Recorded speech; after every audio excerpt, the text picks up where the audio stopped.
Attendance.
Speaker.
Can we observe a moment of silence?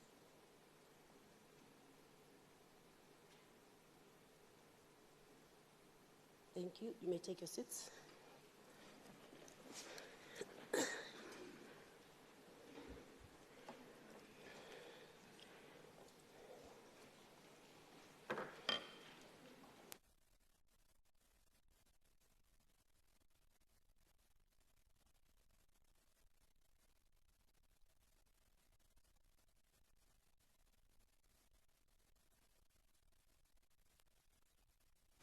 Morning, honorable members. Morning to our visitors, guests. Let me first indicate the speaker is out of the country, attending to legislature business.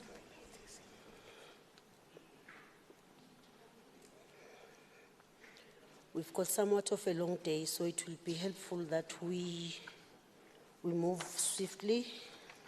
If we cooperate with each other, we'll be out of here in no time. Thank you. Our procedural brief is as follows. We've got announcements, apologies, a motion without notice. Thank you. Do we have any announcements?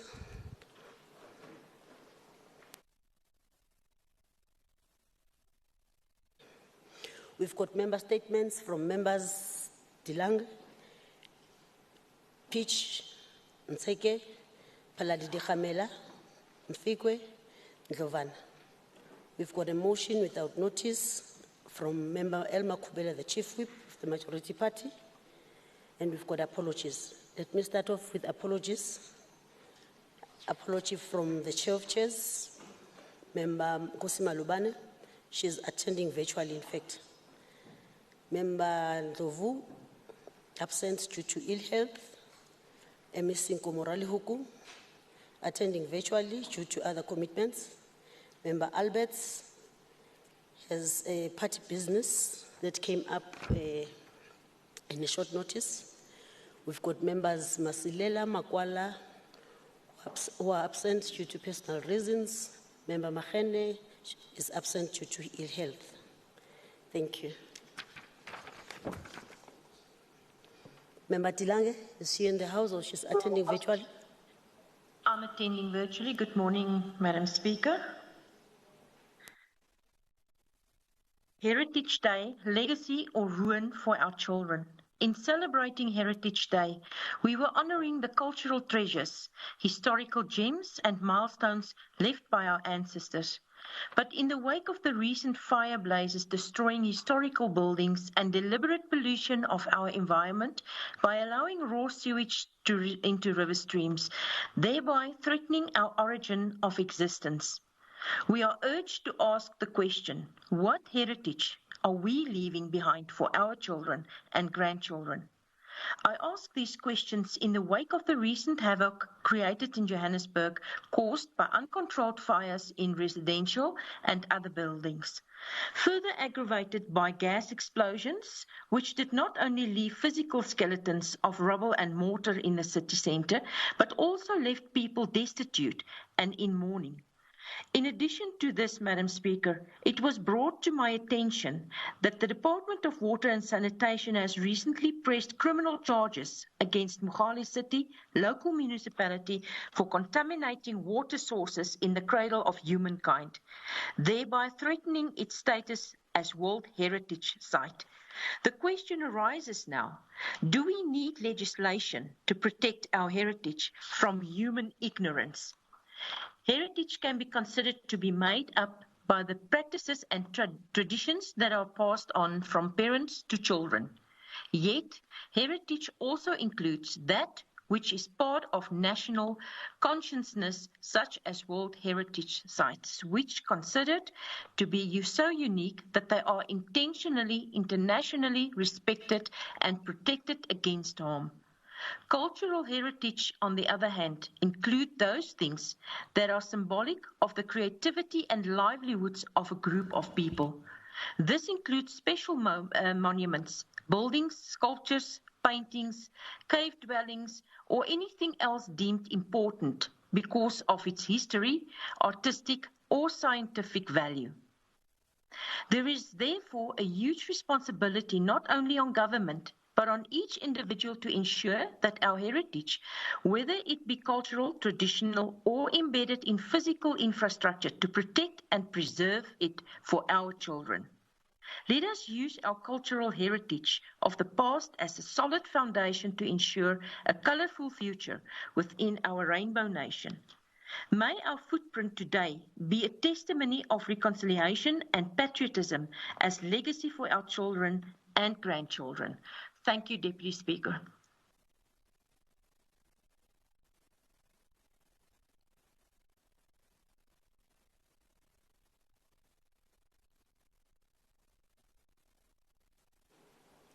Thank you, Member DeLange. Member Pitch. Thank you very much, Madam Deputy Speaker. Today marks the final day of the Heritage Month celebration in this legislature. But it is with a heavy heart that the Gauteng Provincial Government has nothing to celebrate. Countless oversight inspections of heritage sites and monuments across the province in this month have shown the utter collapse of this government and its uncaring disregard for our heritage and for our people. The Women's Living Heritage Monument is dead and deserted, with 200 million spent and not one job has been created since 2019. The Walter Sisulu Memorial Square has been destroyed. It stands in ruins, with the eternal flame, which is meant to symbolize the Freedom Charter, long since extinguished, just like this government's plan and promises for a better life for the people of Kliptown. Following numerous questions to the MEC, the blame was placed at the feet of Joburg Property Agency. Madam Speaker, Joburg Property Agency is rotten to the core due to ANC cadre deployment, corruption, and criminal incompetence. Our MEC, who has refused to take responsibility, has taken no action towards this disgrace of a municipal entity. Our heritage, and especially our tourism economy, is slaughtered at the feet of this arrogant, uncaring, and corrupt government, whose legacy is destruction and the suffering of the people of Gauteng. The ruinous condition of our monuments and heritage does not reflect our rich heritage, nor the huge sacrifices of our heroes. Today, these monuments stand as symbols of the decay of our country and the collapse of our province under this ANC. But come 2024, our people will have the power to vote for hope, a better future, a blue future, filled with open opportunities. Thank you, Madam Deputy Speaker.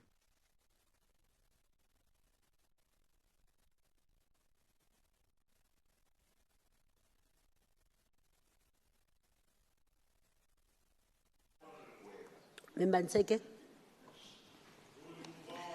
Thank you, Deputy Speaker. In 2016, the late MEC Thulisang Kabinde Kawe initiated a corruption inquiry into the Department of Social Development. It is unfortunate that to this day, the report has not been brought before this House. The DA has been reliably informed that 5 senior officials of the department have been suspended, but we are yet to get clarification as to why they have been suspended. I'm of the view, though, that delays in releasing corruption-related reports deny justice for the people of Gauteng, whose money has possibly been stolen by these potentially corrupt officials. Let us not forget the 1 July Ramaphosa, who forced a food bank to buy him a Polo Vivo and tickets to the Cape Town Jazz Festival, who suddenly disappeared from being a staff member. We don't know whether he was fired or he resigned when the NGO decided to expose him in the media.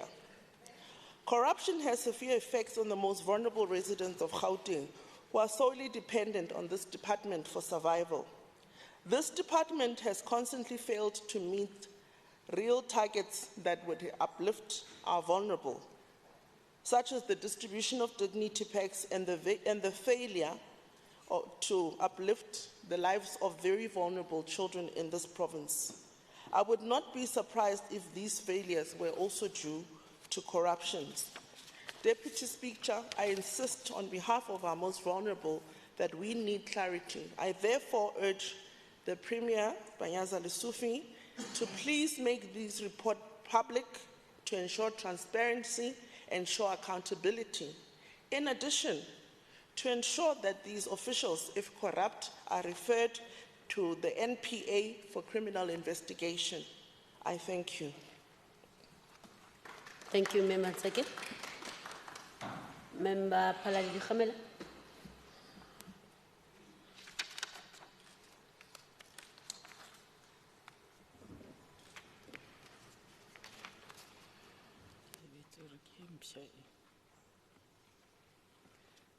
Honorable Deputy Speaker, Honorable Chief Whip of the Majority Party, and Honorable members of the House, thank you for this opportunity. Honorable Deputy Speaker, kgwedi ya lewetsi, diwedi. Ke kgwedi eo re ketekang bokgwa ba rona re le ma-Afrika mo nageng ya gešo ya Afrika Borwa. On this month, South Africans are encouraged to celebrate their culture and the diversity of their beliefs and traditions in the wider context of a nation that belongs to all its people. The celebrations are in the main contributing to our long-held vision of building a national democratic society that is underpinned by non-racialism, non-sexism, unity and prosperity for all. Guided by the spirit of building a national democratic society, the African National Congress in Johannesburg Metro Municipality submitted a motion in Council on the 27th of September 2018 for renaming of William Nicol Drive. I suspect, Deputy Speaker, is an apartheid stalwart, this one. After the struggle icon, Mewa Runa, Mewa Sichaba, Winnie Mandela. It is within this context that as the caucus of African National Congress in Gauteng Provincial Legislature, we join millions of South Africans in jubilations and welcoming the renaming of our road to Winnie Mandela Drive. The recognition of those who fought for our freedom is a giant step towards building a national democratic society. We are the children of Mama Winnie Mandela, and during the most tough times of our struggle against inhuman and divisive apartheid regime, she continued to be the cutting edge of the popular struggles for the liberation of South Africa. So, as this caucus of the African National Congress, we say rest in peace, Mbogodo. Your bravery demonstrated to the entire world that me utshwara thipa ka bohaleng. Re mmoho, we are working together with communities. Thank you very much, Deputy Speaker.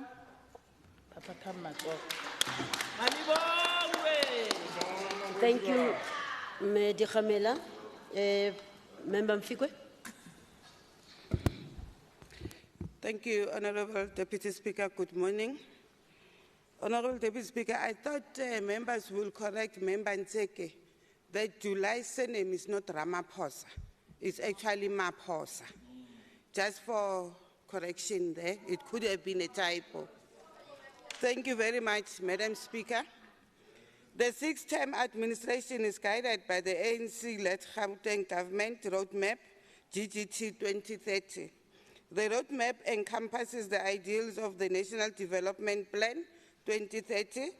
Amongst areas of focus of the GGT 2030 is sustainability and environment, with the intention of providing climate change leadership in the Gauteng city region and ensure that the city region is climate-proofed as well as being resilient, especially on food security, energy, water, and transport sectors. It is therefore befitting that the Gauteng Provincial Legislature was represented in the 2023 Conference of Speakers and Presiding Officers of the Commonwealth. Madam Deputy Speaker, the ANC has long noted, and this is captured in the NDP 2030 plan, that the impact of climate change is global in scope and global solutions must be found, with due consideration to regional and national conditions. Furthermore, it is unfortunate that despite Africa's contribution very little to global warming, she remains one of the most vulnerable continents to the devastating effects of climate change. In South Africa, the ANC-led government has come a long way to contribute to interventions that should minimize the impact of climate change, particularly on the poorest of the poor, by reducing vulnerability key sectors to climate change. In Gauteng, the ANC-led government developed the Gauteng City Region climate change overarching strategy as well as the action plan, climate change strategic action plan.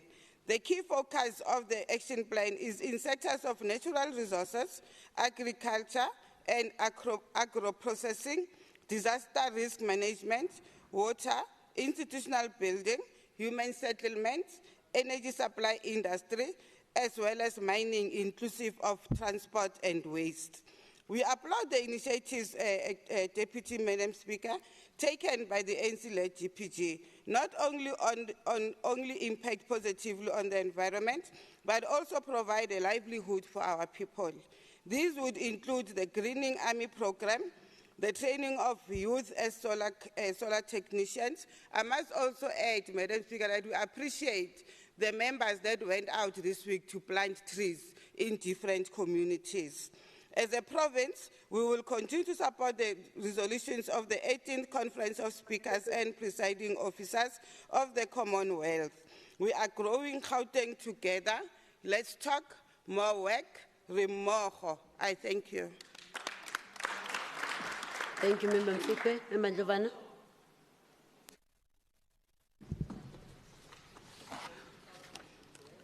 Thank you, Honorable Deputy Speaker. Deputy Speaker, in September 2021, parties in South African Local Government Bargaining Council concluded a 3-year salary and a wage collective agreement. Accordingly, all municipality workers nationally were supposed to receive a salary increase of 3.5% in 2021, 4.9% in 2022, and 5.4% in July this year. The COT has thus far not only failed to honor its end to this collective binding agreement, but has instead falsely claimed that in 2022 workers were given an 18% salary increase. As mentioned in the SAMU statement, this is not true. It is a fact. It is in fact the executive who paid themselves these increments, leaving out workers to fend for themselves. Despite the COT taking the ruling of the South African Local Government Bargaining Council on review instead of implementing it, the matter has never been ventilated at the Labour Court as results of the dirty tricks employed by the city to delay paying workers what is rightfully and contractually theirs. Madam Deputy Speaker, it is also important to note that the implementation of 4.9% salary increase in 2022 did not materially change the condition of municipal workers without the non-implementation of the 2021 leg of agreement, as workers lost out on the accrued areas from the first leg to the agreement due to the effect to the annual inflationary impact on this. Order, let's not drown the speaker. Madam Deputy Speaker, let's not drown the speaker. Almost 200 employees order, let's not drown the speaker. After the recent week of strike in the COT, among those with dismissal letters. Member Jovan. Member Jovan.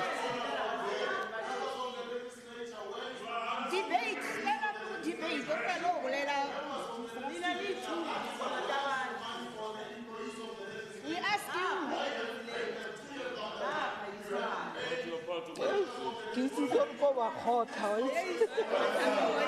Order. Order. Order. Order. The point of order. Order. There is a point of order. Order. Can I Order. continue? Member Msimang. Let's not do that. Members. There is no. Members, can I be respected as a presiding officer? Member Chuan, can I be respected as the presiding officer? I am giving direction here. Howling is allowed. No one says otherwise. But you can't drown the speaker. Your heckling can't come at the expense of citizens of Gauteng. And when I call order, I mean exactly that. So you can't want to drown me, drown everybody because you feel passionate about a subject. Let's not do that.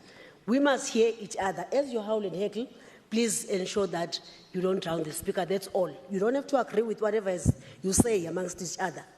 But I'm saying, can the speaker be allowed to speak? Thank you very much, Member Litwalo. Menjovan. Thank you. I've just spoken now, Member Msimang. I've just spoken now. Okay, Member Litwalo. Member Litwalo. Member Litwalo. Member Litwalo, can you? Mamelani, referee. I'm the only referee here. This is where this is not going to go. This. I'm the only referee here and a player at the same time. Colleagues, members, man. Member Giovanna, can you continue with your? I said you must cooperate with me so that we end business, so that and Puma, no problem. I've got energy at the time, so we'll sit. Thank you, Member and Governor. Deputy Speaker, amongst those served with dismissal letters were deceased persons as well as workers that were on leave.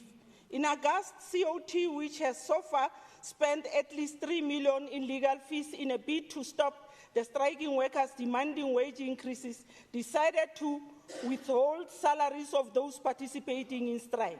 On the 12th of September 2023, one employee who was recently from hospital was served with their dismissal letter. He later collapsed and was readmitted and subsequently died. We support the call by the workers in the city of Tshwane for proper financial management and accountability that the Auditor General can have oversight on. The provincial government has the responsibility to play an oversight role in municipality in line with the constitutional mandate. Through this intervention, we could find a workable solution and be able to put a financial recovery plan in the place for the municipality. I thank you, Deputy Speaker. Thank you.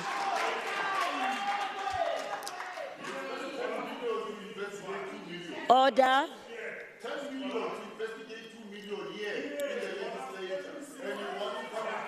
Order. Members. Members,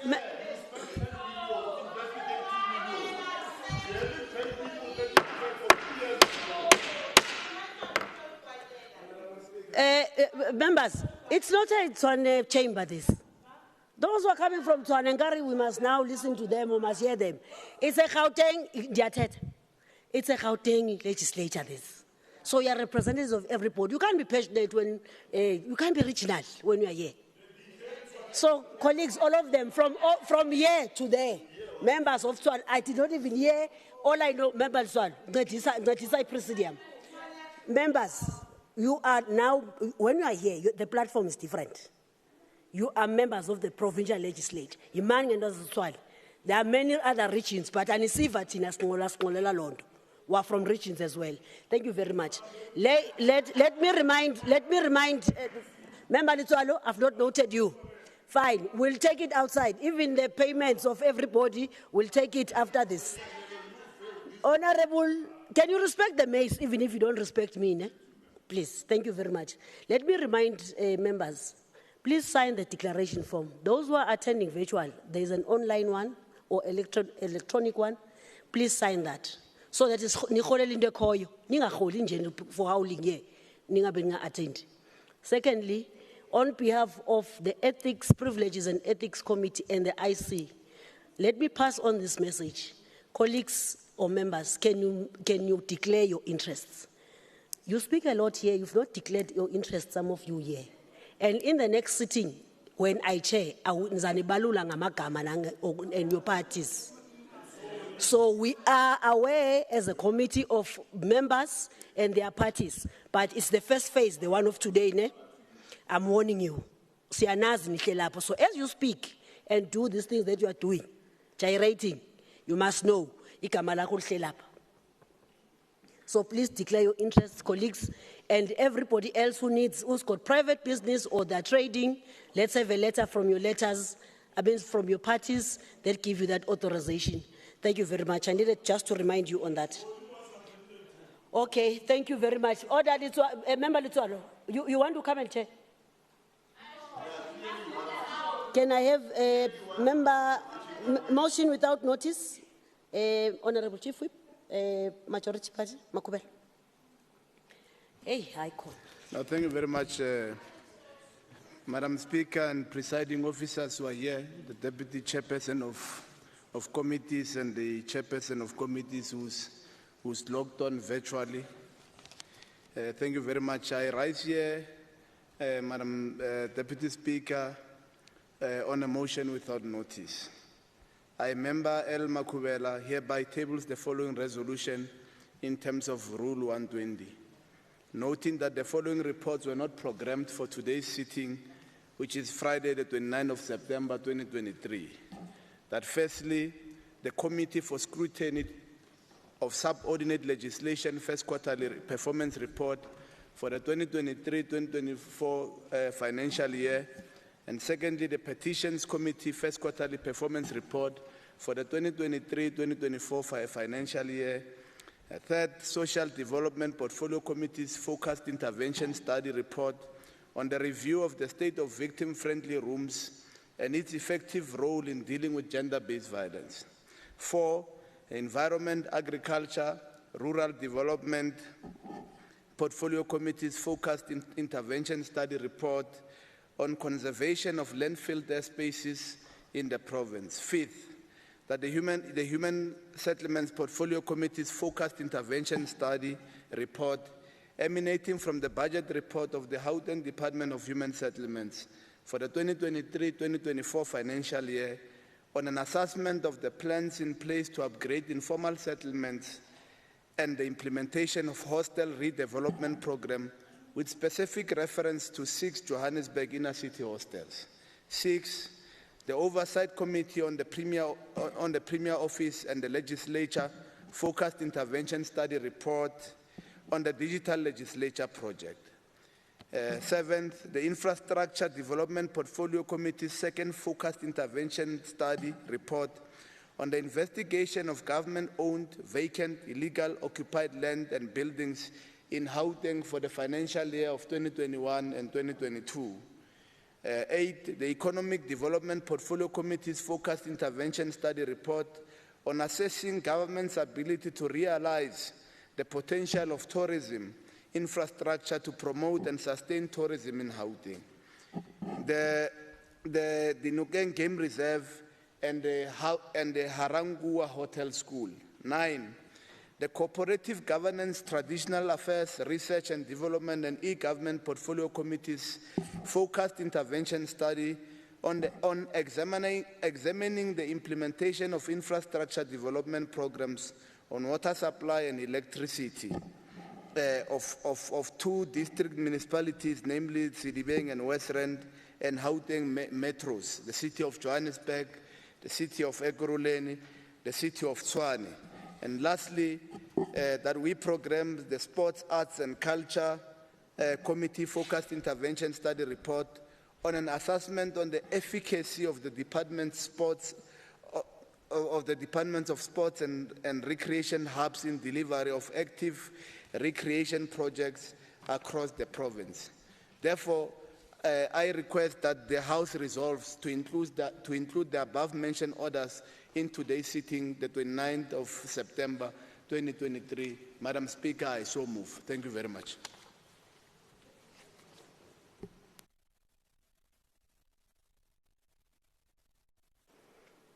Do you have a seconder to the motion or to the proposal? Member Malima. Thank you very much, Madam Deputy Speaker. I rise to second. Thank you. Questions? Thank you very much. Let's put the question. Those who agree, say aye. Aye.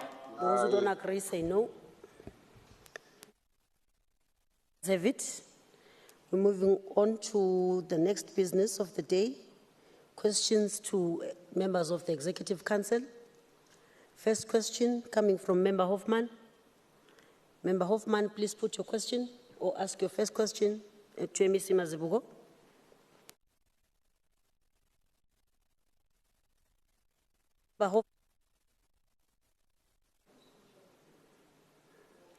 Member Hoffman, is he in attendance? Oh, okay. Let's move on. Did he give his question maybe to a representative? He did not. No, he did not, Madam Okay. Deputy Speaker. Thank you, Member Dilange. In fact, he's got two questions to the MEC. Okay, moving on to the second. In terms of Rule 137(5), if a question for written reply is not replied within a stipulated time frame and no extension is requested by the MEC during the next question day, the relevant member of the Executive Council must provide an oral explanation in the House for his or her failure to reply to the questions and still hand over the written reply to the table. MEC Nkomora Lihuku, please reply why or give an oral explanation as to why questions 5 HL084 was not responded to on time. Thank you. Is she online?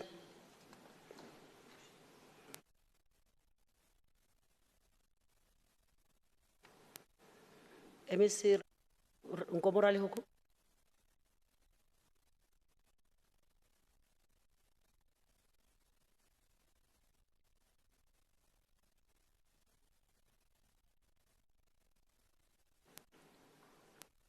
Ms. Ralihuko.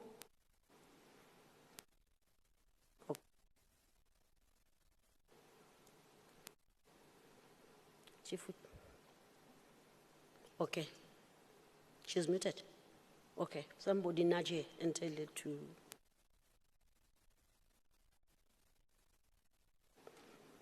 MEC Kumalo, please give an oral explanation as to why questions numbers 5 COGTA 079, 83, question 79, 83 and 84 was not responded to. Mr. Kumalo, is he online? Yes, Madam Deputy Speaker. Thank you. And still hand over the reply to the table after explaining why We'll do so, Madam Deputy Speaker. Madam Deputy Speaker, one will sound like a broken record, but I have no other way. Those questions rely on the answers that I get from municipalities, and in this regard is the usual suspect, the Mfudeni local municipality. They have not responded, and we are in a process of trying to extract those responses from them, and that is why we could not meet your deadline as such.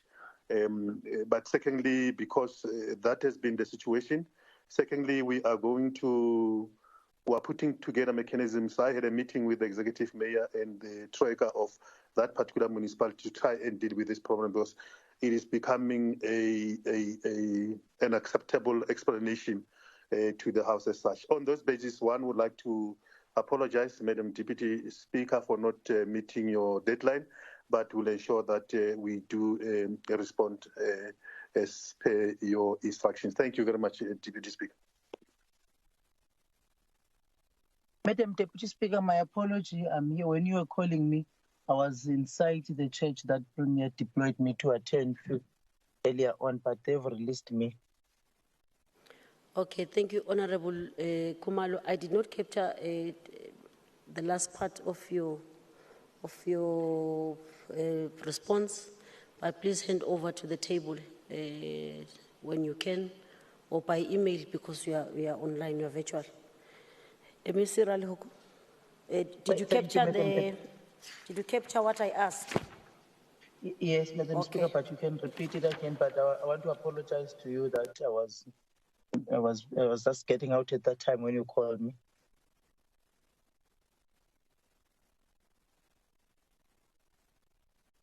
Madam, can I go ahead, ma'am? Oh, okay. Or should I repeat the question that I answered? I mean, Yes, did I ma'am. ask you? I beg your pardon. Yes, ma'am. Okay, please reply to question number 5, HL084, as to why it was not answered. It was not answered on the day it was supposed to be tabled, but also please hand over your reply to the Thank you. table online Madam, if you can. Madam Speaker, I want to apologize first because at that time we were still compiling the report because we did the question was related to the work that we went to do, and that we're busy at that time, and I had to submit it to the Premier so that he is able to know what is it that we have come up with and the recommendations. And those recommendations are in his report, including the report, because all the reports are compiled in that report that Premier is having. So, but I will definitely now submit the part that comes from my office because I was still waiting for that one to go to him for the approval. I will forward the question, Madam, and my sincere apology. Members of the executive, please let's not have these things coming back. No? We'll take your word for it that you will give the table, but also we will not see these questions coming back here. Your apology is accepted for today, but next time let's not see these questions coming back here. So please then hand them over. Thank you. May I rise on Rule 89? Member, which is point of order. It's not an order on you, but it's just a matter that it must, the point I'm raising, it's also within the point of Rule 67 on issues relating to non-submission of reports. I'm just raising that we, as the legislature, you know, we are increasingly getting these excuses from the executive. And I think it should be noted that we don't take kind to the excuses, because in every sitting, there is a delay of answering questions.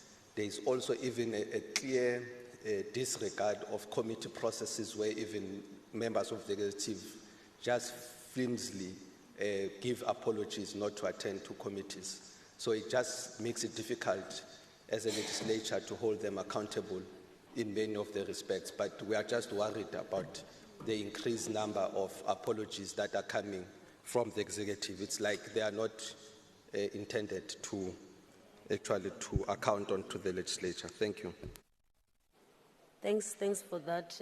That's profound. It has been said many times here by the President, I think by the Speaker in particular, that we should take each other to task at this rate, that it just, we let it slide, that colleagues don't respect or don't hold us in any form of regard as this legislature. Thank you for that, Member Masugu. Colleagues of the Chief Whip, I hope you got that. Members of the Executive Council must be both active in committees and in giving us their responses on time. This must not come back here. I don't want to sound like a school principal, but I don't want to see this in the next sitting where we are presiding. Thank you very much. Let's go to the first order. Thank you, Honourable Deputy Speaker. Oversight Committee on the Premier's Office and the Legislature Oversight Report on the first quarterly report of the Gauteng Provincial Legislature for the 2023-2024 financial year. Thank you.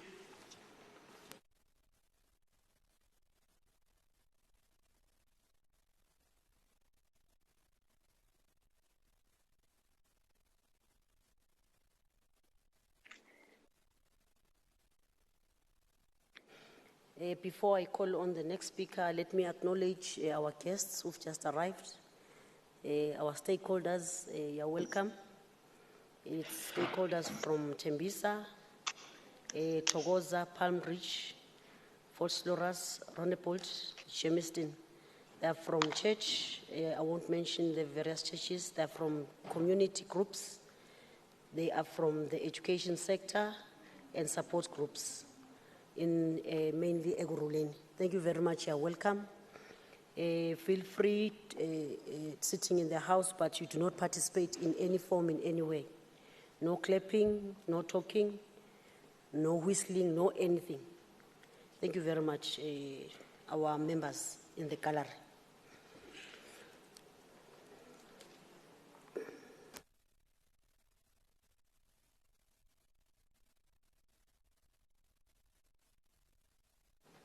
Honorable Dlamini. Ukhona. Honorable Dlamini.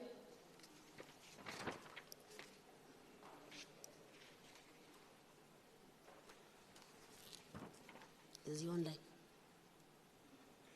Honorable Dlamini. Okay.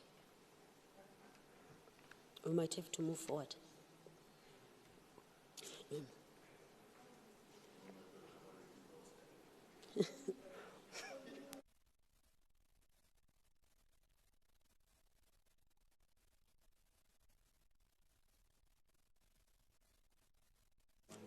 Let's go to the third order, because the second order as well, there is no network. Where? Member? Thank you, Honourable Deputy There's Speaker. no network, wherever it is. Thank you, Honourable Deputy Speaker. Environment, Agriculture and Rural Development Portfolio Committee Oversight Report on the first quarterly report of the Department of Agriculture and Rural Development for the 2023-2024 financial year. Thank you. Honourable Kekana. Deputy Speaker. Thank you. Thank you very much, Deputy Honourable Speaker. Deputy Speaker. Member Dlamini, you'll speak after the speaker who's on the floor now. Yeah, but somebody's being mischievous here. He or she kicked me out of the meeting when I was about to start my presentation. Okay, noted. Member Dlamini, let's Member Kekana continue. She was already on the floor. Thank you very much, Deputy Speaker, and good morning to the Chief Whip of the Majority Party, the members of the Executive, all members of the Legislature, and our esteemed guests. Madam Speaker, I'm going to request that parts of the report that I'm not going to read be considered as read. On the executive summary, Madam Speaker, the Portfolio Committee noted that the department had spent 251 million of the quarter appropriation of 238,543,000, which is an equivalent of 105.2% of the budget for the quarter. The administration program spent 65,762,000 of the 69,950,000, which is a 94.1% of the quarter budget.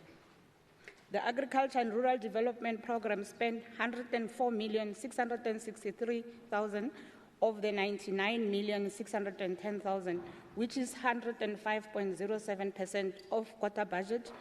And the Environmental Affairs spent 80,581,000 of the 68,983,000, which is an equivalent to 116.81% of the quarter budget.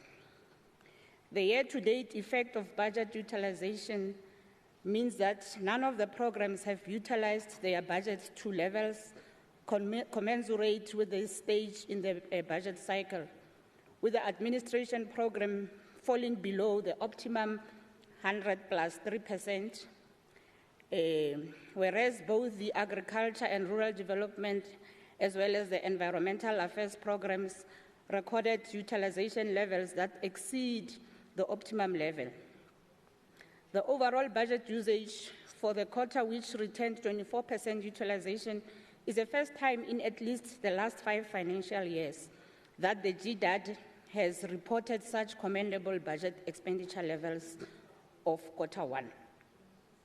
The GDAD reported attaining a 80% level for APPs met, which compares with the level attained for fourth quarter of the previous financial year. The committee, however, notes with concern that the department has consistently been underperforming even before the COVID-19 pandemic. The committee further noted that the department's performance in the previous financial year was hampered by various challenges that impacted on their service delivery mandate, and it is important to ensure that these are given the necessary attention so that the delivery of services is enhanced. These include the infrastructure delivery management system, related challenges that impacted on procurement and tender processes. The committee continues to encourage the department to ensure that the service delivery mandate is achieved. The committee will continue to engage the department, particularly on matters that relate to the preferential procurement ruling by the Constitutional Court, as well as those related to the IDMS, to ensure uninterrupted service delivery. The committee continues to note with concern on the various capital-funded projects that the department is managing in the current financial year and over the medium-term economic framework. Have run for a long period without a completion. The committee is also concerned with the under-expenditure as recorded for the year to date that can be attributed to procurement processes and tender processes still unfolding. Business plans for CASP infrastructure and land care conditional grants were submitted to national transferring departments for approval. In respect to the committee concerns and findings, with respect to conditional grants, the committee is concerned that the department spent 3.3 million of its 149 million for conditional grants, which translates to 0.02% of the budget used to date. The delays over which the portfolio committee sought clarity on in the past in the disinvestments of the said grants from national government, which have characterized the last 2 financial years, continue in the current financial year too. The department did not achieve its target for females of 33% of the target of 40%. Youth, they only achieved 21% of the target of 30%, and people with disabilities 0.4% of the target of 7% based suppliers. With respect to project management, the committee is concerned with the lack of completing capital-funded projects and spending in goods and services due to tender processes that are being implemented through the open tender system. And with respect to the project management, the committee is concerned with the infrastructure delivery management system, the IDMS, related challenges that impacted on procurement and tender processes. And finally, the spend in relation to designated groups. Committee recommendations. The committee would like to have written responses which should be forwarded to the GPL on the resolution as adopted by the House on the 30th of November. Department to provide a report on how payouts of the said grants are resolved, and the department to provide a turnaround strategy on how procurement targets for women, youth, and people with disability will be achieved in the next quarters.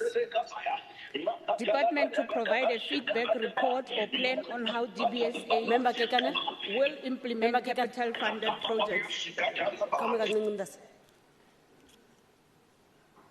We're trying to check where the interruption comes from.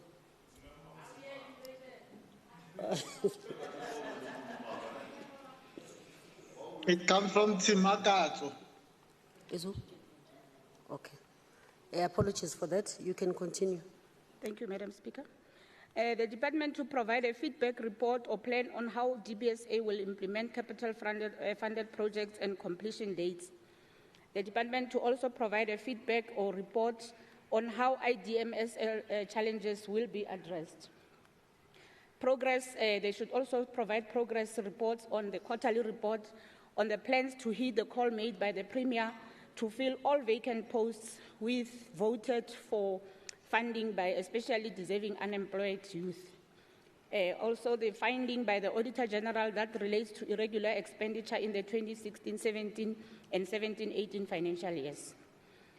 And also how the target for businesses owned by the youth is met. And the fourth one, the quarterly report on how market days meant to aid smallholder farmers be linked to the aims of the Agricultural Product Standards Bill, which, amongst other things, seeks to help smallholder farmers with accessing markets for their produce. On acknowledgements, I would like to thank the following people: the MEC for Agriculture, the HOD, and also all the members of the Portfolio Committee, as well as the staff members and the committee support that supports the committee tirelessly. And in terms of Rule 117, subsection 2C, read together with 16 for the Economic Development, Agriculture and Rural Development Portfolio Committee, presents the oversight report on the first quarterly performance report of the Gauteng Department of Agriculture and Rural Development for the 23-24 financial year and recommends its adoption. I thank you, Deputy Speaker.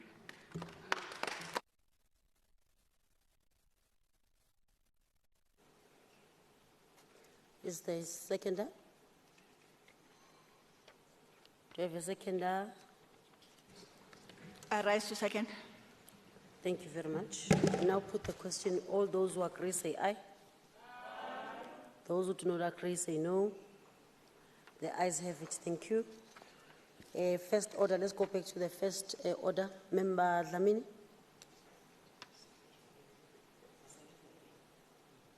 Yes, you can.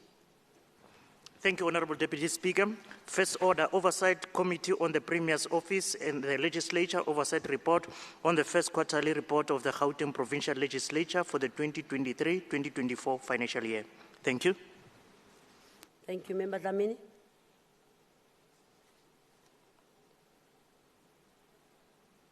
Member Dlamini.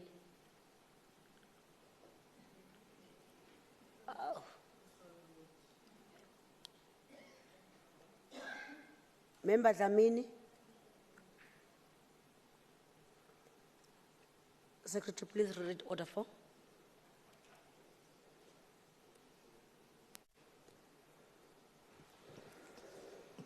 Order number 4, Economic Development Portfolio Committee Oversight Report on the first quarterly report of the Department of Economic Development, including its entities for the 2023-2024 financial year. Thank you. Honorable Matseke.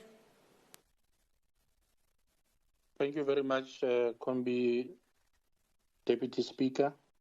I will be tabling the committee's report on the first quarterly report for the Gauteng Department of Economic Development for 2023-24 financial year. Combi Deputy Speaker, may I request the part of the report that I'm not going to table be considered as tabled by the House. I will focus on the summary, on concerns, recommendations, and acknowledgement and adoption. In terms of the summary, the department realized 28.57% of the set targets, therefore attaining 4 of the 14 set targets, whilst entities attained 44 out of 54 planned targets, thus translating into 81% achievement. This remains concerning as the department and entities continue to fail in attaining all targets. The department expenditure in the quarter under review was at an amount of 376,261,000. Out of the budgeted amount, Timangazo, you are stepping us in a sitting, please. As I was presenting, I was on the departmental quarter under review expenditure. In terms of the current quarter under review, the department would have spent 376,261,000 out of the budgeted amount of 430,176,000, which translates to 87.47% expenditure of the allocation. This resulted in a variance of 12.53%, amounting to 53,915,000. And this variance is far above the 3% threshold. The committee has continuously implored on the department to ensure that there is an alignment between expenditure and the attainment of targets. The committee noted that the vacancy rate is high at 22.34%, which accounts for 10.26% within the DED and 12.08% within the Gauteng Liquor Board. The committee is concerned whether or not the department has advertised all vacant positions within NASISPANI program lodged by the provincial government in ensuring that the vacancy rate is narrowed and also contributing in employing the youth of Gauteng. The committee is concerned that the initial proposed date was November 2023 to launch the automation system. However, due to the slight internal administrative delays outlined by the department, therefore a new implementation date has been revised to January 2024 as proposed. The committee will monitor progress in this regard until the implementation of this program, noting that the department has failed in implementing the project for the previous 4 financial years.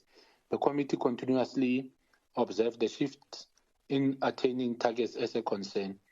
Despite the attainment of targets on domestic direct investments, the department failed to reach targets related to the rand value on the foreign direct investments. In light of this, the committee questions the department on its ability to utilize the Gauteng Investment Center as a one-stop shop in soliciting FDIs in an attempt to create more employment that is sustainable, in particular for youth, women, and people with disabilities. The committee noted that the GGDA has been plagued by management and governance challenges. Thus holds the view that the filling of the CEO position of the GGDA is of high importance. However, the department has indicated that subject matter of filling the position of the CEO has been a matter of a pending court case, which is scheduled to be argued on the 13th of November 2023.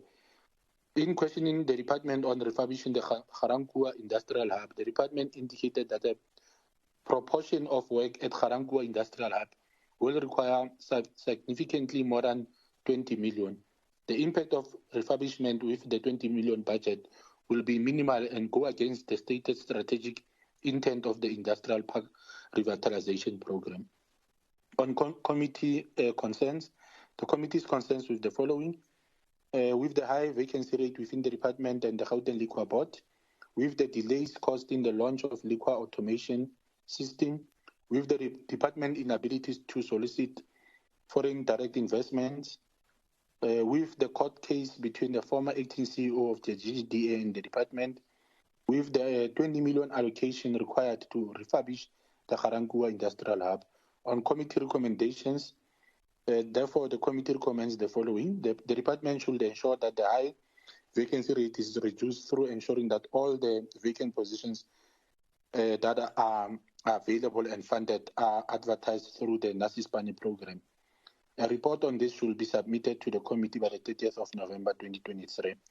The department should launch the liquor automation system by January 2024 as committed, noting that the process of launching this system has delayed for more than 4 years. And a report on the progress made should be submitted by the 30th of November 2023 as well as the 31st of January 2024.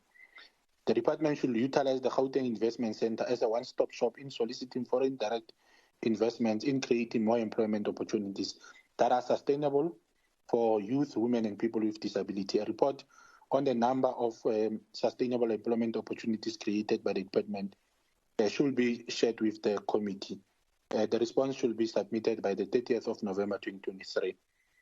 The department should brief the committee on quarterly basis on the development regarding the court case between the former acting CEO of GGDA and the department, as this has an impact on the appointment of a permanent CEO. This report should be submitted on a quarterly basis until finalization. The department on refurbishing the Gauteng Industrial Hub indicated that the proportion work under Industrial Hub will require significantly more than 20 million. The impact of the refurbishment with the 20 million will be minimal, and that other alternatives are being looked at. In light of this, the committee is of the view that the department suggested to abandoning the Ga-Rankuwa Industrial Hub project. Therefore, the committee recommends that considering the funding already utilized for this hub in an effort to refurbish it, in an account must be given on funds utilized for this project from inception to date. The due diligence study to measure the viability or success of the hub and indicate clearly the intended future plans for the hub in order for it to serve the community of Ga-Rankuwa. A report should be submitted by the 30th of November 2023. In terms of acknowledgement, allow me, Combi Deputy Speaker, to acknowledge the process as followed by all members, the MEC and officials from the department, as well as all the CEOs and the senior management within the department. On adoption in terms of the Rule 117, Sub Rule 2C, read together with Rule 164, the committee presents to this House and recommends the adoption of the committee's oversight report on the Gauteng Department of Economic Development first quarterly performance report for the 2023-2024 financial year. Thank you very much, Combi Speaker.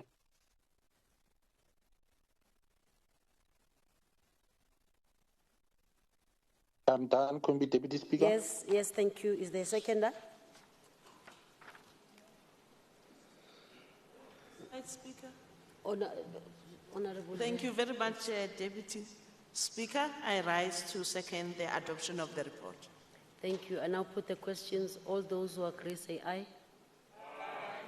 Those who object say no. Thank you. The ayes have it. Before we go to the next order, let me welcome our visitors or guests in the gallery. Namgelegile in the legislature. Please feel free, but you do not participate in any way in the proceedings. But otherwise, namgelegile. Thank you so much. We're going to the next, or let's go back to Member Dlamini. Please read order 1. Thank you, Honourable Deputy Speaker. Oversight Committee on the Premier's Office and the Legislature Oversight Report on the first quarterly report of Gauteng Provincial Legislature for the 2023-2024 financial year. Thank you.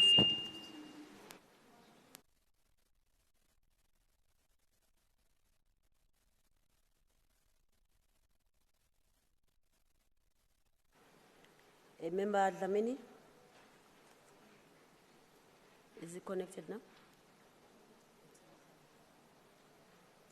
Member Dlamini?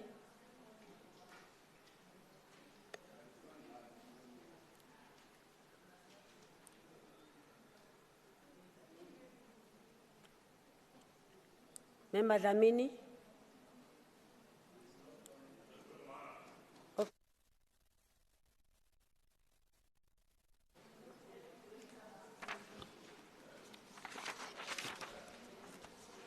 Thank you, Honourable Deputy Speaker.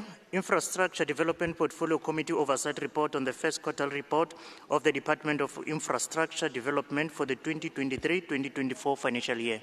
Thank you. Deputy Speaker, am I audible? Deputy Speaker, am I audible? You are now audible. Let's get on with it. We've been calling out your name, Member Dlamini. No, but yes, when I'm about to speak, somebody is muting me. Okay, we've read out your order, the first order, so you can begin with your presentation. Thank you. Thank you very much, Deputy Speaker. Greetings to the presiding officers, the leaders of political parties, the members of the executive. I would ask that the parts of the report that I have not read be taken as read. I'll just go to the executive summary. The GPL reported that the underspending reflecting on the compensation of employees is due to the underpayment of salaries for P07 and P08 staff members due to outstanding 2021-2022 pay progression, unfilled vacancy due to resignation, lower than budgeted salary payments for some P09 to P16 staff members as a result of not fully complying with the IPMS policy and therefore not benefiting from the full 1.5 pay progression that was budgeted and applied on salary packages. Goods and services underspent due to outstanding invoices from service providers, sage building rental, cell phone services, committee activities, and GPL annual insurance premium. The reported underspending on goods and services has been reduced mostly by the overspending on committees, international study tours, and conferences that were undertaken earlier than projected. Travel was projected from June 2023 and onwards. In addition, some of the approved travel was unfunded and more than the allocated budget due to reconfiguration of committees and higher than anticipated exchange rates. Capital assets underspent due to late delivery of laptops and furniture for the Deputy Speaker, which was expected in the 2022-2023 financial year, but was only delivered during the quarter under review. A rollover has been approved and funds will be appropriated through the adjustment budget.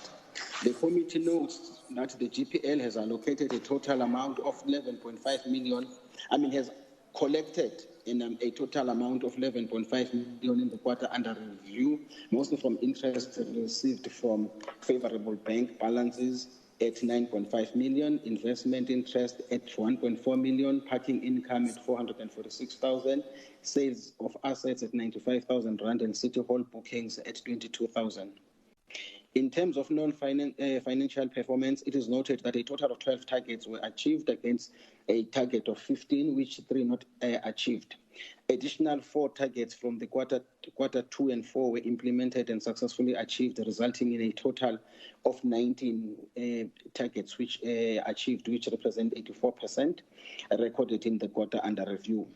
The 3 targets not achieved are recorded under Program 3 and Program 4, the Leadership Initiative and Human Resources Strategy Annual Implementation Plan under Program 3 were not achieved, but it is reported that significant progress was made towards their achievement as both targets deviated from the planned target by 4%. The GPL reported that the delays were experienced in the appointment of suitable service providers to implement the prioritized leadership competencies in terms of HR strategy. The delay were experienced due to the need to benchmark externally and collaborate internally on the 2 outputs, namely the sexual harassment policy and the institutional culture survey not delivered.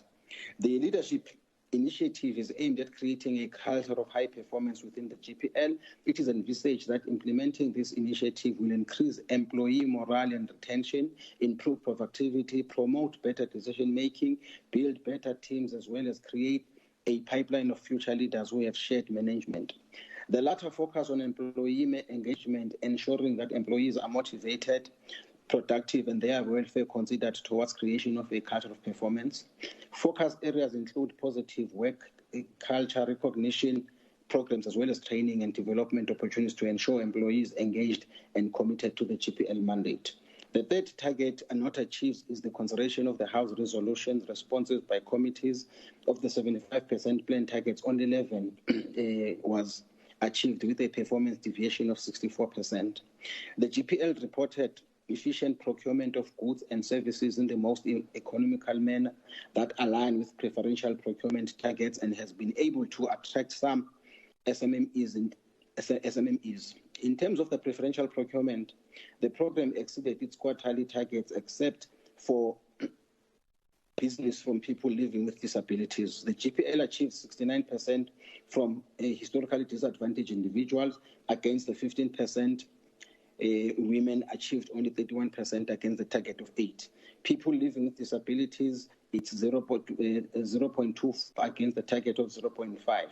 And youth achieved 5% against the target of 2.5. And township economy achieved 5% against the 2.5 target. The committee notes that the GPL managed to process 1,189 invoices during the quarter under review, with 45 paid within 30 days, 1,141 paid within 15 days, and 3 after 30 days.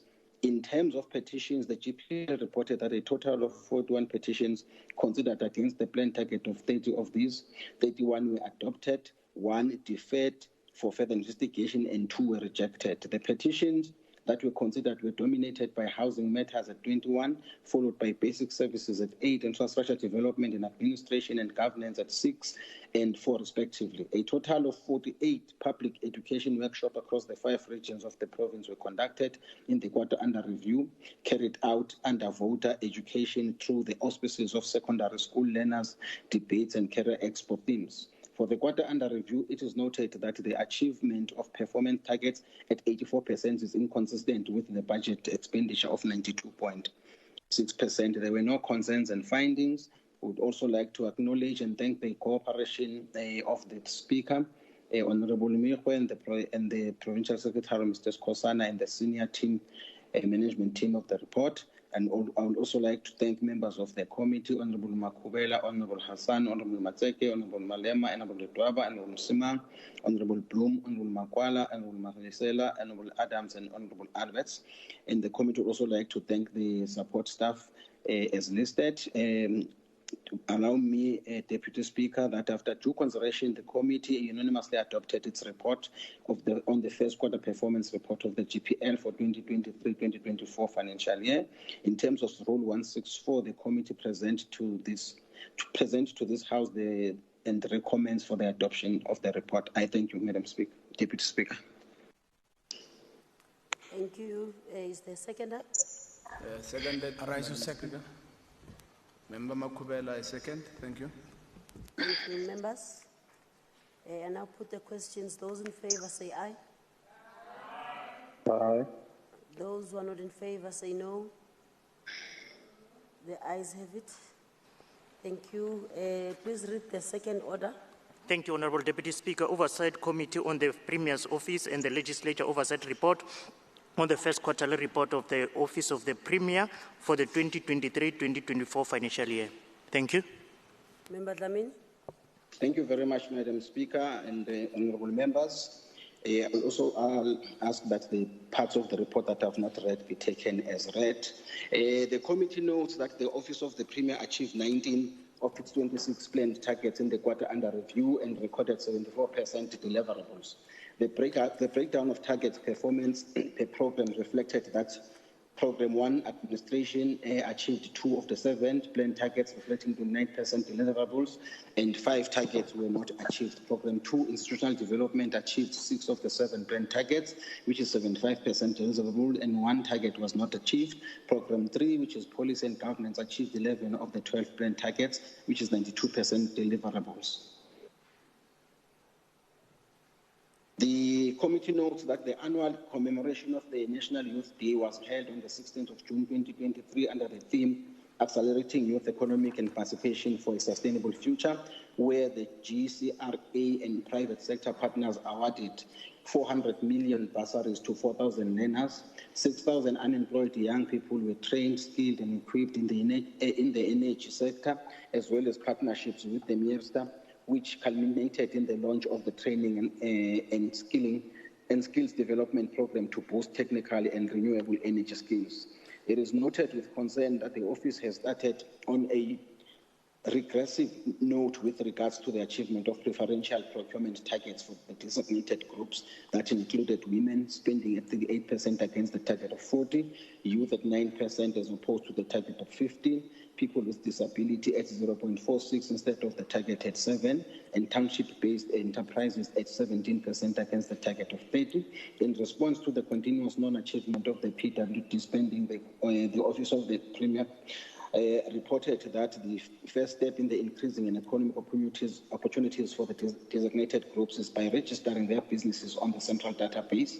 The Office of the Premier further reported that the Premier has mandated HODs of the GPG departments to put efforts in ensuring that employment of PWDs in government departments as an obligation and not as a favor. The Office of the Premier reported that the early termination of Harambee contract has no financial implications. The last transfer of funds to Harambee was at the end of the 2022-2023 financial year. The Office of the Premier explained that the $1 million budget was allotted to the Office of the Premier budget will now be transferred to the Gauteng Department of Education during the adjustment period in October. It is noted that a report will be made available to the committee reflecting the total number of jobs that $1 million project created and the specific sectors where beneficiaries have been placed as per the MOA between the Office of the Premier and Harambee. The Office of the Premier explained that the 57 million financial misconduct highlighted in the PSC report presented at the SCOPA meeting was linked to the Department of E-Government. Upon investigation, the Department of E-Government reported to the Office of the Premier that no one was found guilty. The Office of the Premier is engaging the PSC to correct this 57 million that was reported to SCOPA based on the evidence that the Department of E-Government provided. The Office of the Premier explained that the sharp increase in salaries in the GPG is linked to state capitalization since positions in public schools, hospitals, and other public institutions cannot be left as this delays service delivery. Further indication was made that the filling of these positions has nothing to do with the NASISPAN jobs. Assurance was given that its stringent processes will be undertaken before the implementation of the NASISPAN initiative, and that all GPG departments have been requested to provide recruitment plans approved by the HOD of the Provincial Treasury before posts can be advertised. It is noted that no appointments for NASISPAN initiative has been made to date, and public interviews will be conducted to fill the position. The Office of the Premier highlighted that crime is the main challenge that prohibits the attraction of international investments in the country, which is also the main reason people leave the country. Furthermore, expatriates are challenged by the higher crime rate in the country, which kills their desire to return. The office further explained that that to attract international investors, the first step is to broaden domestic tax base. It is noted that the Premier's trips to Finland, Germany, and China are bearing fruits as companies are emerging to invest in energy solutions in Gauteng. There were no committee findings and concerns from the committee on this quarter under review. The committee would like to acknowledge the Office of the Premier and the Director General and senior officials, and also acknowledge members of the committee for their work and the support staff. In accordance with Rule 164 of Standing Rules of the GPL, the committee hereby present a report to the House for adoption. I thank you, Madam Speaker. Thank you, Honorable Dlamini. Is there a seconder?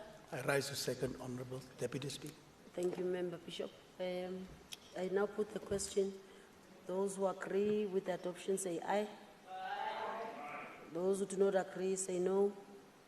Thank you. Report adopted. Next order, we'll skip to order 5. Thank you, Honorable Deputy Speaker. Infrastructure Development Portfolio Committee Oversight Report on the first quarterly report of the Department of Infrastructure Development for the 2023-2024 financial year. Thank you. Member Makakula.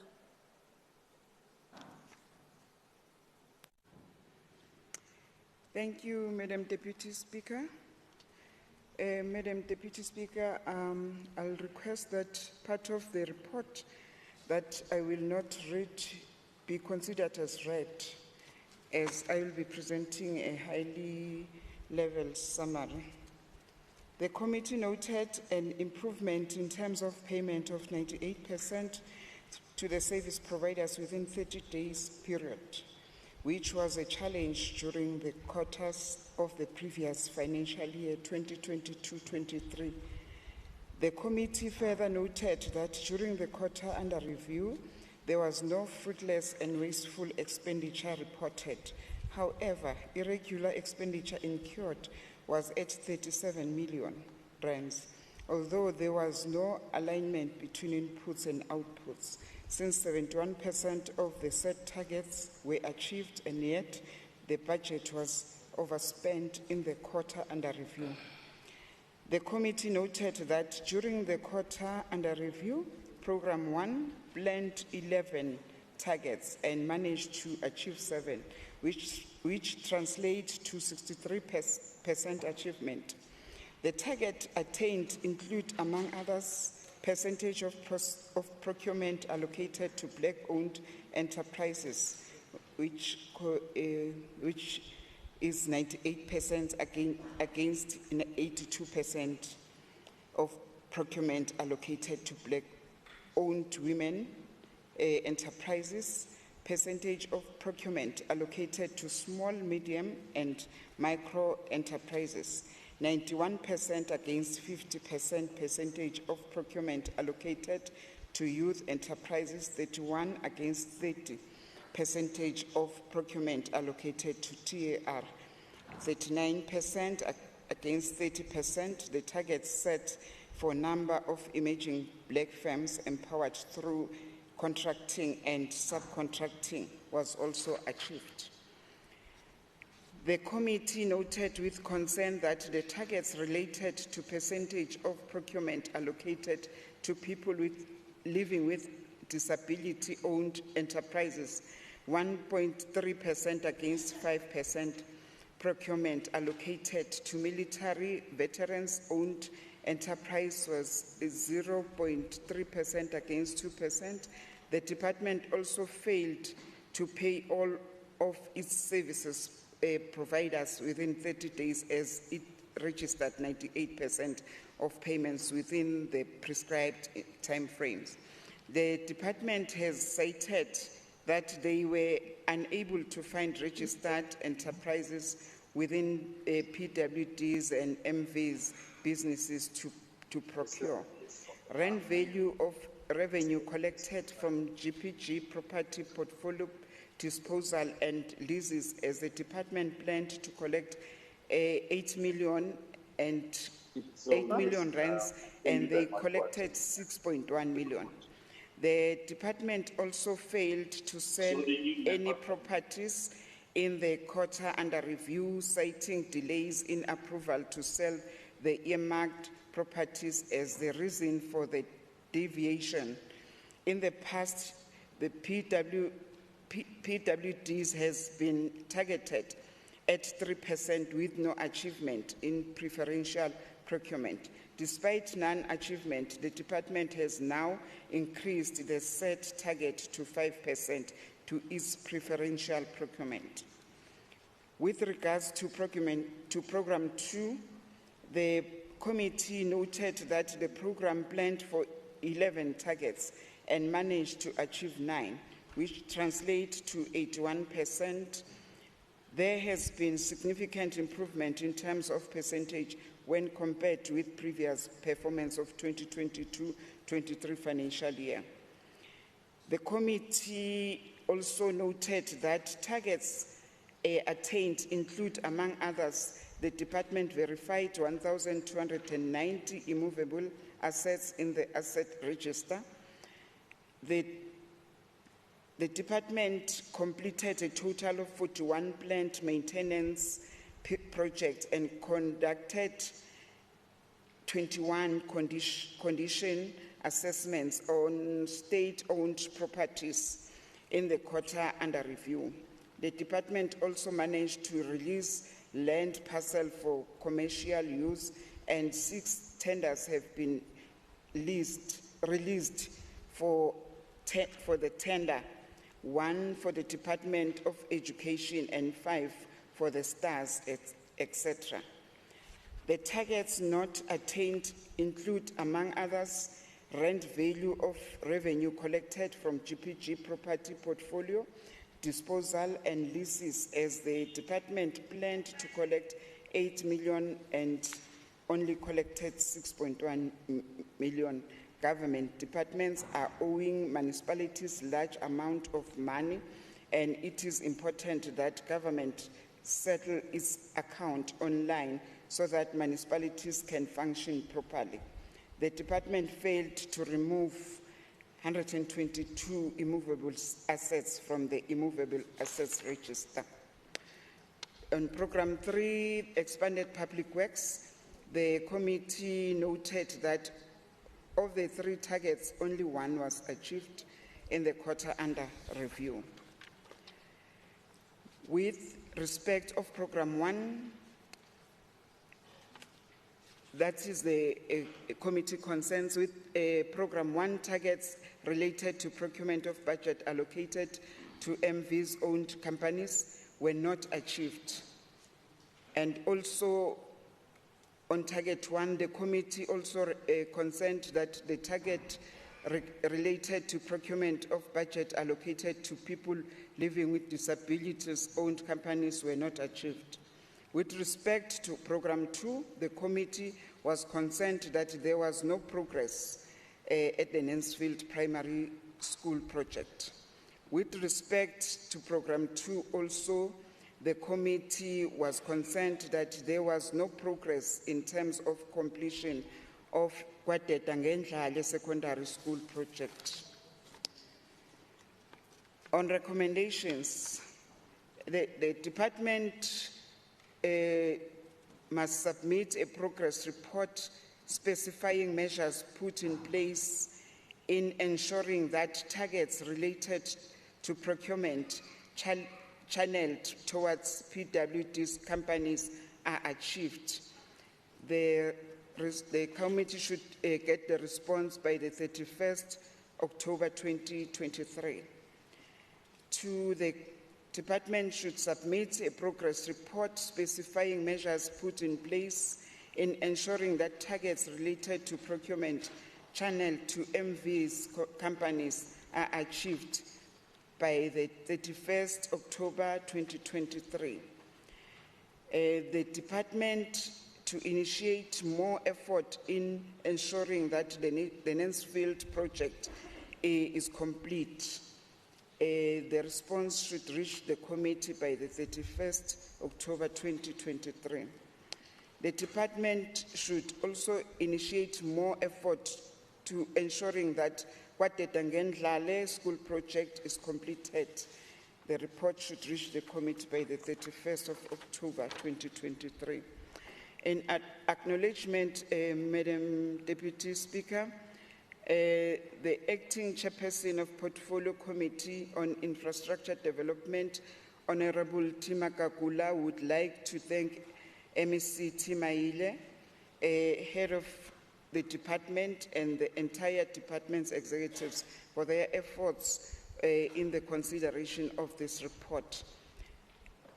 Further, the acting chairperson would like to appreciate the diligent deliberations to Honorable M. Modise, M. Mube, N. Mukheti, L. Makubela, A. Fuchs, N. Diacher, K. Hoffman, L. Masilela, N. Jokwe, and T. Dong. The committee acting chairperson would also like to thank T. Mudibe, M. Chabalala, K. Mdlalose, T. N. Sirobe, L. Ngume, T. Kumalo, N. Bonane, and K. Mpirime. In adoption, in terms of Rule 117, subsection 2C, read together with Rule 164, the Portfolio Committee on Infrastructure Development and Property Management present before the House the Oversight Report on the Department of Infrastructure Development First Quarter Report for the 2023-2024 financial year for the consideration and adoption. I thank you, Madam Deputy Speaker. Thank you. Is there a seconder? Chair, I second. Member Fuchs. Member Fuchs, thank you. And I now put the question, all those who say, who agree, say aye. Those who do not agree, say no. Thank you. The ayes have it. Report adopted. Chief Whip. Chief Whip. Member Makubel. These many documents. These many are requests for responses. So it's important that I show that to you because this is a lot. And based on what was raised by Member Masugu, this becomes a serious problem that we request responses. So I thought I should make sure that you push it. You are the first one in line now. The other ones are not present. That's why I'm directing this to you. Thank you.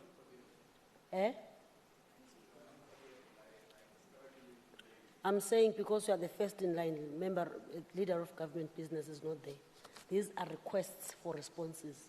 I'm saying please zoom into that space, flowing from what Member Masugu was raising. This is a lot for us to be requesting responses. So I thought I should raise that with you here. Thank you. Please read the next order. Thank you, Honourable Deputy Speaker. Roads and Transport Portfolio Committee Oversight Report on the first quarterly report of the Department of Transport and Logistics, including Gauteng Management Agency and G-Fleet Management for the 2023-2024 financial year. Thank you. Thank you, Member Honourable Schneemann. Thank you very much, Deputy Speaker. Before I start with the report, may I take this opportunity to congratulate MEC Kiriboni Diali Klabela and the team at the Department of Transport and Logistics and at G-Fleet for achieving an unqualified audit report. It's a clear indication that this department, which is part of the ANC-led government in Gauteng, is on the right track and on the right road. So I wanted to take that opportunity to congratulate them. Thank you very much. As I move to the first quarter report of the Portfolio Committee, may I ask that the parts of the report that are not read be taken as read. In the quarter under review, the committee noted that the department had managed to spend an amount of 2 billion, or 24% across all programs, whilst G-Fleet spent 351 million rand, or 37%. In terms of the expenditure per program, the department transferred 779 million rand, or 31% of the allocated budget to the Gautrain in the quarter under review. The committee also noted that the 4 programs of the department, namely administration, spent 28%, Transport infrastructure spent 31%, transport operations spent 12%, and transport regulation spent 27%.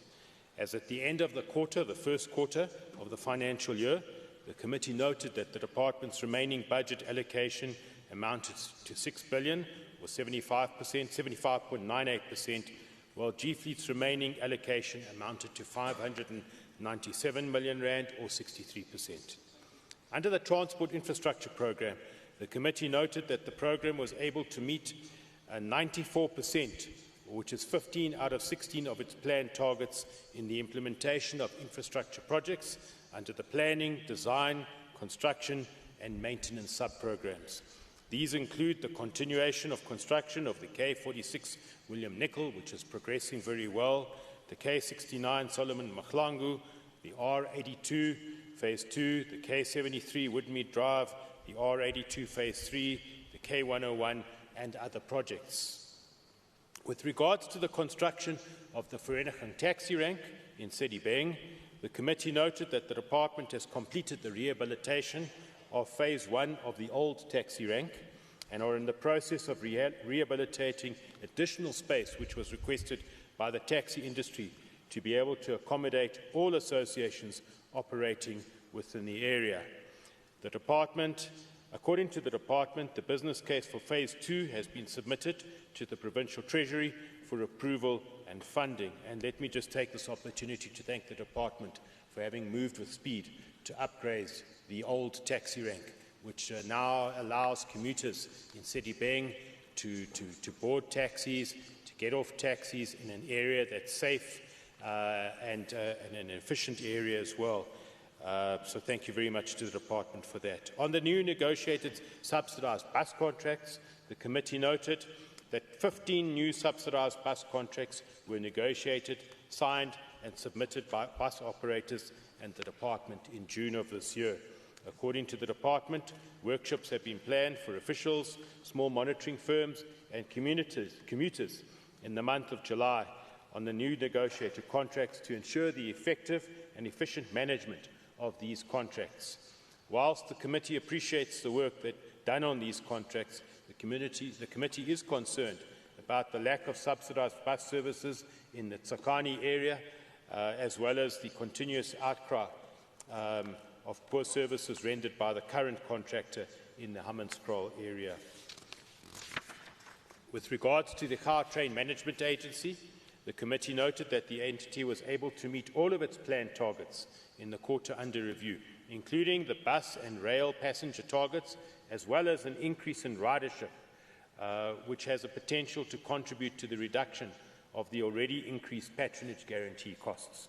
Taking into consideration that the Executive Council has approved the Gautrain Extension Phase 1 for further processing, the committee noted that the route alignments and station location identification are underway, to be followed by a stakeholder consultation process later in the 2023-2024 financial year, as well as the draft preliminary route determination report to enable the MEC to determine the routes to be completed in the 24-25 financial year.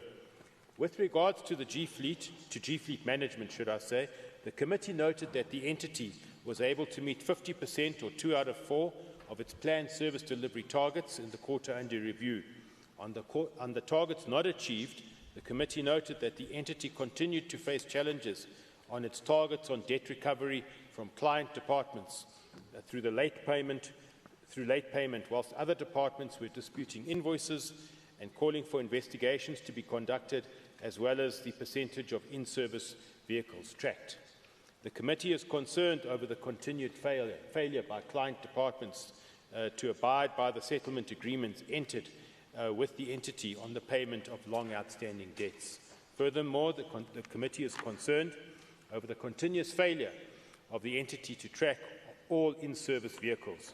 Whilst the committee acknowledges that the work done on these non-achievements, it will continue to call for the department to fast-track the implementation of these targets due to the impact these may exact on the sustainability of the entity in the long term if they are not urgently resolved. The committee will continue to monitor the implementation of intervention measures in place for the implementation of infrastructure projects under the Accelerated Service Delivery Programme, particularly projects that we deferred to the next financial year due to the reasons provided by the Department and the impact these deferred projects may have on the implementation of planned targets for the next financial year. Furthermore, the committee noted that the Department will have to enhance its implementation measures in dealing with the payment of G-Fleet outstanding debts and invoices by client departments to ensure the sustainability of the entity in the long run. I now wish to look at or move to the area focusing on the committee's concerns and recommendations. Let me start first with the committee's concerns. With regard to the Transport Management Centre, the committee is concerned about the non-functionality of telephone lines and the inconsistent power supply, as well as the negative impact exacted on the move towards an integrated public transport and fare management system in the province. With regards to the electronic monitoring of subsidised bus contracts, the committee is concerned over the lack of small monitoring firms in the Sedibeng and Ekurhuleni area. With regards to the subsidised bus contracts, the committee is still concerned about the lack of subsidised bus services in Tsakani, as well as the continued poor service rendered by the current contractor in the Hammanskraal area. And the last committee concern with respect to the G-Fleet management, the committee is concerned over the continued failure by client departments to abide by the settlement agreements entered into with the entity on the payment of long outstanding debts. Furthermore, the committee is concerned over the continuous failure of the entity to track all in-service vehicles. As I move to committee recommendations, there are 3, and the committee requests that responses be received by the 27th of October of this year. The first recommendation as follows: that the committee should provide, that the department, should provide the committee with a detailed report on the measures in place and progress thereof to ensure the full functionality of the Transport Management Centre. The second recommendation, that the department should provide the committee with a detailed report on the intervention measures that are in place to ensure that the new negotiated subsidised bus contracts take into consideration the operational challenges in Hammanskraal and the lack of services in the Brakpan Tsakani area, as well as the electronic monitoring of the entire fleet of subsidised buses. And the third recommendation, that the department and G-Fleet should provide the committee with a detailed report on the progress made in various roadshows with client departments on the payment of outstanding debts by owing clients. Furthermore, a detailed report on the progress made in the tracking of all in-service vehicles. I would also like to take the opportunity of extending the committee's appreciation to MEC Diali Klabela, the HOD and the team of the department for their participation in this process. And I would also like to pay tribute and thank to all members for their participation and their commitment as we embarked on dealing with the first quarter report. And finally, we'd also like to thank the committee support team for their continued support to the committee during this process. After due consideration, the Roads and Transport Portfolio Committee unanimously adopted the Gauteng Department of Transport and Logistics, Gautrain Management Agency and G-Fleet Management First Quarterly Performance Report for the 2023-24 financial year. In terms of Rule 1172C, read together with Rule 164, the committee presents to this House and recommends the adoption of the committee's oversight report on the Gauteng Department of Transport and Logistics, Gautrain Management Agency and G-Fleet Management's First Quarterly Performance Report for the 23-24 financial year. I thank you. Thank you. Is there a seconder? I rise to second. Thank you. Who's seconding? Member Dwaba. Oh, Member Dwaba, yeah. Okay. I'm going good. I now put the question. All those in favour say aye. Aye. Those who are not in favour say no. The ayes have it. Report adopted. Secretary, please read the next order. Thank you, Honourable Deputy Speaker. Cooperative Governance, Traditional Affairs, Research and Development and E-Government Portfolio Committee Oversight Report on the first quarterly report of the Department of E-Governance for the 2023-2024 financial year. Thank you. Member Hassan. Thank you very much, Deputy Speaker. I'm joining everyone virtually as I'm still in recovery. If you can't hear me, I know you'll definitely alert me. Madam Deputy Speaker, the Speaker formally referred the first quarter performance report of the Gauteng Department of eGov for the 23-24 financial year to the Portfolio Committee for consideration and reporting. The committee researcher tabled an analysis of the performance report, and the department led by the MEC presented the first quarter performance report to us, focusing on the departmental financial and non-financial performance. The 26th of September 2023, the Portfolio Committee deliberated and adopted the oversight report on the first quarter performance of the department and was subsequently submitted. This report assesses the first quarter performance of the department. It is mandated to implement the e-government strategy of the Gauteng City region, which aims to consolidate back-end systems and processes to bring about better frontline service delivery to the Gauteng province community. This is achieved through the development of ICT policies and standards in the rollout of the Gauteng broadband network, which connects all governmental buildings and various public service access points. The department responds to three Growing Together priorities that link to the NDP through building a capable, ethical and developmental state, economy, jobs and infrastructure, and lastly, education, the skills revolution and health. These targets are to realize the outcomes in response to the national and provincial priorities. As for the approved APP, the department implements its projects through three programs, namely administration, information communication technology, that's ICT, shared services, and the human resource services. The core function of the department is implemented in Program 2, that's ICT, and it's under this program that the department is able to roll out the GBN project.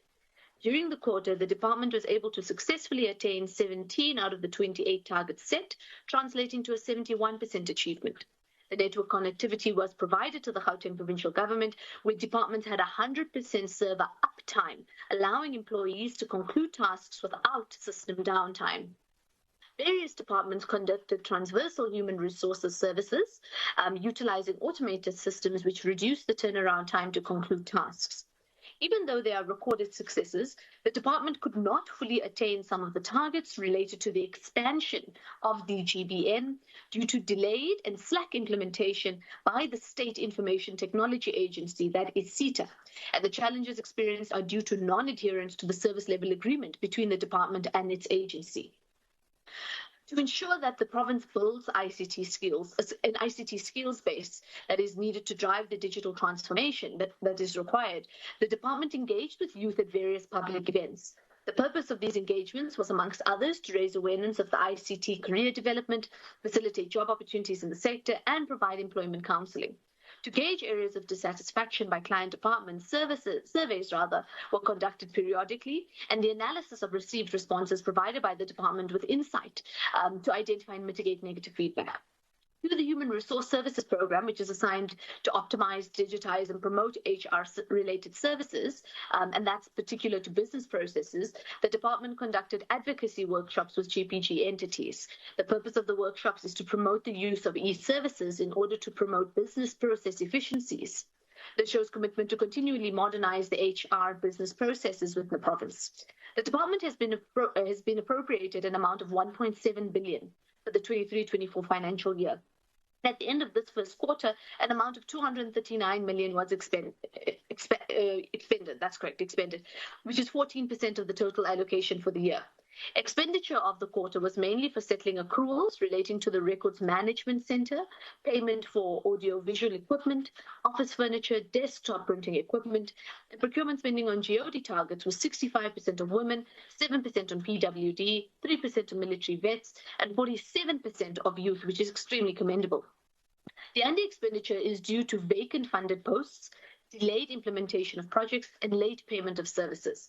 Recruitment processes are underway to fill the funded posts. However, there is a broader challenge of staff being poached. As a result, posts are perpetually vacant since the department is not able to counter high remuneration offers by private institutions. To mitigate the delayed procurement processes that have a negative impact on planned projects, the department has since entered into an agreement with CETA to resolve the impasse arising from the non-adherence to the service level agreement.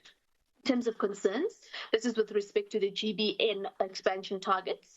The committee is concerned by the delayed expansion of the network due to recurrent protracted contract finalization and procurement processes caused by CETA.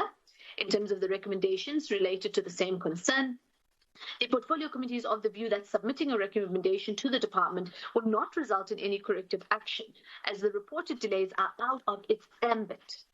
The Portfolio Committee acknowledges that the reported challenges that result in the underperformance are caused by slow implementation from the side of CETA.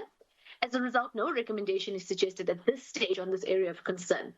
The Portfolio Committee, however, hereby commits to escalating the matter to the relevant national oversight bodies through other oversight processes. And the response, well, we do have a date on the response, which is the 30th of the 10th, but that is more for the Portfolio Committee to take the matter forward on the issue of CETA.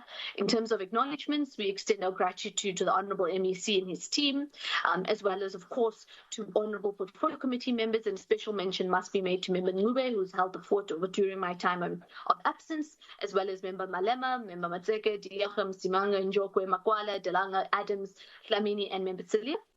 Of course, to the committee support staff who continuously provide thankless work to a number of different committees as well. In terms of Rule 1172C, read together with Rule 164 of the Standing Rules, the Cooperative Governance, that's the COGTA, R&D, and eGov Portfolio Committee presents this oversight report on the first quarter performance and recommends its adoption. Thank you very much.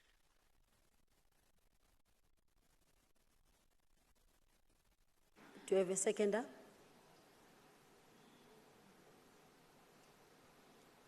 I rise to second. Thank you. I now put the question. Those who agree say aye. Aye. Those who do not agree say no. The ayes have it. Thank you, Secretary. Please take us to the next order. Order number 8, Committee for the Scrutiny of Subordinate Legislation's first quarterly performance report for the 2023-2024 financial year. Thank you. Thank you, Member Letzi Mukhale. Thank you very much, Deputy Speaker. An honor and a privilege for me to be presenting this report on behalf of the committee. And I'm going to request that parts of the report that I'm not going to read, be regarded as read. The Committee on Lawmaking considered the Gauteng Health, Uniform Patient and Fee Scheduled Amendment Regulation of 2023. The proposed amendment regulations have been increased by an average of 5.1%. The income that will be generated by these proposed amendments will certainly contribute to the fiscus of the province and thus improving much needed service delivery needs for the people of Gauteng. On the revision of the Uniform Patient Fee Schedule relating to ambulances 2023, it was reported that it is an undisputable fact that ambulance services make an important contribution to healthcare provision and must be considered when attempting to understand the quality and safety of healthcare. Emergency medical service providers were responsible for providing adequate care to out-of-hospital emergency calls. The probability of survival was highly dependent on the response time, and for the majority of citizens, this means relying on a government ambulance to get to the nearest hospital. It is thus of crucial importance that the distribution of available ambulances allows for rapid responses. The annual increment of 5.1% in the fees payable was not only necessary, but also crucial to provide quality service to citizens. On revision of the Uniform Patient Fee Schedule relating to hospital mortuaries 2023, it was reported that the fee adjustment on this proposed regulation was an average of 5.1% and was welcomed by the committee. It was further noteworthy that citizens should pay a reasonable amount for the hospital mortuary services for the provincial government to be able to provide continuous quality service to the citizens of Gauteng. On the revision of uniform patient fee schedule relating to the generally accepted that while fee adjustment as proposed by the Gauteng Department of Health were necessary to ensure public hospitals have necessary required resources to operate effectively, this cannot have negative socio-economic consequences for the people of the province. The proposed increase of the 5.1% was reasonable and was welcomed by the committee. The Gauteng Department of Health and Wellness made a presentation on the purpose of the regulations. The committee further received a legal opinion and socio-economic analysis on the regulations, and after satisfying itself on the legality and the socio-economic ramifications, the committee adopted the report on the Gauteng Uniform Patient Fees Schedule Health Regulation 2023. The overall performance of the committee, the CSSL has managed to achieve its quarterly objectives, namely, that is lawmaking, oversight and scrutiny, and stakeholder engagement as set out in the annual performance plan 2022-2023 financial year. On lawmaking, in the quarter under review, the Gauteng Health Uniform Patient Fee Schedule Regulation 2023 were referred to the Committee for Scrutiny and Adoption. On oversight and scrutiny, the committee considered and adopted the report on the Uniform Patient Fee Schedule Health Regulation 2023. On stakeholder engagement, in the quarter under review, there was no stakeholder engagement conducted by the committee. The activities of the CSSL were well supported and attended by all members and support staff. Moreover, the members of the committee showed commitment and contributed positively to the deliberations of the committee. On conclusions, the plans which were set out in the first quarter of the 2023-2024 financial year with regards to the implementation of the committee's strategic objectives have been achieved. On acknowledgement, a special thanks are due to the following honorable members: T.E. Magagula, B. Masuku, A.N. Dlovana, R. Mukhale, M.H. Serota, R. Robinson, and D.K. Adams, the Deputy Chair. And we also want to thank the committee support staff for their dedication and support. On adoption, in accordance with Rule 164, the committee presents the report to the House and recommend for its adoption. Thank you very much, Honorable Deputy Speaker. Thank you. Is there a seconder? I rise to second, Deputy Speaker. Thanks. Thank you. Thank you. Those who are in favor say aye. Aye. Those who are not in favor say no. Thank you. The ayes have it. Secretary, the next order, please. Thank you, Honorable Deputy Speaker. Finance Portfolio Committee Oversight Report on the first quarterly report of the Gauteng Provincial Treasury for the 2023-2024 financial year. Thank you. Order number 9. Order number 9, Deputy Speaker. Petitions Standing Committee First Quarterly Performance Report for the 2023-2024 financial year. Thank you. Thank you, Honorable Member Letswalo. Thank you very much, Madam Deputy Speaker. Regisimulle ko ntleng ke tamishe badudi ba Gauteng ke tamishe ba emba rona ba ba leng teng ka mo re re ba ensi ba re madume re leboha. Madam Speaker, I'm quite delighted to be presenting the committee's first quarterly report. I also want to invoke the application of a rule 116 subsection 4 in that the spoken version should prevail. Furthermore, I also want to request that this report be presented in summary.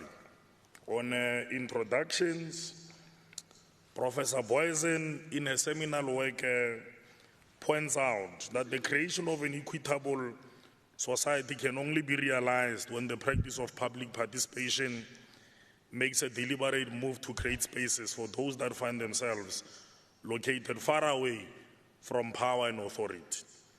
It is in this seminal work and in this report that I will demonstrate to you, honorable members of this esteemed house, that the petitioning system, working as a barometer, is showing us that there are gendered issues in the city of Ekurhuleni. For close to 2 years, most of the petitioners from this municipality are poor, black, and female, having fallen through the cracks of service delivery. On the highlights of this report, will give an indication that the committee has come to be an auxiliary human settlement committee, as almost every quarter since 2019, over 50% of adopted petitions are just related to RDPs. Secondly, 82, which is 32% of adopted petitions, emanates from the city of Ekurhuleni, and of these, 62.5% were submitted by women. So you can see that the women carry the brand of service delivery shortcomings there. Thirdly, we've also noted that there's a regrettable regression on the part of a number of executive authorities, which I will talk to, in completing the petitions management section of the quarterly reports. And then lastly, we zoom into COCTA, its inability to coordinate the receipt of the reports as it relates to municipal-related petitions. But let me go on to new petitions that we will have adjudicated. During the reporting period, 39 new petitions were adopted.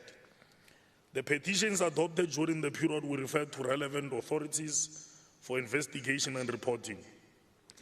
These new petitions were added to the currently existing 164 petitions, therefore increasing the total number of petitions to 203. So we have gone a mile. You will remember when we started, we were contending with over 1,000 petitions. We are now at the 203 of these petitions. You will see in the report that there's a table there which indicates the authorities to which these petitions were referred. On bulk referral reports were continued to trickle in, and during the reporting quarter, 30 petitions were authorized for closure based on the bulk referral reports that were received.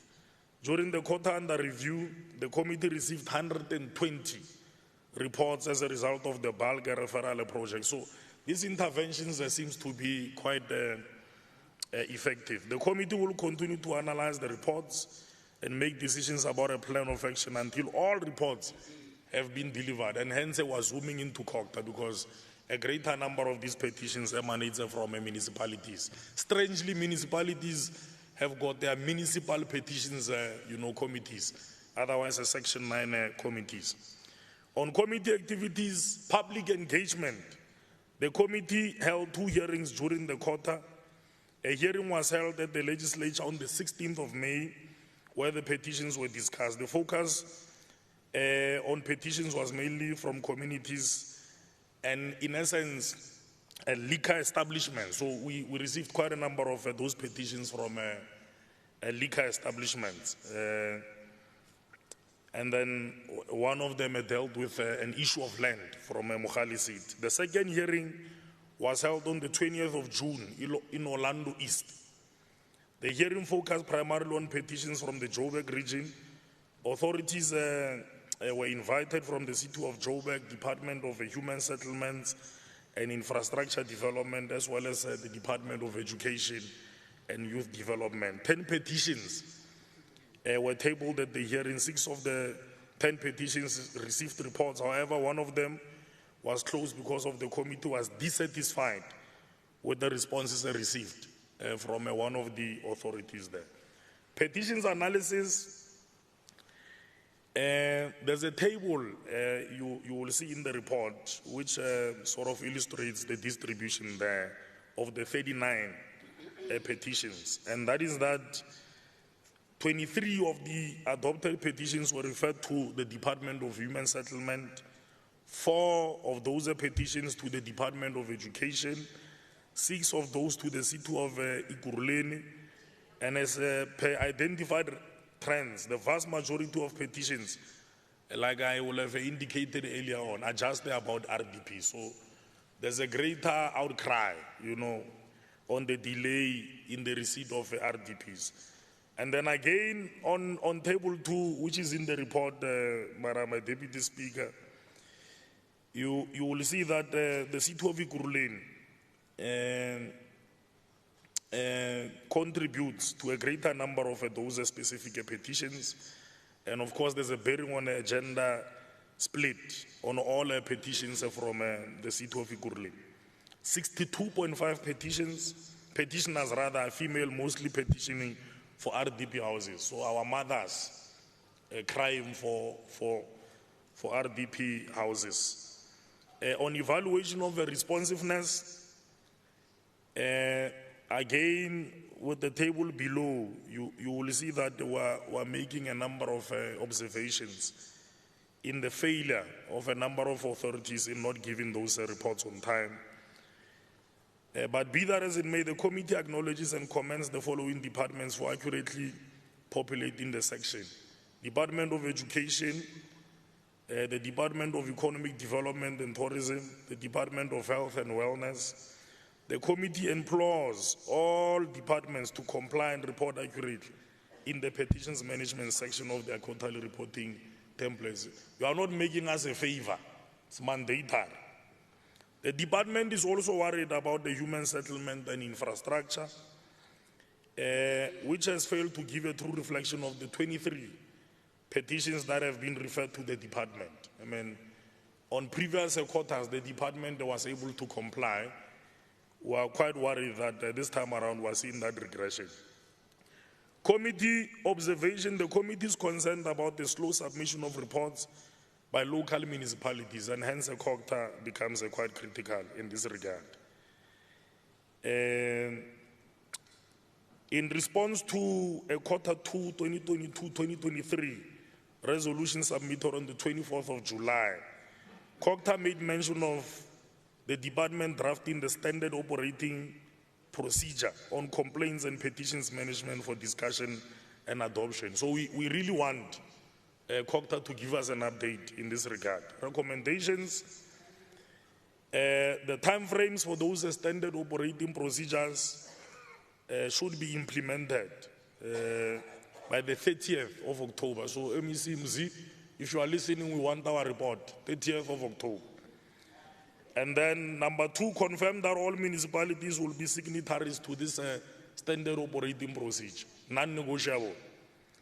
Number 3, indicate how the department will ensure that reports to petitions destined to this committee are collated and coordinated by COCTA instead of the current ad hoc arrangements. So we want formal things in order to complete our work.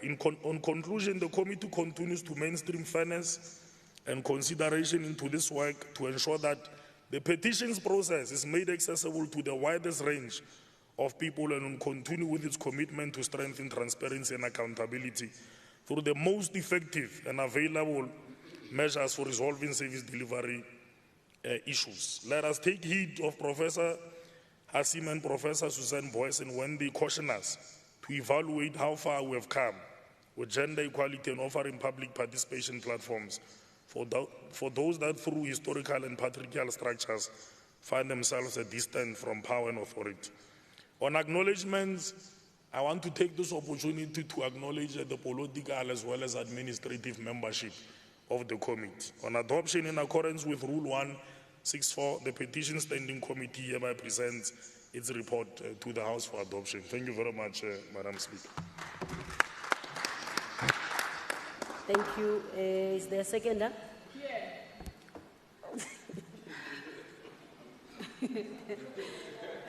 Thank you very much, Honorable Deputy Speaker. I second the report.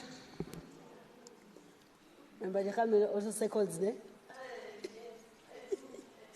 Okay, I now put the question. Those who agree say aye. Those who don't agree say no. The ayes have it. Member Msimang, do you want me to convey your message? Oh, okay. Okay, in the interest of transparency, on a lighter note, remember this one. Member Msimang advises that in future you must give us a summary. So he didn't want me to tell you, so I thought. Petitions is very crucial. We have got visitors here. They need to know how the petition system works. Okay, no. We can't present in summary. When we have done that, by the way. Thank you very much, Member. It's actually a 20-page. Thank you very much. Thank you very much. Point made, point taken. Secretary, please take us to the next order. Thank you, Honourable Deputy Speaker. Finance Portfolio Committee Oversight Report on the first quarterly report of the Gauteng Provincial Treasury for the 2023-2024 financial year. Thank you. Honourable Malema. Ke a leboha motlhomphehi mothusha seboledi sa lekgotla theramelao la Gauteng gopela ntumelele ke thome ka go dumedisha batlhomphehi ba ba leng gona mo le baeng ba rena ka moka ga rena. In the interest of time, Madam Deputy Speaker, may I graciously request that part of the report that I'm not going to read be considered as duly read. I will only touch on the executive summary, findings, concerns, recommendations, adoption, and acknowledgement. The purpose of this first quarter report is to provide a summary of programs undertaken by the Gauteng Provincial Treasury from April to June 2023. The department's quarterly report provides progress reports that specify achievements against key performance targets for the period under review. The purpose of the Finance Portfolio Committee Oversight Report on the Gauteng Provincial Treasury first quarterly report, inclusive of Gauteng Infrastructure Financing Agency, which is GIFA, is to monitor and assess Gauteng Provincial Treasury's performance as reported in the quarterly performance report. Madam Deputy Speaker, in assessing quarterly performance, the committee considers both financial and non-financial performance against set targets and expenditure patterns. The sector oversight model highlights that in-year monitoring through quarterly performance report provides committee with the information needed to monitor effective program implementation.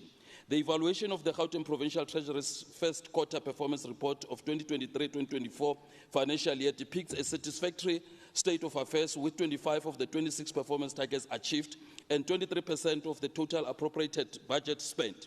The quarterly budget expenditure is slightly lower than the 25% straight line projection. However, it compares favorably with the 96% annual performance plan's achievement. As at the end of the first quarter, administration program achieved all the planned performance targets but one. The achieved performance targets pertain to compliance with legislated prescript, of which 100% of supplier payments were paid within 30 days after receipt of valid invoices, and a report was submitted to the Office of the Premier to monitor the implementation of GOD programs. Noteworthy, contrary to placing 10% of youth as a percentage of staff complement of 803 in development programs, 12% of youth were placed in development programs. However, the Portfolio Committee noted that Gauteng Provincial Treasury is struggling to reach the requisite percentage regarding appointment of women in SMS position. 45% of women were appointed at SMS level as opposed to the planned 50%. The reason for the deviation is that in the first quarter, 8 SMS were appointed in the first quarter, of which 3 were females and 5 males. Hence, the status quo did not improve. To remedy underperformance, Gauteng Provincial Treasury undertook to continue implementing plans to ensure 50% female representation at SMS level and advertise positions targeting female candidates. Expenditure for this program stood at 100% of the appropriated funds for the period under review and 22% cumulatively.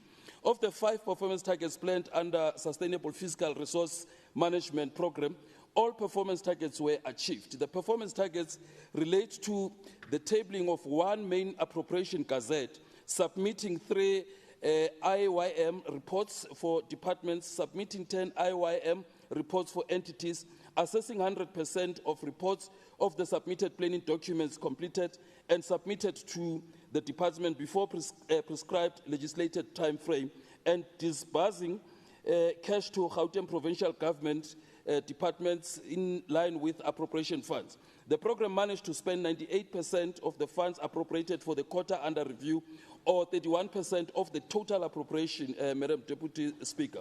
Of the 34 performance targets applicable to GIFA for the period under review, 32 performance targets were achieved. The area of underperformance relates to failure to develop the business case for establishment of state-owned bank and the business case for establishment of a pharmaceutical company.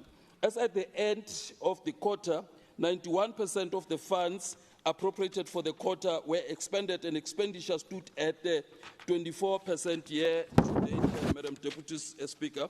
Similarly, financial governance program had 5 performance targets earmarked for this quarter, and all performance targets were achieved. The performance targets are associated with 100% submission of annual financial statements by departments, 100% submission of AFS by entities, producing a departmental 30-day suppliers payment compliance report, and convening 5 audit committee meetings. Of importance to note, Madam Deputy Speaker, under this program, Gauteng Provincial Treasury reported that 99% of supplier invoices were submitted electronically as opposed to the planned 90%. This program spent 97% of the allocated budget for the first quarter and 21% progressively. Likewise, the supply chain management and asset management program achieved all the 6 performance targets earmarked for the quarter under review. The performance targets relate to producing supplier management, compliance register for departments, producing SCM, compliance register for entities, producing a report of 30% spent on township supplier, producing a report on monitoring implementation of open tender process by departments, and producing a report on monitoring implementation of the open tender process by entities. The program appropriated 26,684,000 and managed to spend 108 for the quarter under review and 21% of the financial appropriation. In the same vein, Madam Deputy Speaker, the Municipal Finance Governance Program achieved all the 4 planned performance targets for the period under review, albeit with pockets of overperformance. The performance targets refer to conducting 8 compliance assessments on Municipal Finance Management Act on 8 delegated municipalities, conducting 8 assessments on draft budgets for 8 delegated municipalities, and publishing a publication on provincial grants allocated to Gauteng municipalities. Noteworthy, Madam Deputy Speaker, Gauteng Provincial Treasury conducted 9 IGR engagements on debt management with municipalities instead of the planned 4, and provided 5 structured and targeted capacity building initiatives to municipalities, contrast to the planned 2. This program expended 76% of the funds allocated for this quarter and 16% of the main appropriation. Madam Deputy Speaker, marking a program with the least expenditure of all programs. The only performance target planned under Gauteng Audit Services Program was achieved. The performance target is about ensuring internal audit recommendations as tracked, as implemented at departments and trading entities. The expenditure for the program stood at 92% for the quarter and 24% year to date. The Portfolio Committee noted that neither Gauteng Provincial Treasury nor GIFA reflected on any major strategic risk nor requests for intervention with respect to their APPs or budget and or quarter performance in their reports. On committee findings and concerns, Madam Deputy Speaker, the committee is concerned with respect to that the business case for both a state bank and a pharmaceutical company preceded the legal due diligence for same. And on recommendation, Madam Deputy Speaker, it is recommended by the committee that GIFA should provide the logic for commencing with the legal due diligence for both the state bank and pharmaceutical company as opposed to the business case study in case the latter negate the establishment of the proposed entities. and that is expected to be in writing, the response, and that should come by no later than 30th of October 2023. On acknowledgement, Madam Deputy Speaker, the Portfolio Committee extends gratitude to the Honourable MEC Mamabulo, J. Mamabulo, the Head of Department, Ms. N. Mnyai, yes. Yeah, Ms. N. Mnyai, CEO of GIFA, Mr. OCRB, and officials of the Gauteng Provincial Treasury for their cooperation during the consideration of the report. Appreciation for diligence, dedication, and commitment shown during deliberation on the fourth quarter performance report process goes to all members of the Finance Portfolio Committee, Mr. S. Kanyile, Ms. R. Mghali, Dr. M.R. Paladi Dikhamela, Dr. B. Masuku, Ms. A. Randall, Ms. D. Ndankomo, and Ms. A. Dilange. The committee's gratitude is extended to the following support staff: Group Committee Coordinator, Mr. Tibudibe, Senior Committee Coordinator, Mr. Jane Zane, Researcher, Ms. L. Chilwani, Senior Information Officer, Mr. W. Simbande, Media Officer, Mr. A. Dikola, Committee Administrators, Ms. C. Dibier, and Mr. Z. Mabusa, Service Officer, Ms. R. Msimanga, and Hansard Recorder, Ms. On adoption, Madam Deputy Speaker, after the due consideration, the Finance Committee unanimously adopted the first quarter performance report on the Gauteng Provincial Treasury for the 2023-2024 financial year. In terms of Rule 117, Sub-Rule 2C, read with Rule 164, the Finance Portfolio Committee presents this to the House and recommends the adoption of the Committee's Oversight Report on the first quarter performance report on Gauteng Provincial Treasury for 2023-2024 financial year. Thank you very much, Madam Deputy Speaker. Thank you, Honourable Member Malema. Is there a seconder? Member Dikhamel. Thank you very much. Thank you. I stand to second the report, Deputy Speaker. Thank you. I now put the question. Those in favour say yes. Yes. Those not in favour say Yes. no. The ayes have it. Thank you. Secretary, please take us to the next order. Thank you, Honourable Deputy Speaker. Finance Portfolio Committee Oversight Report on the first quarterly report of Gauteng Provincial Government, GPG-wide, for the 2023-2024 financial year. Thank you. Thank you. Honourable Malema. Thank you once again, Madam Deputy Speaker. May I request that part of the report that I'm not going to read be considered as duly read.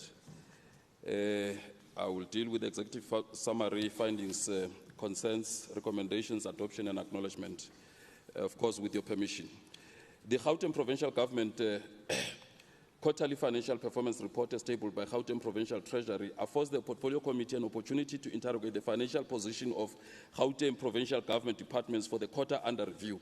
Furthermore, the Gauteng Provincial Government Quarterly Financial Report is a useful tool that encompasses the financial performance of Gauteng Provincial Government departments, thereby assisting the Finance Portfolio Committee and the public's understanding of the financial performance of the Gauteng Provincial Government, as well as ensuring accountability to the Gauteng Provincial Legislature. Gauteng Provincial Government received 40.9 billion, which comprised of 30.2 billion from equitable share, 5.9 billion in conditional grants, provincial funding amounting to 3.2 billion, and 1.6 billion in own provincial revenue, notwithstanding the norm that the straight line target of provincial requisitions should be at 25% of the final appropriation. Gauteng Provincial Government departments requisitioned 24% of the total budget allocation, or 99.9, while direct charges amounting to 13.9 million were paid against the Provincial Revenue Fund for political office bearers. Of importance to note, Madam Deputy Speaker, is that Gauteng Provincial Treasury continues to ensure that funds earmarked for critical services are ring-fenced and directed to intended social services and infrastructure projects. Provincial revenue amounting to 1.60 billion, or 21%, was collected at the end of the first quarter relative to the main appropriation of 7.6 billion. This represents an under-collection projected at 304 1.5 million or 4% compared to the 25% projection. The major revenue generating departments are economic development and roads and transport, which respectively collected 25.8% and 15.4% of their main appropriations, while Department of Health and Gauteng Provincial Treasury individually collected 17.8% and 55.5% of their main appropriations. Other departments collected 28.2% against their combined appropriated target. The departments of community safety, e-government and infrastructure development under-collected by 9.3%, 5.7% and 3.8% respectively. During the quarter under review, Gauteng Provincial Government departments expended 39.2 billion or 25% of the main appropriation, which is at par with the quarterly straight line projection. Expenditure was driven mainly by the Department of Health at 28%, Department of Education at 25%, as well as Departments of Roads and Transport and Social Development at 24% and 22% respectively. Most departments spent equally and greater than 20%, apart from the Departments of Human Settlement at 6%, Office of the Premier Sports, Arts, Culture and Recreation, and e-government all at 14%. Department of Infrastructure Development at 18%, and Cooperative Governance and Traditional Affairs COCTA at 19%, which recorded below average expenditure. Whilst Gauteng Provincial Legislature accounts for 30% expenditure, thereby overspending by 5%. For the current financial year, goods and services is allocated 35.1 billion and year-to-date expenditure is 9.2 billion or 26%. Significant expenditure is recorded under the health-related items such as medicine, medical supplies, and laboratory services due to accruals. Similarly, high expenditure is also recorded under scholar transport. On the contrary, low expenditure under learner teacher support material is projected to increase towards the end of the third quarter as placement of for the next academic year will resume. On the other hand, slow spending under computer services is consistent with the performance of the Department of E-Government due to Gauteng Broadband Network project that is underspending.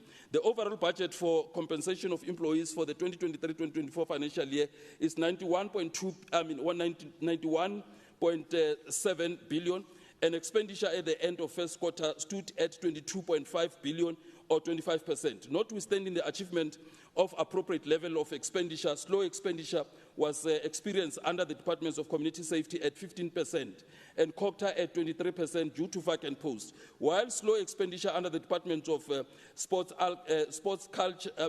Arts, Culture and Recreation at 21% and e-government at 21% is ascribed to unfinalized new organizational structures.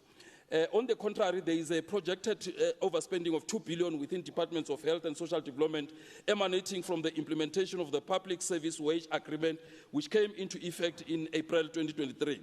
With regards to conditional grants, Madam Deputy Speaker, the overall performance as at the end of first quarter amounts to 4.9 billion or 18% of the main budget of 27.5 billion. The Departments of Health, Social Development and COPTA are the only departments that reached the requisite expenditure level of 25% due to their sheer volume of allocations. Department of Human Settlement at 3%, Roads and Transport at 16%, and Education at 18%, lowered the overall performance of conditional grants in relation with the expected 25% threshold. Other departments exhibiting a lackluster performance are Departments of Infrastructure Development at 18%, Sports, Arts, Culture and Recreation at 7%, GDAT at 2%, and Community Safety at 0%. The 2023-2024 fiscal year allocation for infrastructure delivery stood at 11.9 billion and expenditure is 1.554 billion or 13% was incurred for the period under review. This marked a decrease by 3% in expenditure on infrastructure compared to the same period in 2022.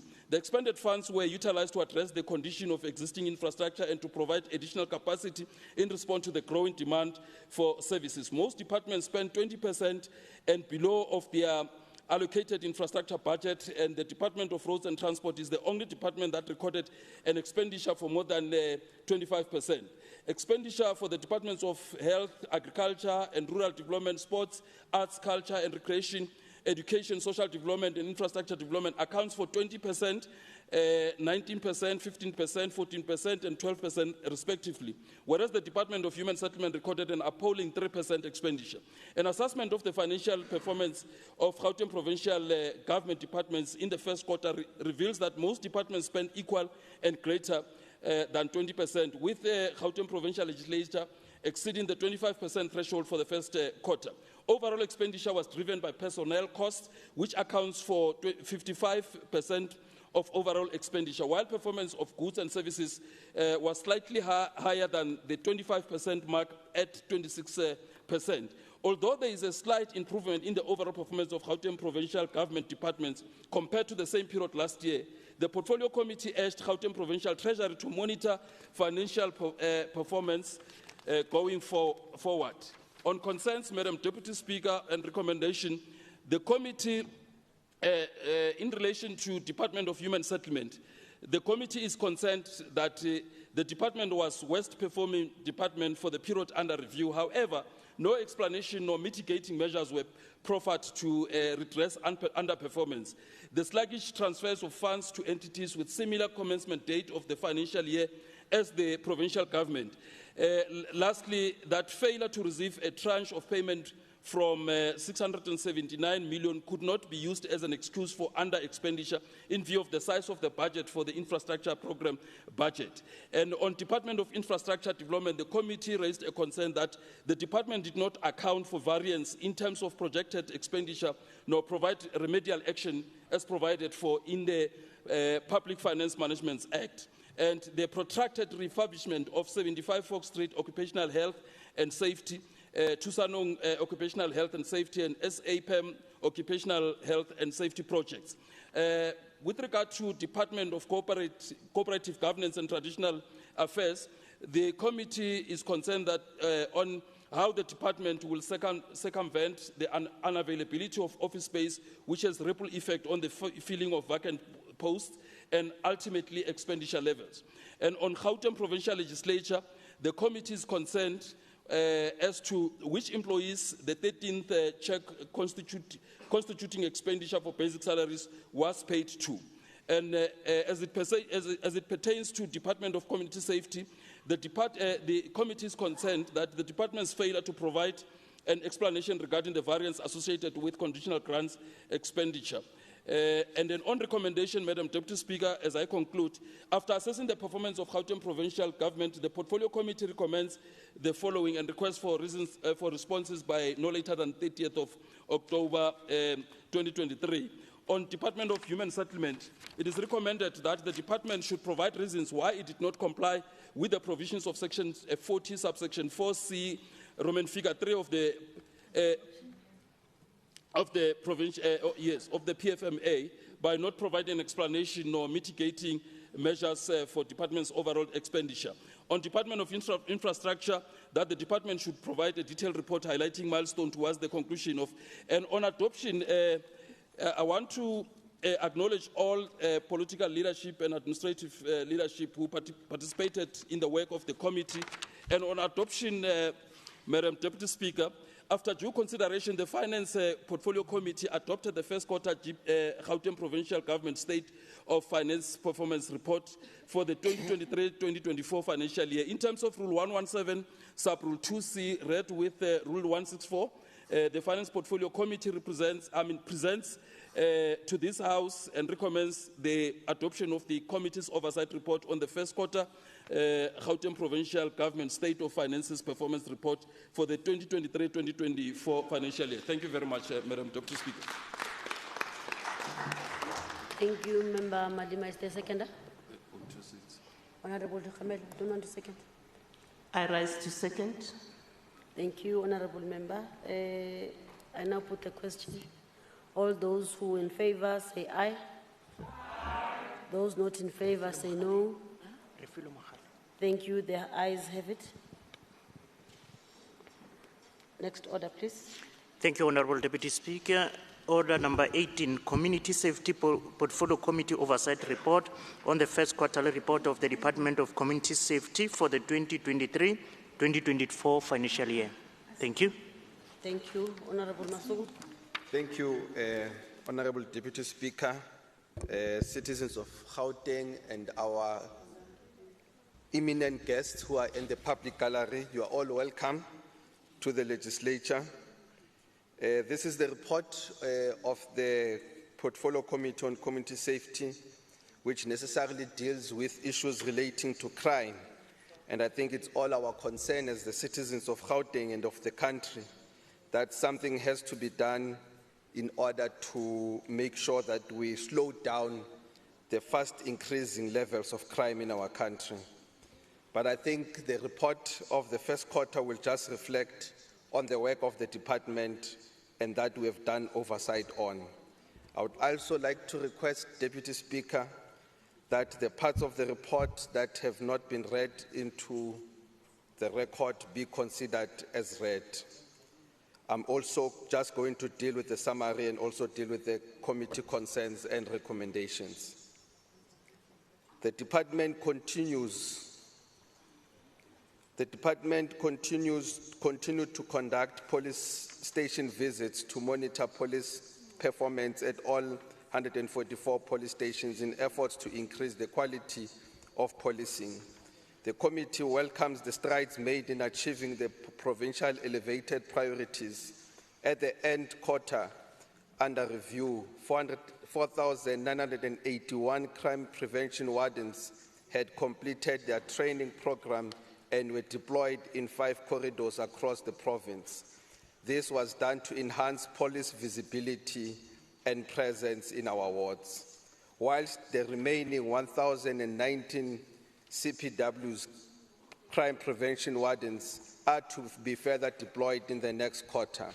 The committee also noted the procurement of 184 patrol vehicles and 3 drones, including 2 leased helicopters intended to strengthen the fight against crime. The department continued with efforts to fight the scourge of gender-based violence and femicide.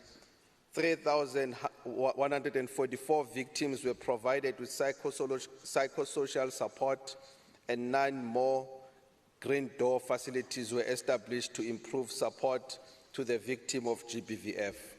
Whilst the committee welcomes the department overachievement of these targets, such as the crime prevention and school safety interventions which were conducted during the quarter under review, the constant increase in violent communities and schools remains a great concern. This calls for intensified strategies and multifaceted approach to quell this unwarranted violence. The committee re-emphasized the importance to ensure the establishment and functionality of the Provincial Integrated Command Center to realize the integrated efforts in fighting crime and crime prevention. The committee further notes the joint crime prevention operation by various law enforcement agencies, which has resulted to a recovery of 28 stolen vehicles, 14 hijacked vehicles, and 7 vehicles that were used in commission of criminal act. The operation also resulted to the arrest of 60 suspects for various offenses, including possession of dacha, drugs, unlicensed firearms, and ammunition. Further, 388 motorists were arrested for driving under the influence of alcohol, and 21 motorists were arrested for exceeding the prescribed speed limit. The committee also considered the first quarter crime statistics for 2023-2024 financial year. The 17 community reported cases recorded 4% increase when compared to the same period in 2022. The province has contributed 27.9% to the national overall crime statistics in the period under the review. The contact crime record at overall increased by 6% when compared to the same period in the previous financial year. Under contact crime, attempted murder increased by 103 counts, assault with the intention of causing grievously bodily harm increased by a count of 7.8, common assault by 11.3%, common robbery by 9.9%. With regard to the trio crimes, robbery and residential crimes, increased by 248 counts. This is one of the issues that we need to be able to deal with. The department had achieved 38 targets out of 49 planned targets for the year quarter under review.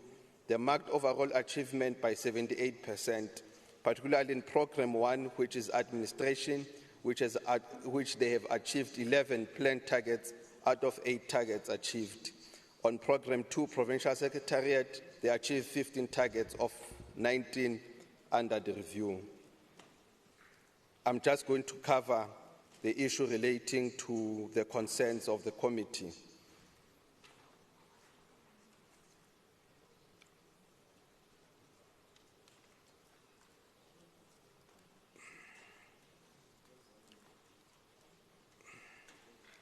The committee is concerned on the findings that I've spoken about above.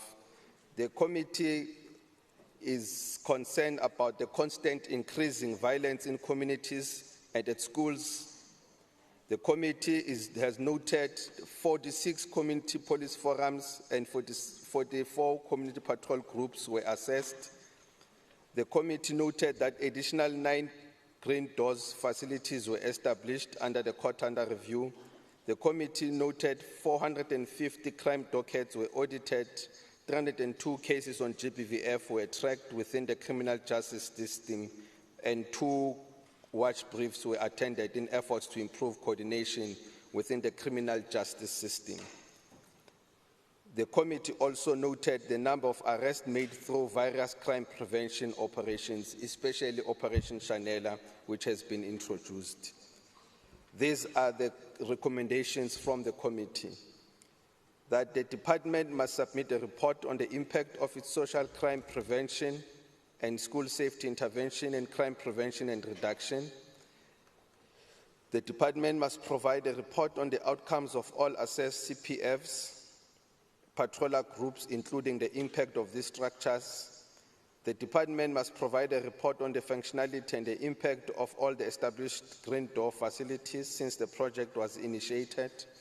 The department must submit a report on the outcomes of dockets, audits, GBVF cases tracked, and court watch briefs. The department must submit a progress report on all arrests made during crime prevention operations conducted in the quarter under review. The department must speedily finalize the establishment of the Provincial Integrated Command Center to ensure a fully functionality to realize integrated approach. All these responses are due to us on the 31st October 2023. On acknowledgement, the chairperson of the committee, myself, wishes to thank Honorable MEC of the Department of Community Safety, Honorable Faith Nontlantla Mazibuko, the HOD, Ms. Nontsigelelo Sisulu, and their team for their cooperation during the committee's assessment of the department's quarter report year 2023-2024. Further extend gratitude to the Gauteng South African Police Service, Provincial Commissioner General Elias Mawela and his entire team to their approach and cooperation during the consideration of the Gauteng quarter crime stats for the financial year 2023-2024. Further, I wish to thank all the members of the committee, Nkosi Malobane, Ntate Kanyile, Member Bosch, Member Robinson, Member Mandlankomo, Member Hoffman, for their due diligence in assessing this quarterly report. Lastly, I would wish to thank all the administrative staff of the Legislature Committee, especially the coordinator, Mayor Tabile Malumane, and all the other staff members. In terms of Rule 117, Section 2, Subsection C, read together with Rule 164 and the standing ruling of the Gauteng Provincial Legislature, the committee hereby present the report to the House for adoption. Thank you.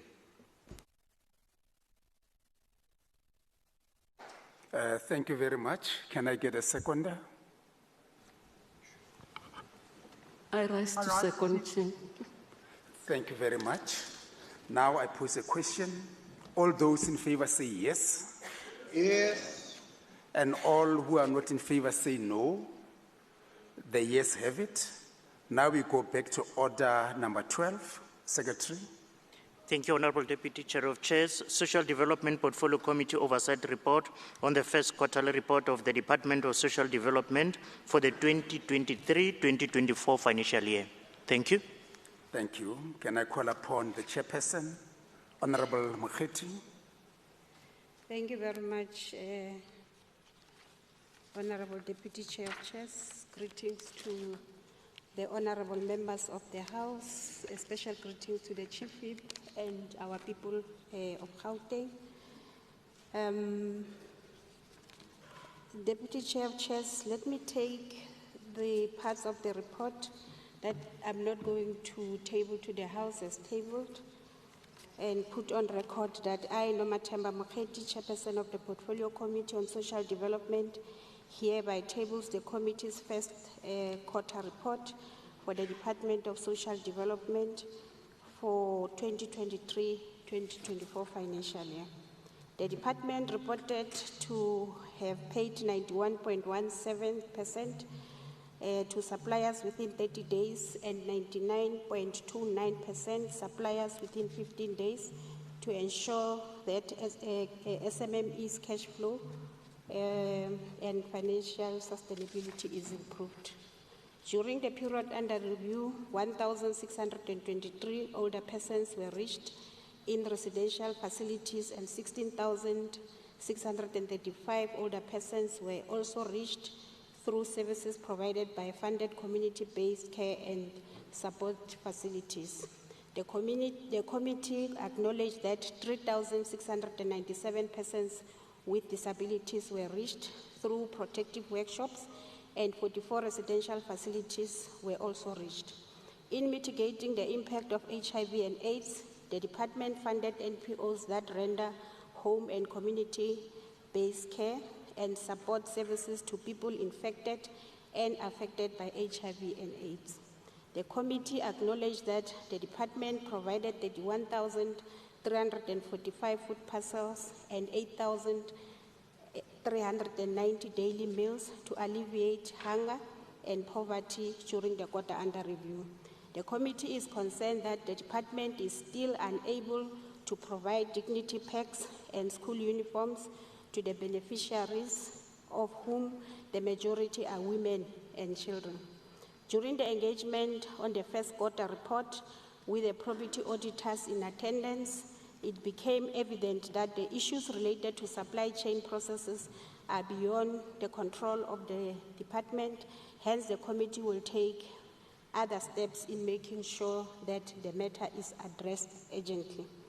On the performance of the department, Honorable Deputy Chair of Chairs, on extended public works, which is on program 1, the planned target was 7,432, and the department has achieved 4,933 by the end of the quarter under review.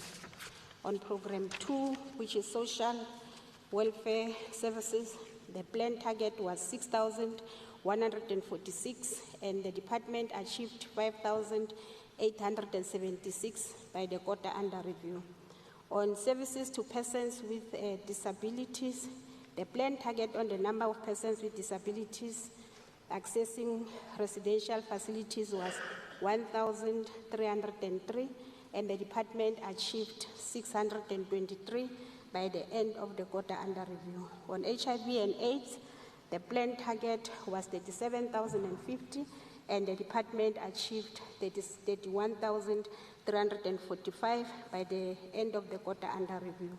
On program 3, children and families, the planned target was 40,618, and the department achieved 46,426 by the quarter under review. On the child and protection services, the planned target on the number of children placed in foster care that receive social work services was 1,629, and the department has achieved 829, while the planned target on the number of children with valid foster care orders was 46,896, and the department achieved 29,821 by the end of the quarter under review. On community-based care services for children, the programs that were planned for interventions was 21,263, and the department achieved 10,976 by the end of the quarter under review. On crime prevention and support, the planned target was 324,293, and the department achieved 399,302 by the quarter under review. On victim empowerment, the planned target on the number of beneficiaries reached through programs of no violence against women and children, including the 16 days of activism, was reached, was 365,503, and the department achieved 562,282 by the quarter under review.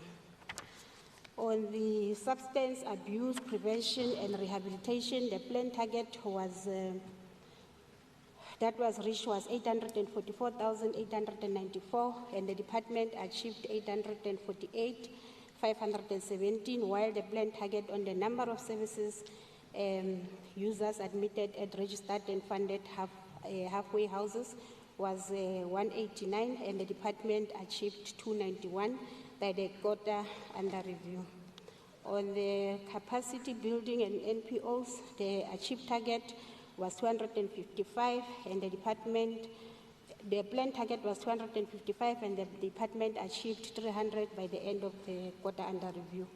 On poverty alleviation and sustainable livelihoods, the planned target on the number of food relief issued to people through food banks was 50,000, and the department achieved 80,034 by the end of the quarter under review. On youth development, the planned target on the number of youth participating in youth mobilization programs was 22,846, and the department achieved 32,798 by the quarter under review.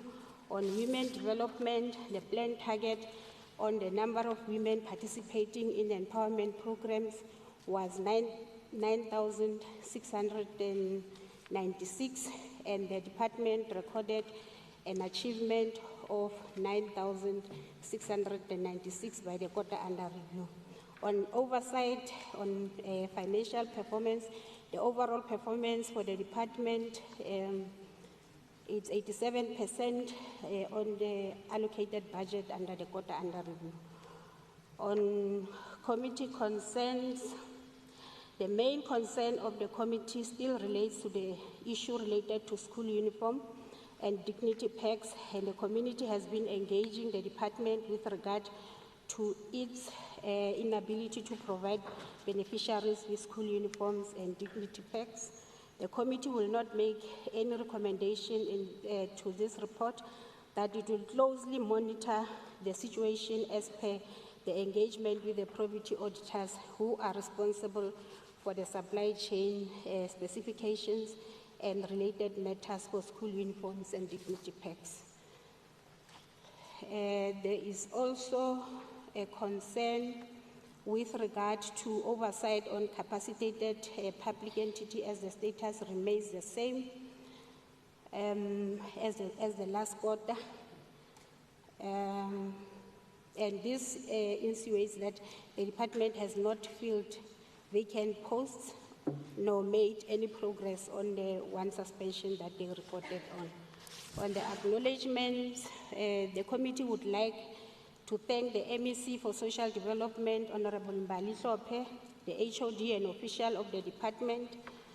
I would also like to express my appreciation to members of the committee, Chima Gagula, Arnseche, Arkekana, B. Badenhorst, D. Lidwaba, B. Engelbrecht, J. Meller, and D. Adams for their commitment to the oversight process. I commend them for their diligence during the deliberations on the first quarter report. The committee would also like to thank The officials that support the committee: Aim Jaka, S. Mwala, Z. Mpanjombalo, S. Nonweli, N. Jigolo, J. Moloi Tinzuke, D. Ngwenya, N. Levi, L. Mantata, K. Tulu, and M. Makwela for their dedication in assisting the committee to achieve its mandate. On adoption, after extensive deliberation, the Social Development Committee adopted the first quarter performance report on the social development for the 2023-2024 financial year in accordance with Rule 1172C, read together with Rule 164. The Social Development Portfolio Committee tables the report to the House for consideration and adoption, considering the concerns made in the report. I thank you, Honorable Deputy Chair. Thank you very much. Can I get a seconder? I rise to second the report. Thank you. Thank you very much. Let me now pose a question. All those in favor say yes. And those who are not in favor say no. The yes have it. Secretary, the next order. Thank you, Honorable Deputy Chair of Chairs. Cooperative Governance and Traditional Affairs, E-Government Research Development Portfolio Committee Oversight Report on the first quarterly report of the Department of Cooperative Governance and Traditional Affairs for the 2023-2024 financial year. Thank you. I now call upon the chairperson, Honorable Hassan. Thank you very much, Deputy Chair. I'm going to take the parts of the report that I haven't read out as being read and submitted. I now move with the summary and the committee concerns and recommendations. The Portfolio Committee noted that the department's statement of financial performance shows that there was an expenditure of 124,219,000 rands. That's 81% against an allocation of 153,201,000 rands as at the end of the first quarter of the 23-24 financial year. The variance, that is the under expenditure, reported is 28,982,000 rands. That's 19%. In terms of the total budget and the expenditure to date, the department has spent 22% of its annual budget for the 23-24 financial year. The Portfolio Committee has also noted that the first quarterly performance report indicated that conditional grants were not transferred to the municipalities. This is due to the misalignment of the financial years. Furthermore, the department was unable to pay 100% of its service providers within the stipulated 15 days. The department highlighted that there was monitoring on the implementation. Apologies, I've pressed something that's now taken it away. Apologies. The department highlighted that there was monitoring on the implementation of the gender-based violence and femicide responsive program.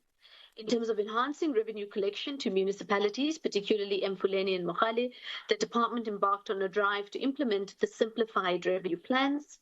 On the risk assessment, the Portfolio Committee has noted the inability to effectively support municipalities to be financially viable, the disruption of the administrative and political operations in hung municipalities, and the inadequate support for municipal service delivery on infrastructure projects, as well as poor support for local economic development in municipalities.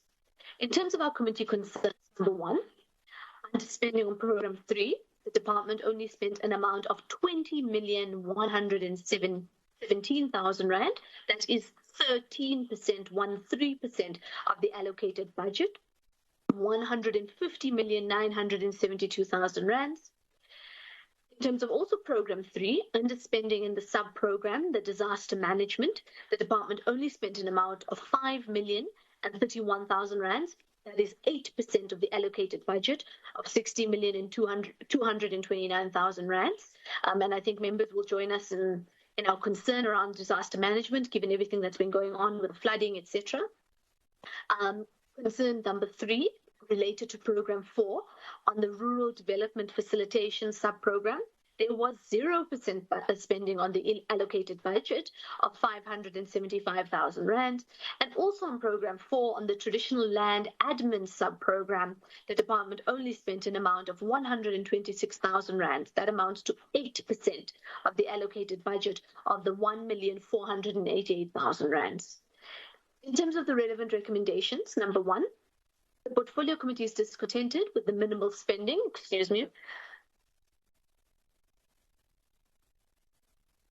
The committee is discontented by the minimal spending on Program 3, amounting to 20,117,000 Rands of the allocated budget, and urges the department to align its spending according to the activities that are planned in each quarter of the financial year.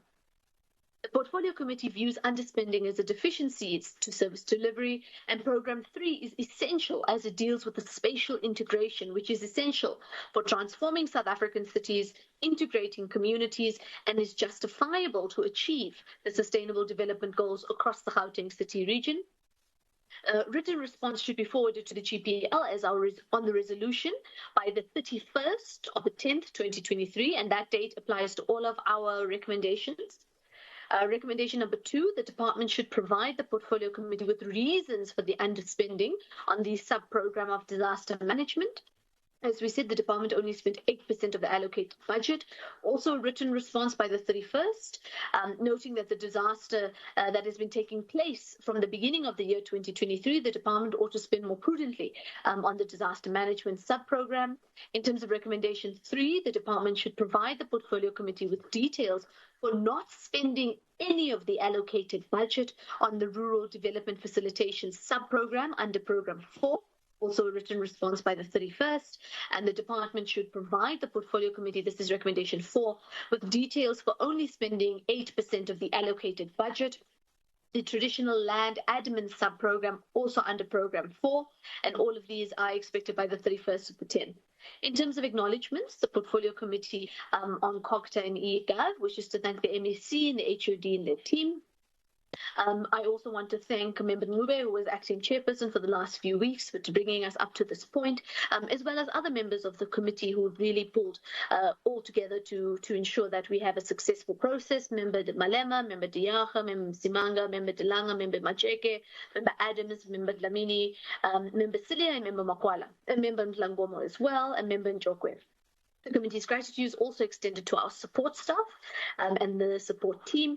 And in terms of Rule 1172C, read together with Rules 164, the COGTA and eGov Portfolio Committee presents the oversight report on the first quarter performance for the 23-24 financial year and recommends its adoption. Thank you very much.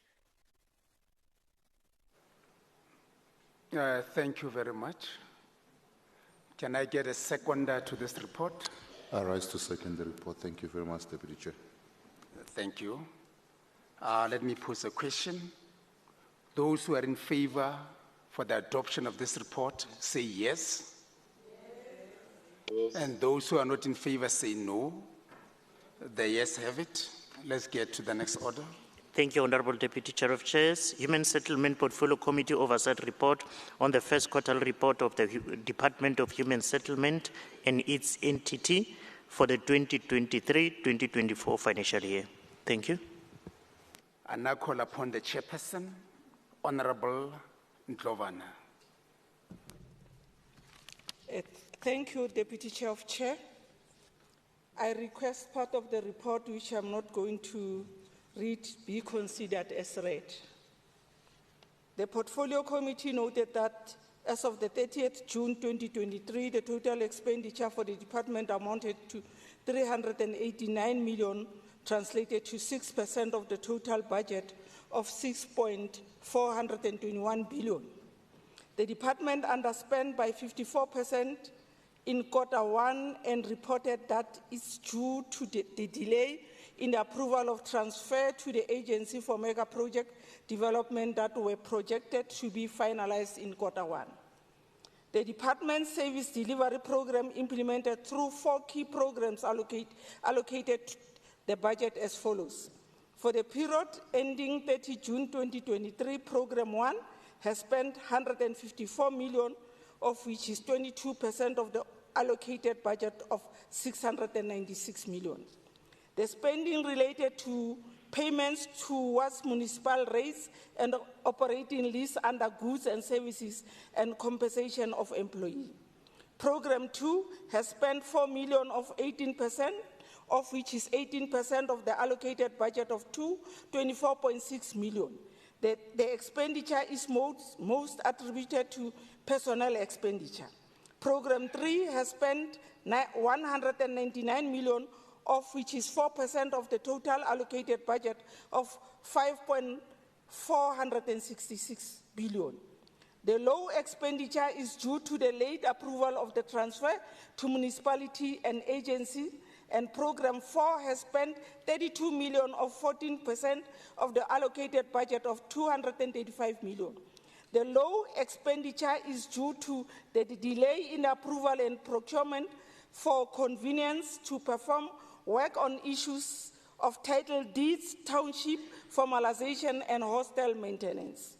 The Portfolio Committee noted that the department did not achieve its target on procurement budget that targets township-based business, as 1.40% was achieved against the planned target of 30%. In relation to the percentage of the procurement budget and that targets business owned by women, the department partially achieved its target of 40% and managed to achieve 26.91%. Regarding 20% of the procurement budget that targets business owned by youth, 15.28% was paid to business owned by youth. About the percentage of procurement budget that targets business owned by people with disability, only 1.12% was achieved against a planned target of 7%. The department achieved its target on percentage of invoice paid within 30 days of receipt. They reported that 100% of the invoice received were paid within 30 days of receipt.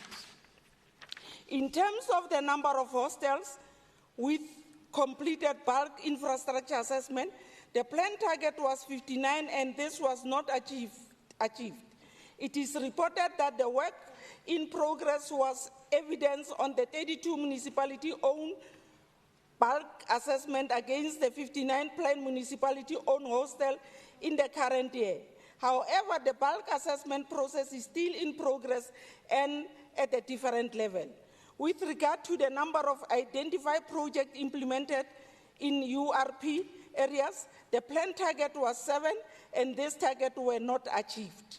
In relation to the number of informal settlement received interim services support, the planned target was 65 and the target was not achieved. A total of 50 informal settlements received interim sanitation services. However, service providers were not paid. Furthermore, the department reported that on the number of top structures completed, incomplete blocked housing project, there was no planned target for the quarter under review. However, 13 units were achieved. The contractors were continuing with work that commenced in the previous financial year in Soshanguve Block A1 and NN and Winterfeld Extension. On committee findings and concern, the Portfolio Committee noted all targets were not achieved on Program 1. 2, continuous failure to align budget with planned target.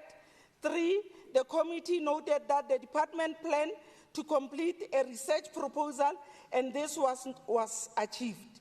4, failure to meet the planned target to informal settlement upgrading partnership grant even in the last financial year.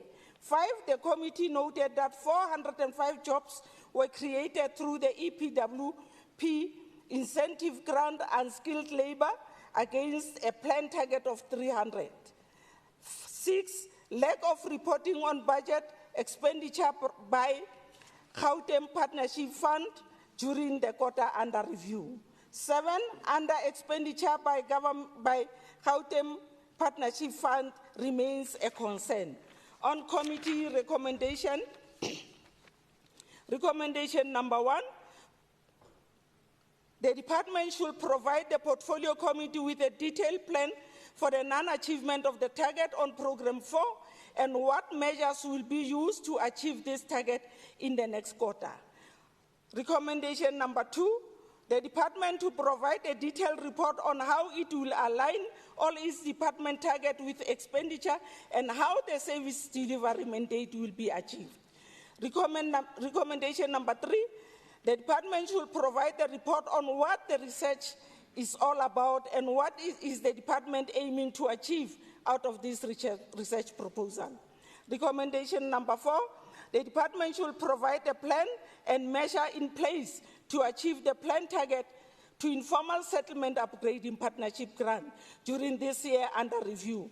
Recommendation number 5, the department should submit a report on which areas were the 405 employed people deployed and what were their roles. Recommendation number 6, the Gauteng Partnership Fund should submit the expenditure report for the quarter under review.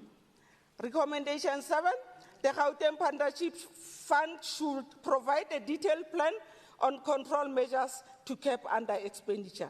All these recommendations should be submitted by the 31st of October 2027 in a written form. On acknowledgement,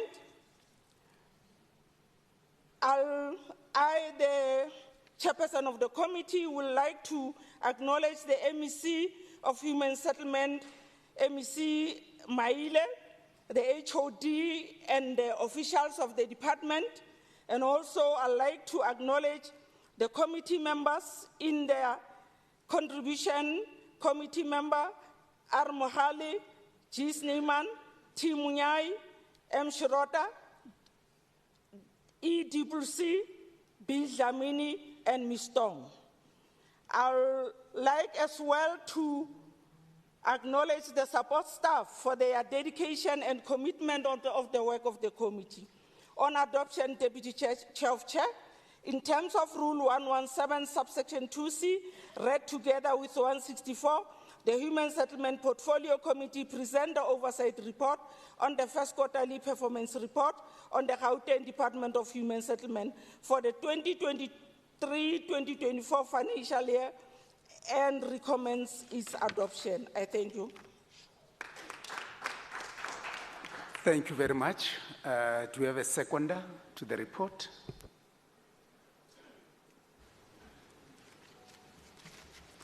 I rise to second. Thank you. Thank you very much. Let me pose a question. All those in favor say yes. Yes. Those who are not in favor say no. The yes have it. Secretary, the next order. Thank you, Honorable Deputy Speaker. Order number 16. Education Portfolio Committee Oversight Report. No. Order number 15. Health Portfolio Committee Oversight Report on the first quarterly report of the Department of Health and Wellness, including its entity, for the 2023-2024 financial year. Thank you. Thank you very much. Let me call upon the chairperson, Honorable Paladi de Khamela. Tawela, Deputy Chairperson of Committees, ke leboga sebaka ke dumedisha le baeng ba batlileng ba hlompha ngwaga wa kgwedi ya rena ya heritage ya mo South Africa. Modulasetulo ke kgopela gore mo ke sa balang go tšeiwe gore ke badile ka gore nako e ka se dumele gore ke bale tšohle ka nako e nyane e mphileng wena letsogo la modulasetulo. The total appropriation budget for the department for the 2023-2024 financial year is 60 billion rand. Impa, by the end of the first quarter, the department spent 16 billion, which is 28% of its appropriation budget for the 2023-2024 financial year. Department has got 8 main programs that are funded under budget vote 4. The programs of the department were aligned with the key priorities, which are to provide affordable access to quality health care while promoting health and well-being, to face in national health insurance, ke national health insurance ela re maemang ka yona gore batho ba rena ba kry-e thuso ka moka le ge ba sena tšhelete mara ba kgone go accessa health care. There is also a focus on upgrading public health facilities. There is producing more health professionals and reducing the relative cost of private health care, and increasing prevalence of non-communicable chronic diseases, as well as to deploy primary health care teams to provide care to families and communities so that everyone must have access to an equal standard of care regardless of their income, and to fill posts with skilled, committed and competent individuals.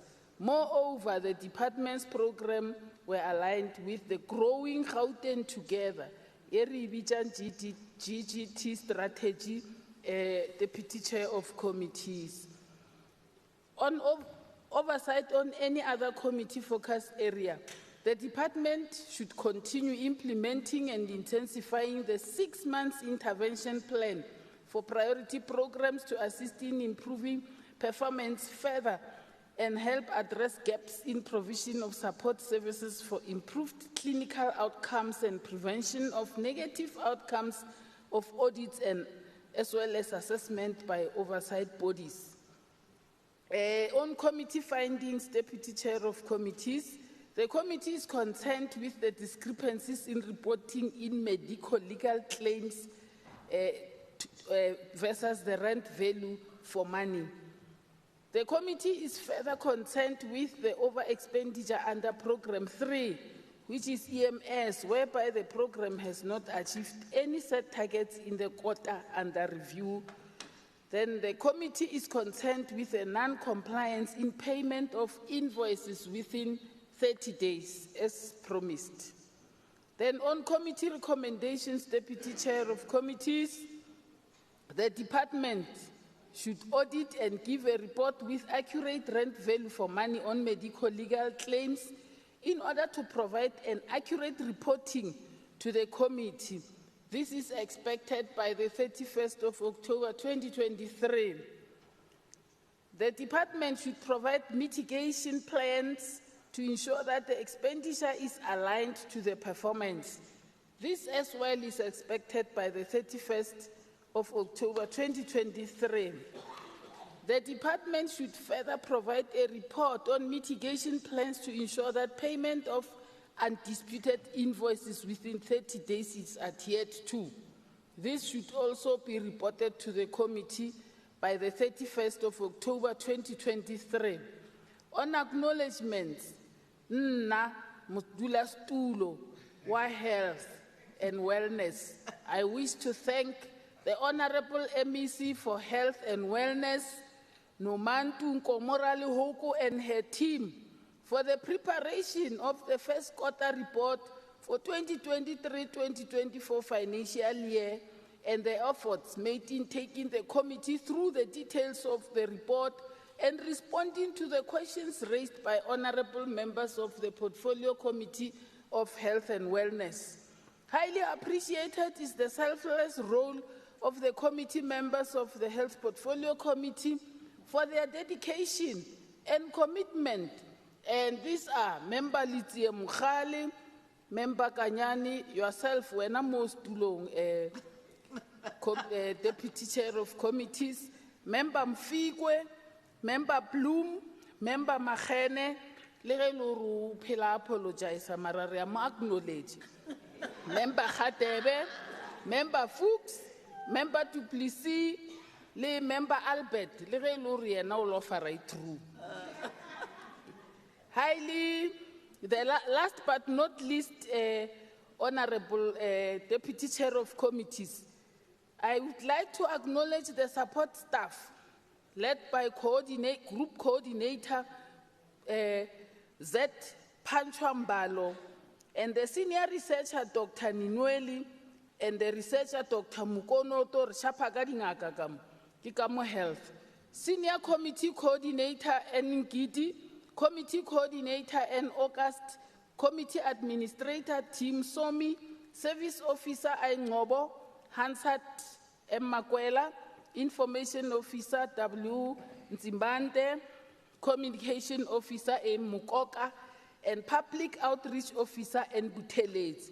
On adoption, in accordance with Rule 117, Section 2, Subsection C, read together with Rule 164, the Health Portfolio Committee hereby recommends that the report on the Gauteng Department of Health first quarter report for the 2023-2024 financial year be adopted by the House, taking into account the committee's concerns and recommendation made in this report. Ke a leboga, Deputy Chair of Committees.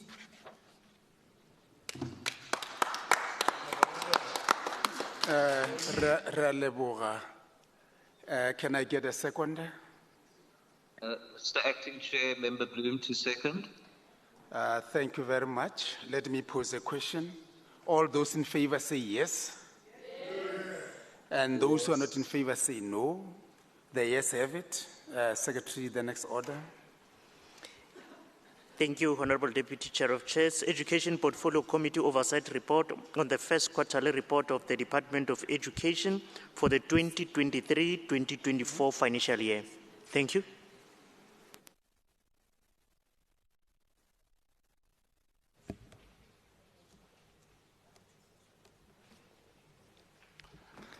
Let me now call the Honorable Member, Honorable Munyagi. Thank you. Esteemed Deputy Chairperson, the people of Gauteng, and esteemed honorable members. Before I could start with my report, allow me to congratulate his esteemed Honorable MEC Matume Chilwane, who made a great resounding success with regard to the excellent progress achievement with regard to the improved audit outcome. For the past 13 years, Honorable Chair, the Gauteng Department of Education and Youth Development did not receive clean audit. It is for the first of its kind that the department managed the public funds way above and beyond the peoples of Gauteng expectations and satisfactions. I must say, it is not a joke, Honorable Chairperson, to receive clean audit. All esteemed honorable members before this House know, and the people of Gauteng, that receiving a clean audit is not a joke. Allow me also, Honorable Chair, to congratulate all the teachers who received the National Teachers Award 2023 for the important award given to them yesterday at Chief Albert Lutul in Ekurhuleni. This inspired and empowered the generation of learners, molding the responsible futures leaders in the field of work. Honorable Deputy Chairperson, allow me to say that the content of the report that will not be read, consider it as read. However, Honorable Chair, I seek to invoke Rule 116, subsection 4 of the committee's report that I will infuse or add or replace the content of the report.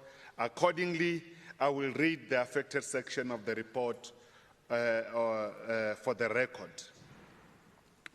Honorable Chairperson, the Gauteng Provincial Legislature, through the Education Portfolio Committee, exercise oversight over the Gauteng Department of Education and Youth Development by continuously monitoring and quarterly assessing quarterly financial performance and non-financial performance. As prescribed by the sector oversight model, the focus on quarterly report assessment is to achieve the following objective. Firstly, to assess the progress against the budget and strategic plans, and secondly, to obtain oversight into the department performance, be it financial or non-financial, against this objective. I must, however, emphasize, Honorable Chair, that this report provides an overview of the Education Committee's quarterly oversight in Gauteng Department of Education and Youth Development, first quarter for the financial year 2023-2024. This main objective consideration of the quarterly report of the legislature are to assess progress against the budget and strategic plans and obtain insight into the department's financial and non-financial performance against the objective. The assessment was done, as I repeat, Honourable Chair, in accordance with the Committee Oversight and Accountability COVEC framework and Public Service Oversight model. Particularly, the committee's assessment was carried out focusing on both financial and service delivery impact or performance of the department in this regard. The committee's assessment of the department performance was focusing on assessing at the level of achieved target against the plain target. Without any waste of time, I must also say that the Constitution of the Republic of South Africa empowers the provincial legislature through the Portfolio Committee and Chapter 6, Section 1142, Subsection 2, provide the mechanism as Subsection 2, as I said, to ensure that all provincial executive organs of the state in the province are accountable to the Portfolio Committee, and we must maintain oversight thereof, exercise the provincial executive authority in the province, including implementation of the legislation and any provincial organs of the state. Let me just go to the performance right away of the programs, because I think the department, as you are aware, Honourable Chair, has made a significant progress and impact on the programs up to 7, but it's important just to highlight some of the issues that are so critical related to this program. On Program 1, I'm just going to emphasize on the key achievement. The committee further welcome a detailed report by the department on the placement of remaining 823 graduates, wherein it is noted that 238 out of 1,059 were identified as a placeable and qualifying graduate. This is a significant program for our department. With regard to Program 2 of Public Ordinary School Education, I must say, Honourable Chair, that the process of reviewing the GET Maths and Languages strategy, this reading embedded with a specific focus on assessment and diagnostic as well as the learner support in terms of reading improvement program and math improving program in this regard. This is very clear progress. We must say 1,655,936 learners had access to school nutrition program during the quarter under review, and 205,752 are being ferried daily by learner transport program. This is a great impact within our communities, and grade 7 to 9 educators are involved in coding and robotics and had 81 teachers trained against the target of 150 of the phase. The algorithm and also microcontrollers coding strands were covered. This is very impressive, Honourable Chair. With regard to Program 3 of independent schools, even if they're independent, the department continued to support them. 179 applications were received for registration. 32 primary schools complied with legislation, and site visits verification was conducted in this regard. A total of 270 independent schools, which translates to 26%, were all registered schools, and we really visited and monitored the issues with respect to head count. 254 schools, there were paid subsidies, regardless of the independent school. So, Honourable Chair, with regard to Program 4 of Public Special School education. This is very important. The department reported that schools during the quarter under review, monthly support meetings were held in all 15 district and special schools to improve process for learners. And I must say that weekly reviewing of provincial waiting lists continue within the period under review. We must say that with regard to program of 5 of early childhood development, some call it ECD, during the quarter under review, the department reported that the grade R in public school, a total of 1,409 primary schools are offering grade R. This is exciting, Honorable MEC, MEC and also Honorable Chair. And we must say that department enrolled almost 132 and 70 learners in public primary school, independent school, and these relate also to community-based sites regarding the pre-grade R. We have visited, Honorable Chairperson, all these schools that are mentioned here, together with Honorable MEC. With regard to Program 6 of Infrastructure Development, we must say the department reported that regarding the public ordinary school, the department has identified 84 mobile schools that need to be replaced. So the department is not just saying that regardless for the fact that we don't have enough infrastructure, the immediate measures has been identified and dealing with these issues. So these issues is exciting, Honorable MEC, as well as Honorable Chairperson. Program 7 with regard to examination and education-related services. Honorable Munyai. I must conclude now. The recommendations are very noted, but the progress is highly noted. Let me just go to the conclusion now.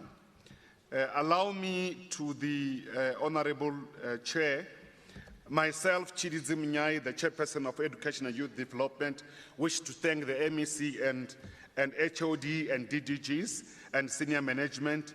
How can I forget the honorable members of Portfolio Committee, the Chief Whip of the Majority Party, Ndatema Kubela, Macheke, Ramuripo, Dos Santos, Masilela, Dival, Alberts, Adams, and I'm very, their dedication and support has been very excited. So Portfolio Committee members also want to thank all the supporting team who are the backbone of this Portfolio Committee, Honorable Chair. They are all noted there, but I know they work very hard to support this Portfolio Committee. In terms of Rule 117, subsection 2C, read with Rule 164, the Education Portfolio Committee hereby recommends that the report of the Gauteng Department of Education, first quarter report for the financial year 2023-2024, be adopted by this House, taking into account committee recommendation as recommended and were made to this report. Thank you very much indeed. Thank you very much, Honorable Munyai. Let me get a seconder to the report. Honorable Deputy Chair of Chairs, I rise to second the report. Thank you very much. Thanks. I'm now posing a question. All those in favor say yes. Yes. Those who are not in favor say no. The yes have it. Let me get to the next order.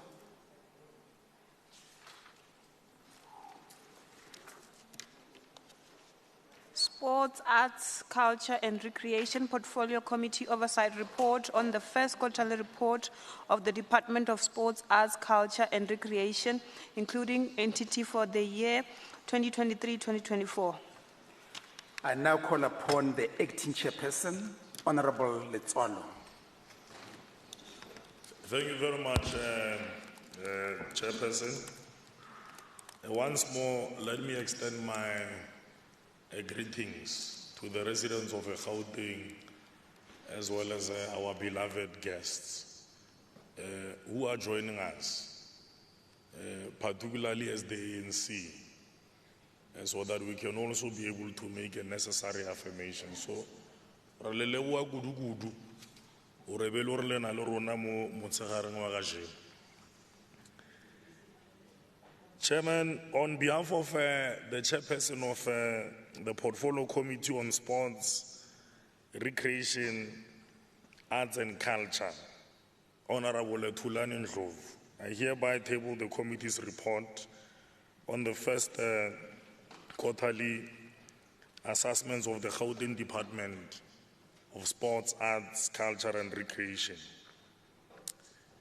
This report will be presented in summary. But if it does happen that there are spoken versions which may cause to be prevalent, I will request that to invoke Rule 116 subsection 4. On executive summary, the Gauteng Department of Sports, Recreation, Arts and Culture received a quota budget allocation of 152,220,21. And of this 243,000 was spent at the end of the quarter under review. This is 102% of the budget and an overspending of 2%. The department has achieved 69% of their service delivery targets, an improvement from the 45% which was achieved during the same period in the previous financial year. The quarter budget allocation for Program 1 was 41,815,000 and managed to spend 39,265,000, which is 93.9% expenditure and an underspending of 6.1%. The department attributes this to delays in finalizing the paperwork for the operational costs of G-Fleet. Therefore, the purchase order and the delivery is expected to take place in the second quarter. So we'll constantly monitor that one. Program 2 received a quota allocation of 40,872,000, and of this 47,005,000 was spent. This is an expenditure equaling 115% and an overspending of 15%. This is attributed to the fact that the department managed to pay for all the commemorative days on time, as well as payment of accruals from the previous financial year.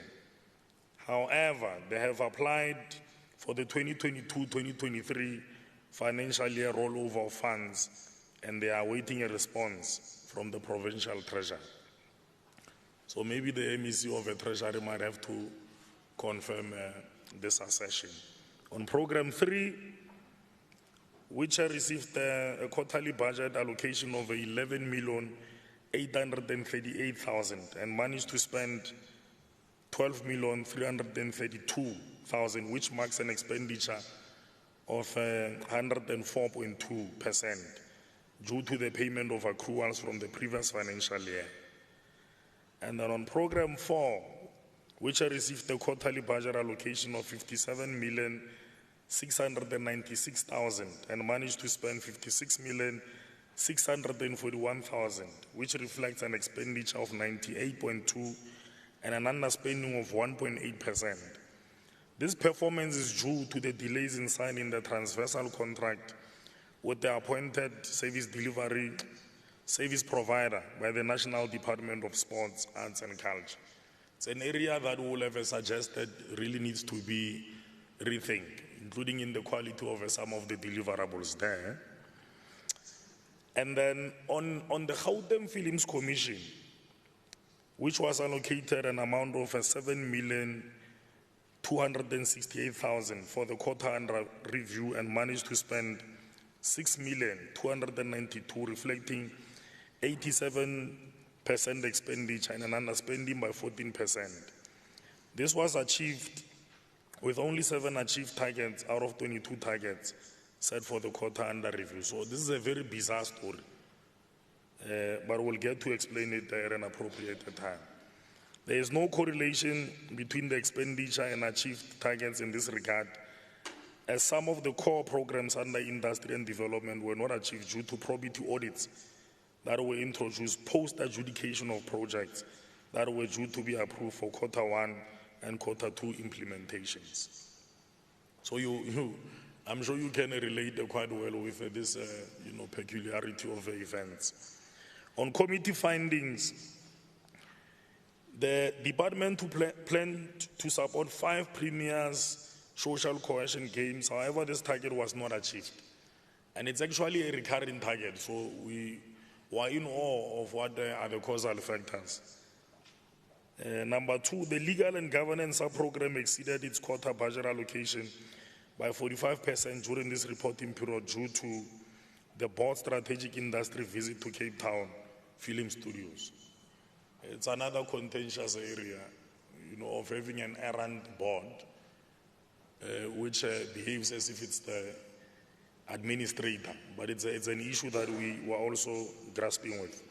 Number 3, some of the core programs of the Gauteng Films Commission were not achieved due to the probity audits that were introduced post-adjudication of projects that were due to be approved for Q1 as well as Q2 implementation. On recommendations, the committee has resolved that the department should provide progress reports on the implementation of the Premier Social Cohesion Games program, because it would not be for the first time that this target has not been met, and we wonder what the reasons are there. Number 2, the Gauteng Films Commission to provide the committee with a report, a comprehensive report on the board's visit to Cape Town studios, the findings and financial implications thereof.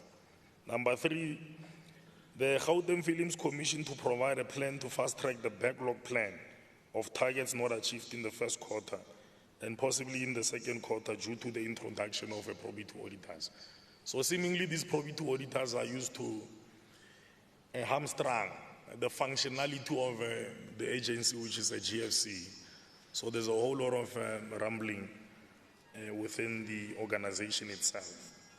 On acknowledgements, the committee would like to thank the MEC of Sports, Arts, Culture and Recreation, Honorable Mayor Morakane Velemina Musupe, Acting HOD Mr. China Mashinini, and officials of the department. The committee appreciates the diligent deliberations of the entire membership of the committee, including the administrative membership of the committee. In accordance with Rule 117, subsection 2, Provincial C, read together with Rule 164, the Sports, Arts, Culture and Recreation portfolio hereby tables the report to the House for consideration and adoption, considering the concerns and the proposed recommendations made in the report. Thank you very much. Thank you very much. Any seconder to the report? Namkheti? I rise to second. Thank you very much. The report is seconded. Now I pose a question. All those in favor say yes. Yes. And those who are not in favor say no. The yes have it. We now go to the next order. Secretary. Which will be order number 19. Social Development Committee's Focused Intervention Study report arising from the budget vote for 2023-2024 on the review of the state victim-friendly rooms and its effective role in dealing with gender-based violence. Yes, I now call upon the chairperson, Honorable Mokheti. Thank you very much, Honorable Deputy Chair of Chairs, for the opportunity once more. Deputy Chair of Chairs, can I request that parts of the report that I'm not going to read be taken as tabled by the House? I, Chairperson of the Portfolio Committee on Social Development, Honorable Nomathemba Mokheti, hereby tables the committee focused intervention study report arising from the Department of Social Development budget vote for 2023-2024 financial year as follows. The report will cover the background, committee findings, committee concerns and recommendations, acknowledgements and adoption. The President of South Africa, Honorable His Excellency Tate Cyril Ramaphosa, has declared war against gender-based violence during the first presidential summit on the 2nd of November 2018. This policy is one of the instruments that will assist in combating gender-based violence and femicide. The victim-friendly rooms is a structure meant to assist the victims of crime and gender-based violence within the police station, and it was previously known as a trauma unit.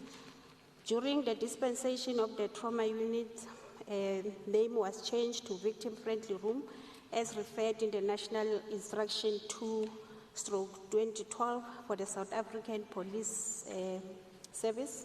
It was viewed that due to lack of sustainable and supportive services to victims of crime and violence, vicious cycle of violence continues and the human rights continues to be violated.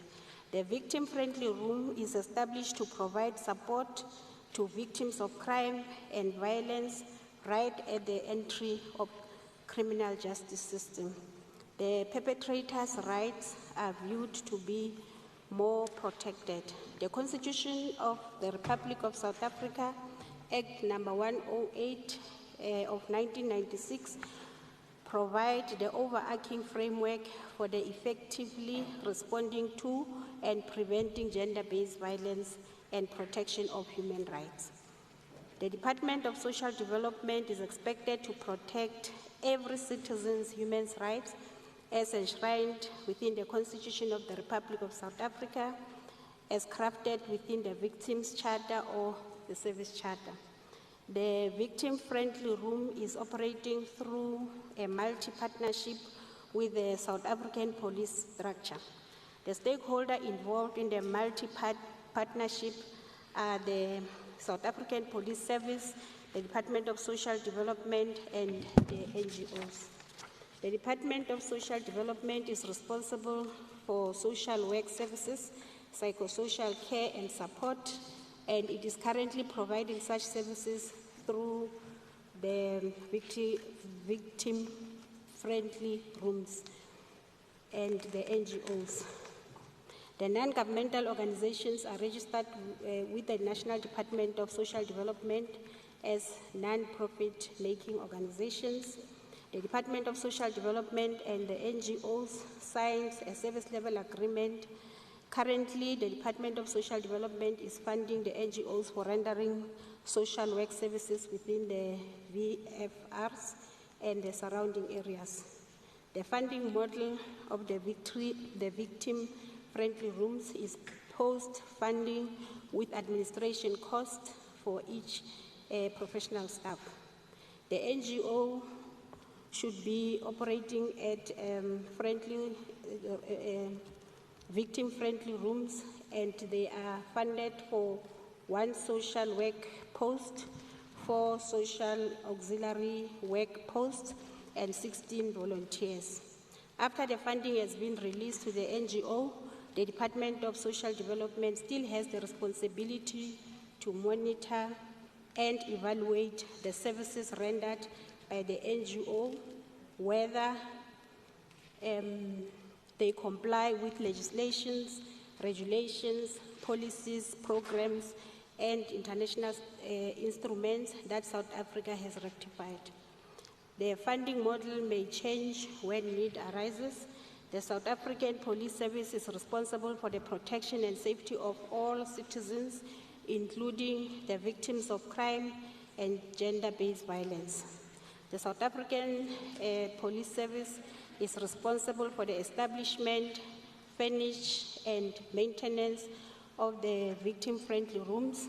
The victim-friendly rooms were established in response of the high incidence of violent crimes against women and children in South Africa.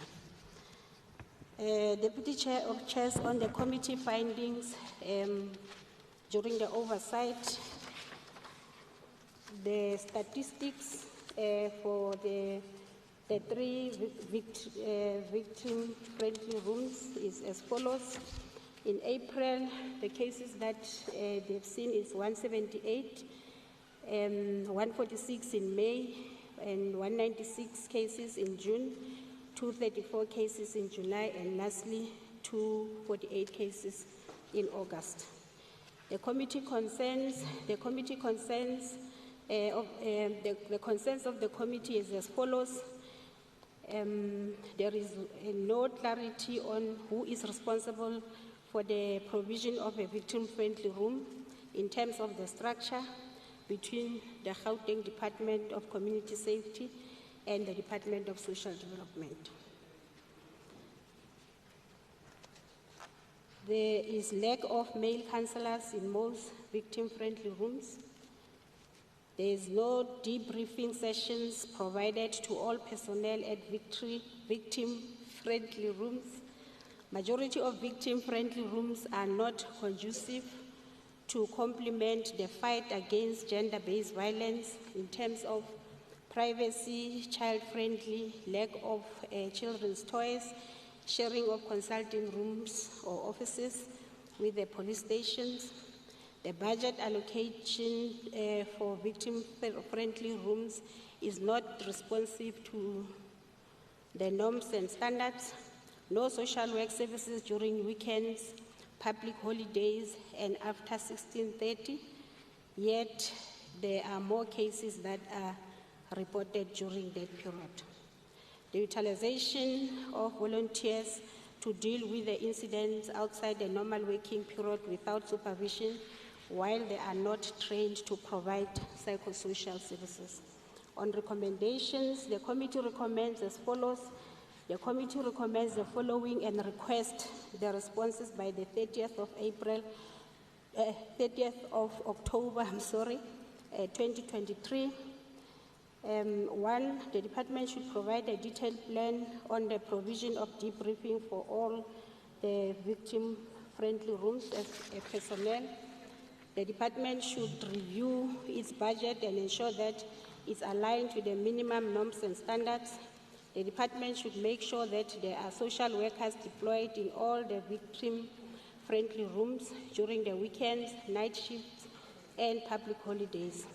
The department should provide guidance on who is responsible for the provision of the victim-friendly rooms in relation to the structure or office space, further outlining the intervention plans to resolve the lack of privacy, child-friendly environment, and sharing of consulting rooms with the police station. The department should ensure that psychosocial services are provided by qualified and trained personnel. The department should consider incorporating the training of volunteers into the budget allocated for the skills development. The department should ensure that there is inclusion of male personnel for the psychosocial services.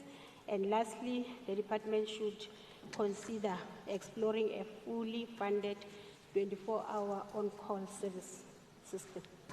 On acknowledgement, Chair of Chairs, I will request that as tabled and only maybe focus on the Tembisa Police Station, Tembisa Police Station South, Ivory Park, on availing themselves and providing valuable information during the committee oversight. On adoption, the Portfolio Committee on Social Development adopted the FIS report on the Gauteng Department of Social Development arising from the budget vote 2023-2024 financial year in accordance with Rule 1172C, read together with Rule 165. The committee hereby recommends that this report be adopted by the House, taking into consideration the concerns and recommendations made in the report. I thank you. Thank you very much. Can I get a seconder? Yes, Chair, I rise to second the report. Thank you. Thank you very much. Let me pose a question. All those in favor say yes. Yes. And those who are not in favor say no. The yes have it. The Secretary, the next order. And Rural Development Committee's Forecast Intervention Study Report on Conservation of Landfill Airspace in the province. Thank you very much. Let me call upon the chairperson, Honorable Kekana. Thank you very much for the opportunity, Deputy Chair of Chairs, and greetings to the House at large. Honorable Deputy Chair of Chairs, I would request that parts of the report that I'm not going to read be taken as read, and I'll only focus on the executive summary, the committee findings, recommendations, and implications on lawmaking, acknowledgements, as well as the adoption. The committee embarked on a focused intervention study focusing on conservation of landfill airspace in the province. The committee notes that the province is faced with the threat of diminishing land space because of competition between various land uses. Available dump sites are filling up rapidly as a result of waste that is generated, with very little of that diverted from landfills. According to the 2018 State of Waste report, in 2017 alone, South Africa generated 55 million tons of general waste, with only 11% being diverted from landfill. The committee is also in agreement that it is important to begin to draw up strategies that will aggressively minimize the generation of waste so that the landfill airspace is preserved. South Africa's strategy for diversion of waste from landfill is based on building a secondary resource economy around the beneficiation of waste as part of the circular economy. Due to the large quantities of organic waste currently disposed to landfill, compositing and waste-to-energy projects such as biogas refinery projects have a potentially important role to play in diversion. The department has supported waste recycling cooperatives in the province with funding as well as training, which has ensured that recyclable waste, which would otherwise have landed at landfills, is diverted and recycled. The committee conducted a focused intervention study for the department to provide an update on the status of the landfills in the province and the extent of their threatened lifespan.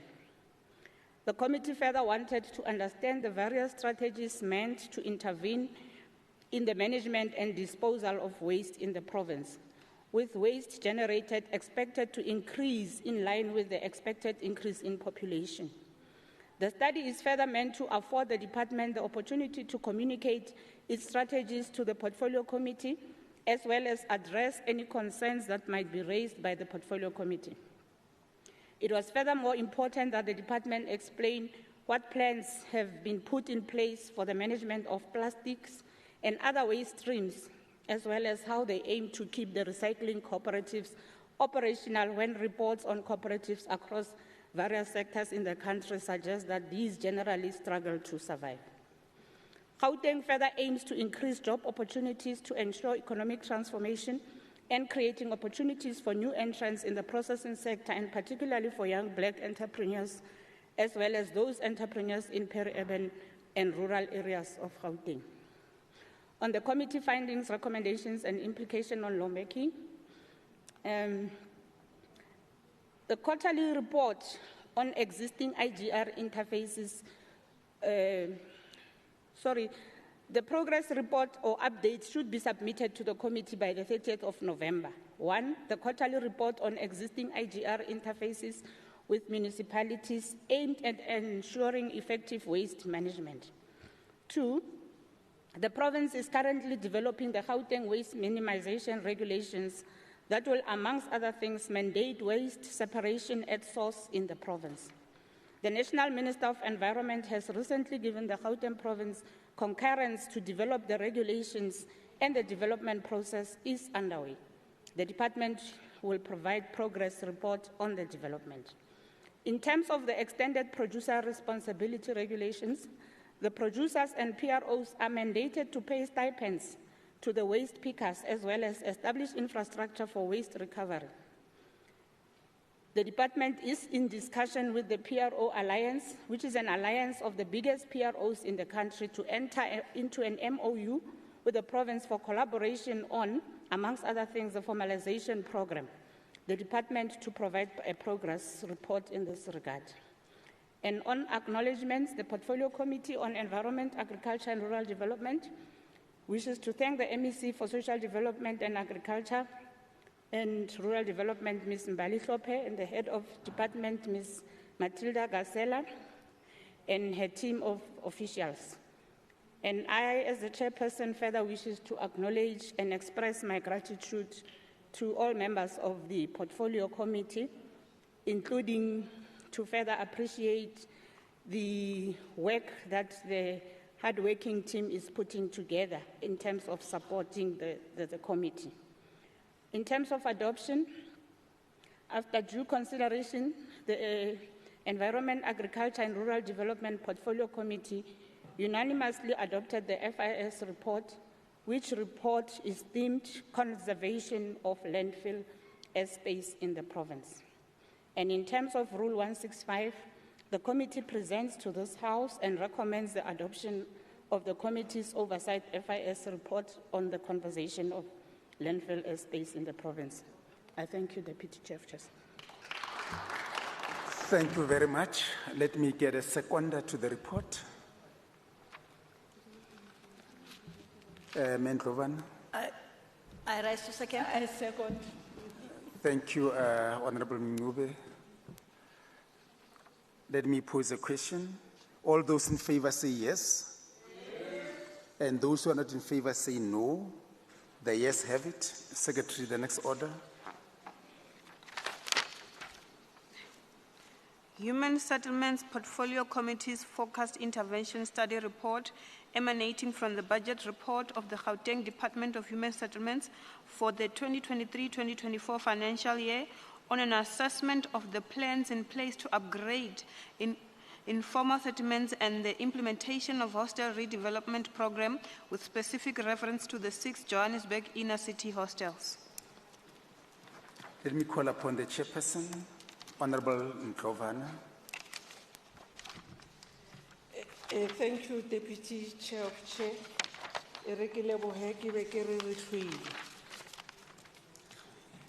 I'll request the House to consider part of the report, which I'm not going to read, as considered as read.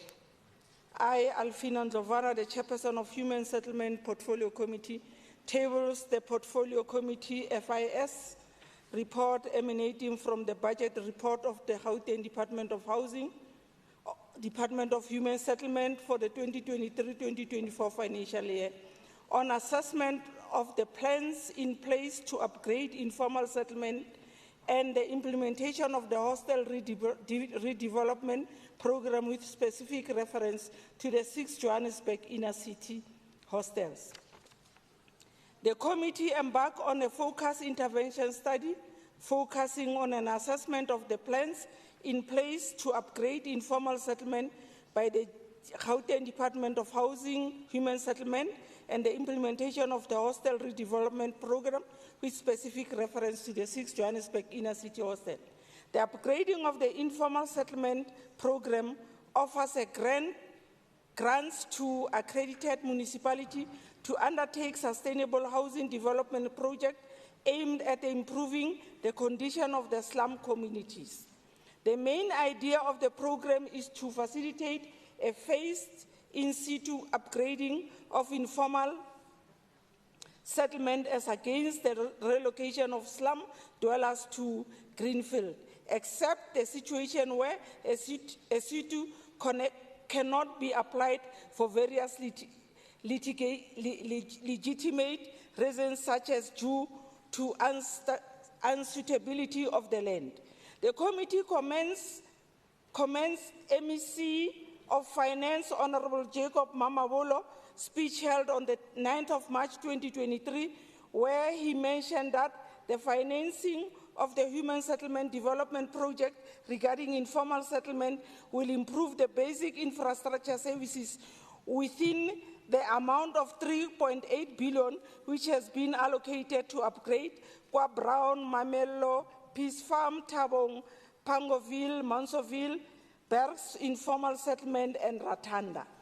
The committee also noted that the department reported that during the 2023-2024 financial year budget report process that whilst the Department of Housing of Human Settlement is only directly responsible for 6 hostels, which are George Koch, LTA Retabile, Denver, GP, MBA, and Marian Roberts in the province. It has been made clear that 59 hostels in the province will benefit from the bulk infrastructure assessment exercise that the department will undertake in the 2023-2024 financial year. Against the above background, the committee conducted an FIS to examine the implementation of hostel redevelopment program with specific reference to the 6 Johannesburg inner city hostels. On Portfolio Committee concern on hostel redevelopment program, Portfolio Committee commends the department on the progress made in the hostel. Findings number 1, lack of law enforcement agencies to remove the Zamazama in Denver hostel. Number 2, the Portfolio Committee noted that there is no communication between the department in Dunas and hostel residents in discussing the need for the removal of shacks in hostels that are hindering the commencement of work. 4, the Portfolio Committee remains concerned with 400 incomplete units. 5, the Portfolio Committee is concerned about whether the budget will be enough for upgrading of hostels. 5, lack of reporting on plan to address the repairs of electricity in George Koch by the City of Johannesburg. On informal settlement upgrading findings, 1, the Portfolio Committee noted that all the informal settlement visited are using chemical toilet. 2, lack of reporting on whether the business plan for the 3 informal settlement is signed. 3, lack of reporting on job creation for communities for cleaning of toilets. 4, the committee noted that 4 families share a toilet and are inside the yard and limits the honey suckers to enter.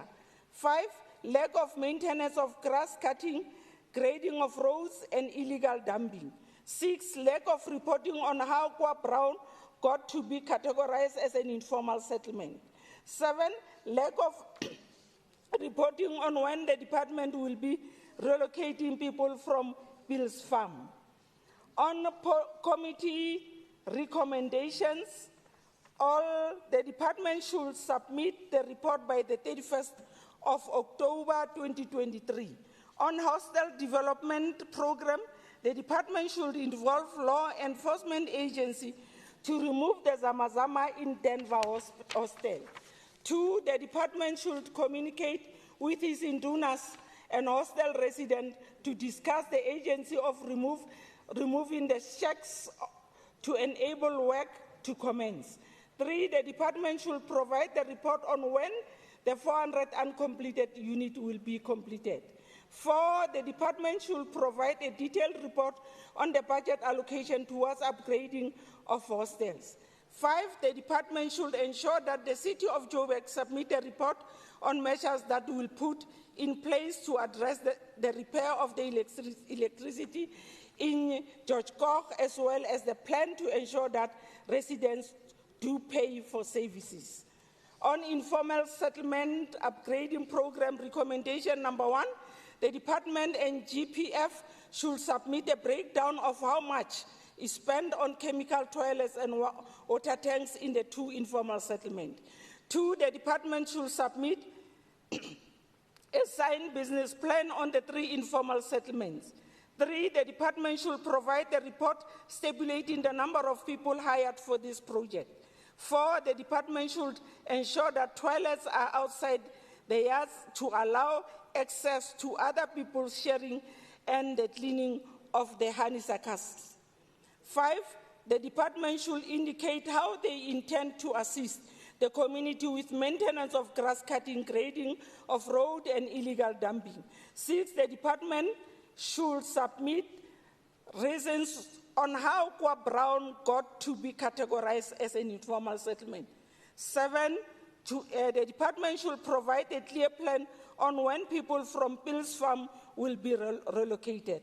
On acknowledgement, the Human Settlement Portfolio wish to thank the MEC for Human Settlement, Mr. Leboham Maile, the head of the department, Ms. P. Mbanjwa, and her team. Then the chairperson further wish to acknowledge and express her gratitude to the honorable members of the Portfolio Committee on Human Settlement. And the chairperson further acknowledge the staff of the Portfolio Committee and like to express his appreciation on the contribution which they are doing and their commitments and dedication. On adoption, in accordance with Rule 1172, subsection 2C, read together with Rule 165, the Portfolio Committee on Human Settlement present to the House the first focus intervention study report on an assessment of the plans in place to upgrade informal settlements and the implementation of hostel redevelopment program with specific reference to the 6 Johannesburg Inner City Hostel for adoption, taking into account the proposal committee recommendation made in this report. I thank you, Deputy Chair of Chair. Thank you very much. Let me get a seconder, Memorali. I rise to second, Deputy Chair of Chairs. Thank you. I now pose a question. All those in favor say yes. Yes. And those who are not in favor say no. The yes have it. Secretary, the next order. Thank you, Honorable Deputy Chair of Chairs. Oversight Committee on the Premier's Office and Legislature, Focus Intervention Study Report on the Digital Legislature Project of the Gauteng Provincial Legislature. Thank you. I now call upon the acting chairperson, Honorable Hassan. Thank you very much, Deputy Chair of Chairs. As indicated, Chairperson Lamini has asked me to step in. The report the executive staff, as well as the recommendations and concerns the Gauteng Provincial Legislature as its focused intervention study topic. The topic is aimed to assess the progress made in the implementation of the legislature challenge and opportunities. The project, the committee has not been fully appraised on its progress.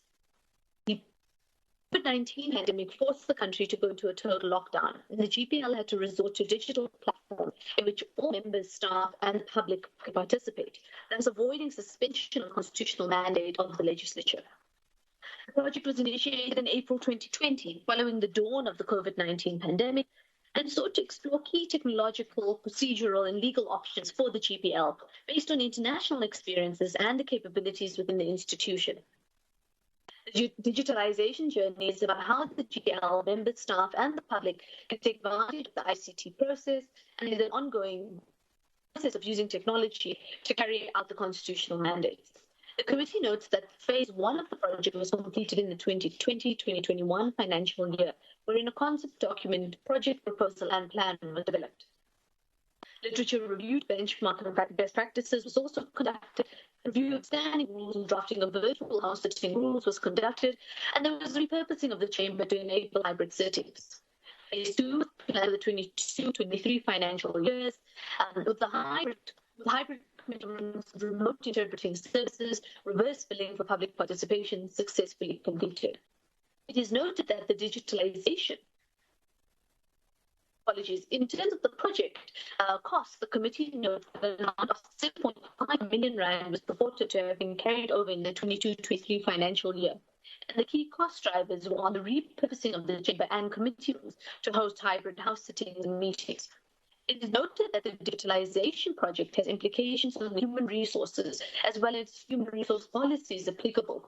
and they need to be aligned to enable the new business process to flourish with less impediments. The GPL reported that it is currently undergoing organizational development projects to facilitate the creation of the right capacity to enable the introduction of a new way of running business. ICT strategy and organizational operations will provide the basis for alignment of human capital to thrive and be relevant in the Indian state of the GPL or its dispensation. Professional development and capacity building staff and members is vital, and the overall transformation and re-engineering of parliamentary practices are very key. The committee knows that in the post-COVID-19, the digital legislature project is a success, and the GPL is fully paperless, and documents are distributed electronically using cloud applications, and all approval done electronically. Specific focus areas of setting rules are amended to enable virtual and hybrid working methods. The public can actively participate in virtual hybrid meetings using the reverse billing video conferencing technology. In terms of the conclusion, the committee commends GPL in ensuring that the digital legislature is a success and there is a business continuity with achievements such as the repurposing of the House and committees for hybrid meetings, hybrid and remote work, remote interpretation services, remote public participation through the reverse billing, and social media outreach. This project has enabled the legislature to continue fulfilling its constitutional mandate both during and post-COVID-19.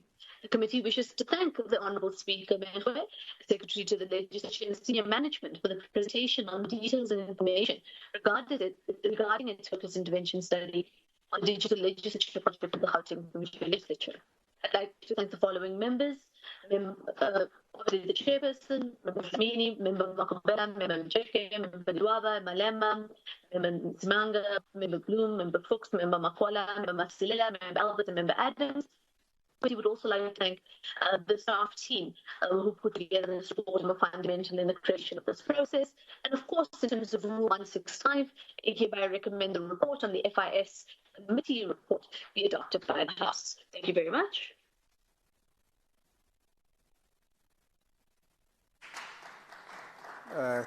Thank you very much. We have the report, but I'm not sure whether the Hansard were able to capture what you were saying, Honorable Hassan, but we have the report. Let me get the seconder to the report. Member Msimang, State Secretary. Thank you. Thank you very much.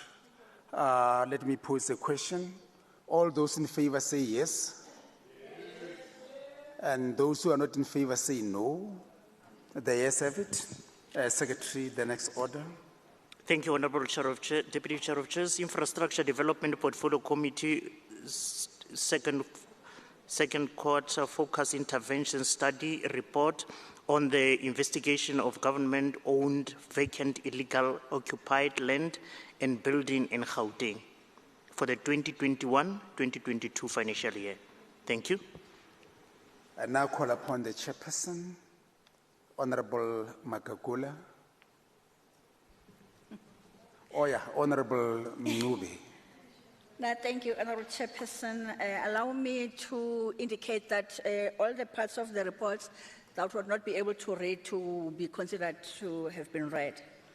The purpose of the FIS was to determine the state of the abandoned and vacant buildings land within economic hubs across Gauteng, to determine whether the department is implementing the land and building transfer program within the economic zones in accordance with the GGT 2030 priorities, the transformation, modernization, and reindustrialization, to determine the existing constraints that hinder the department to process these transfers and resuscitate these identified buildings.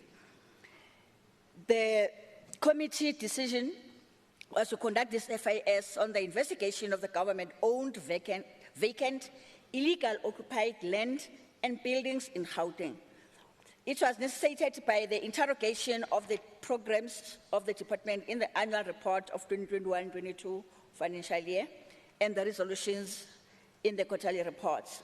The problem statement in the annual report of the year under review, the Department of Infrastructure Development reported that the total number of illegally occupied buildings were 415 and reported that 5 properties were safeguarded the safeguarded vacant properties were all situated in the metropolitans where there is a high demand of commercial and residential buildings. According to the number of cases, the city of Joburg and the city of Tshwane and the city of Ekurhuleni are respectively ranked as the municipalities that witness the prevalence of illegal occupations on both the government-owned land and buildings. The vacancy of the state building is thus a cost to the government, but mostly is an opportunity forgone to utilize these buildings for residential and commercial purposes. The Gauteng Department of Infrastructure has over the years struggled to manage these properties. The committee has engaged the department numerously. Even the committee in the previous political term, that is 2014-2019, engaged the department. It was clear to the committee that the department was struggling to manage these properties, including land parcels, stating that they were undercapacitated in terms of the personnel. However, in the current period, the department was fully capacitated, and yet there were still many challenges experienced by the department that were found by the committee. I don't see the time. The committee noted with concern that although an asset register for residential properties occupied, vacant and illegal occupied was provided to the committee, including land parcels, the information provided was inaccurate and outdated as per the findings of the committee in properties. This was similar to what was found in the land parcels visited. On the oversight visited at the Sidibeng area, during the discussion with the department, the committee was informed that the Victor, Taka, and Rusticata roads in Vanderbilt were earmarked for building the roads before 1994. In this regard, the areas were illegally occupied. However, when discussing with one occupant of the properties in the area, the occupant indicated that they were not aware that they occupied the area illegally, also that the land was earmarked for National Road. The occupant was also indicated to the committee that they have occupied in the area before 1994. The committee also noted that the occupants had established farms and permanent structures in the area. The committee was concerned to note that the officials allocated to take the committee through the properties at Sidibeng had no information about the properties. The second area visited at Vereeniging is the suburban area with residential properties which are marked as illegally occupied, and the committee was also informed that they belong to the Gauteng Department of Roads and Transport. The committee was also informed by the department that property number 122, Carbon Road, Steel Park at Vereeniging, was occupied illegally, only to discover out that the committee, that the property was occupied legally by the tenant who claimed that she pays market-related rental on a monthly basis.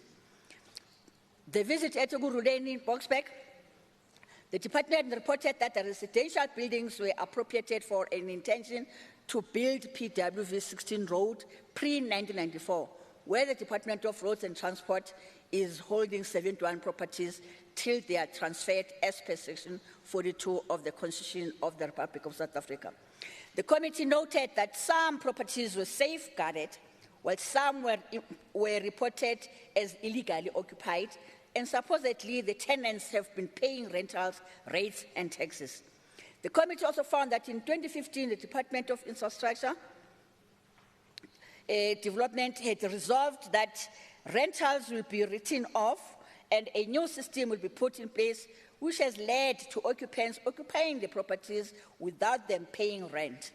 The committee also established that there is currently a committee which the department has engaged where interim agreements have been put in place.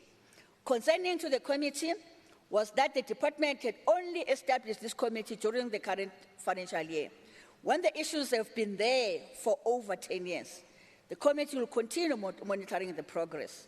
The committee was also informed by the occupants that in some illegally occupied properties, there were criminal activities taking place, including selling of illicit drugs and involved in other illegal activities. In some areas, occupants reported that they pay rentals, specifically in Boksburg. In the city of Tshwane and Centurion, Both vacant lands and Marquardt and Safa streets visited were situated near schools and the residential areas. It was reported by the department that both the lands at Marquardt and Safa streets were earmarked by the Department of Education. Concerning to the committee was that both the vacant lands were illegally occupied, and yet the committee found that the sites were vacant. The committee noted that in general, these properties that are earmarked illegally occupied and vacant are earmarked by the department to build public facilities such as roads, educational facilities, and etc. Furthermore, it was found that the most of the residential areas in the database are under custodianship of the Department of Roads and Transport, in which they have earmarked for construction of public facilities since 1994. In further concerning to the committee to note that there is no clear property management plan, as the department has failed also to account for future illegally occupied properties. Although the department has a database of properties and their status, there is no information of actual future of the buildings. This relates to issues of spatial planning and coordination with GPG, but moreover, it brings into question the logic for Gauteng to have 3 different custodians, that is GDID, GRT, and Human Settlements departments. During the engagements with the tenants, it was found that these governmental residential properties were subjected to corruption. It was alleged that officials have been found to have financially profited and illegally allowing occupants in the residential areas. Committee concerns. The committee was concerned that the department had no clear plans on what to do with the vacant land and under its custodianship, since there is no property management plan in place. 2, there are 3 custodians of the properties in the province. These uncoordinated arrangements made it difficult for the department to respond on plans for those properties. 3, there were no proper communication with the tenants and those who are alleged to have occupied the properties illegally. The committee on committee recommendations. The portfolio committee recommends the following and requests the department to report by Thursday, the 30th of November 2023. 1, that the department to continuously update the asset register for the properties, including land, and develop plans with the GRT and Human Settlement departments on the future plans on those properties and land parcels. 2, as per the transformative agenda and as per the TMR, the department should consider transferring all the properties to previously marginalized groups who have the means to maintain the residential properties. 3, the department should consider engaging all illegal occupants in the program the same way in which residents of Alberton were engaged, by establishing the committee to put order in those areas until the GRT have reached decision on the future of these residential properties. I would like to acknowledge all the honorable members as per written in the report and staff in adoption in accordance with Rule 165.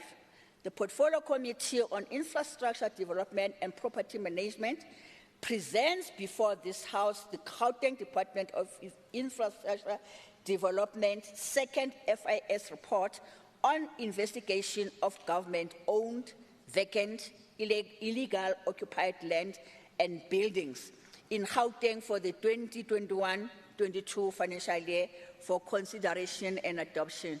I thank you. Thank you very much, Honorable Ngube. Let me get a second. Honorable Mkheti. Thank you very much, Deputy Chair. I second the report. Thanks. Thank you. Let me pose a question.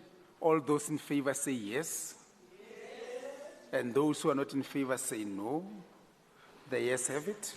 Secretary, the next report. Thank you, Honorable Deputy Chair. Economic Development Portfolio Committee Focus Interventions Study Report on the assessing government ability to realize the potential of tourism infrastructure to promote and sustain tourism in Gauteng, the Dinokeng Game Reserve and Garangua Hotel School.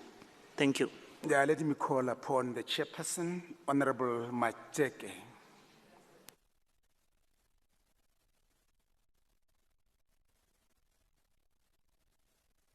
Honorable Macheke. Thank you very much,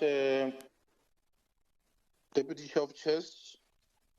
On behalf of the Portfolio Committee for Economic Development, I will be tabling the focused intervention study emanating from the budget process for financial year 2023-2024, which focuses on assessing government ability to realize the potential of tourism infrastructure to promote and sustain tourism in Gauteng, the Dinokeng Game Reserve and Garangua Hotel School as a case studies.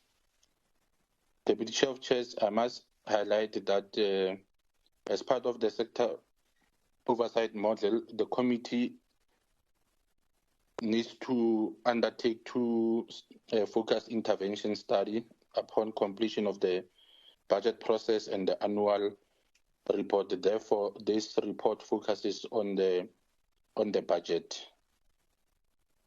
In this instance, the committee undertook a focused intervention study to assess the performance of Gauteng Tourism Authority and its subsidiaries with respect to assessing the government's ability to realize the potential of the Dinokeng Game Reserve and Garangua Hotel School in promoting and sustaining the tourism industry.